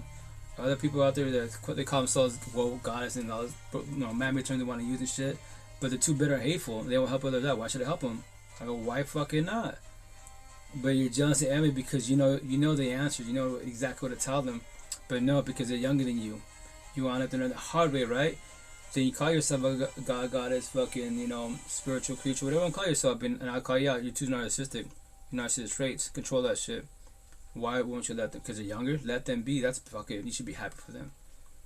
No one taught you. Yes, no one taught me this. 39 years old. Then my support team. None of my family. None of my friends taught me this shit at all. One of my boys, my king. Hell yeah, because he's been in the spiritual world. He broke it down for me. And the High Queens. I love him to death. I just chill now. I have no, triggers of negative bullshit. Once again, if you see me be harsh with my words, especially the trolls that come on Bigo and TikTok talk their bullshit, like, yo, I love trolls. I love keyboard warriors. I love cyberbullies because I would traumatize the fuck out of them. If they give me a chance and allow me to speak and shit and say what I say, fuck yeah. Like when they talk their shit, want to be racist, whatever, and be like your mom and dad. What? Got your attention? It's just the word mom and dad. Why are you in your feelings? You can't. You chose the wrong person to troll. I would say educate you up, match your energy, surpass your energy, and I would traumatize you. Especially let me speak. Then what you're doing is deflection, rejection. This is how you deal with bullies, especially cyberbullies, people in the face. You're doing deflection, rejection. You're a person that you want to talk about it. You wear the mask, smile behind, dying, crying, so you project your bullshit onto I. I'll take it all day. I'll eat that shit and spread it back to you. That's what it's called, reverse psychology wise. So with that said, you will do gaslight manipulation. Everything you touch, you will destroy. You burn all your fucking bridges. You repair with a soft story because what you're doing. And to trigger you, the cherry top, you are elusive disciples. You are the fuck ups of all the universe. And then I block you. And I go my day. So I've done it many times. I get my DMs like, damn, you're mean to them. Yes, I am.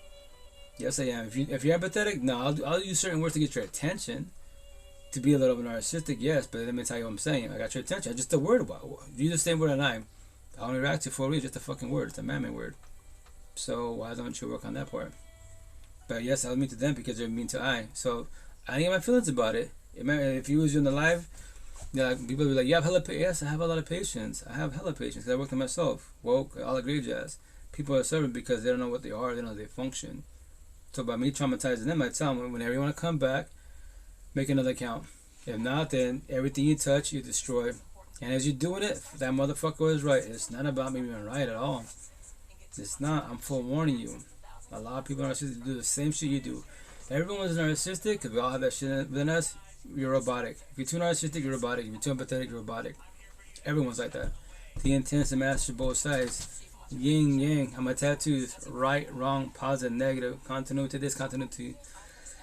Yeah, I have all my tattoos. Basic ass words. You know, evil, good. You know, proud and humble. Mention all the tattoos. Basic black and white words. You don't have to use big ass encyclopedia words at all. Why? The DSM-5 book, irrelevant. Encyclopedia for the most part, irrelevant. You know all these big ass terminology, speak fucking proper and bullshit, but you can't teach no one about life. As an individual, you're broken, codependent, scared to go in bad relationships and toxic relationships. Yeah, money, power, fame, yes. But you bitch about your life. You bitch about your partner. You're an addict and shit. I'm happy for you that you know those big ass words that can't finish save you, nor make you a better person as an individual. But you can be there to help others. That's cool. Practice what you preach. Help them. Why don't you help yourself? It makes you feel good. Help others. You're a people pleaser. And when everyone takes your energy, which they shall, and then no one's by your side, then who do you have by your side? Nobody. If you don't got you, then who got you? That's the shit. So love y'all. Take care. Have a blessed night. Take care. So remember this. Out of your pocket. Be on tomorrow. For the most part, once again, these live sessions. If you never met me, whatever, know about this. Go to my current stuff. I'll catch up eventually with my YouTube and my Spotify, but go to my I'm exhausted. Go to my Twitch, go to my Facebook. This live session is pretty much on there. Once again, you won't see nobody. Anyone that talks in the boxes, you won't ever see nobody at all. For like copyright issues wise, legal issues, but you can hear them. That I believe that's borderline just audio and shit. Only if you know their voices, then you know what I'm talking about. You know who that is. But the platform is there, I don't know who nobody is. So that's it. But you can have a conversation. That's the cool thing. It's a live podcast. So eventually, I'll be caught up on my YouTube and my Spotify. So, but for the time being, if you're on the current stuff, all the current stuff, I go live basically like 5 times to 6 times a week. So I'm trying to do, because I don't work tonight, so this will be almost a 4-hour live session. But from now on, like during the week when I'm working, I'm only doing no more than 2 hours. If it's a good session, I will give 3, but I'm not trying to do more than 3, respectfully. Well, just 2 suffice, because I'm only one person, so I gotta make time for myself and sleep. Because the vessel's weak. Like, I'm exhausted and shit. That's why I'm like yelling a lot, because I need to sleep more. Spiritual, emotional, mental, I don't need sleep at all, but the vessel does. It's really weak. I know that sounds like that out of body experience, but that's what it is. That's why analogy, you gotta take care of your body, so your body takes care of you, because this vessel talks to you. Physically, it talks to you. Spiritual, emotional, it talks to you. You're sad. There's a trigger. Why am I sad? You're in a toxic relationship. I feel alone. But how do you feel alone when you have a partner? Especially if they're empathetic. Well, I don't know. Well, that means you should work on yourself. You wasn't ready for love. Hurt people. Was it for warning? That's why check in with yourself, But love y'all. Have a good night. Take care of you safe. All your pocket. Day by day, baby steps. Ciao. Bigo Squad. Love you. Take care of you safe. TikTok. Love you. Having to be safe. Likee Squad, love you guys, having to be safe. Facebook, love you guys, having to be safe. Twitch, love you guys, having to be safe.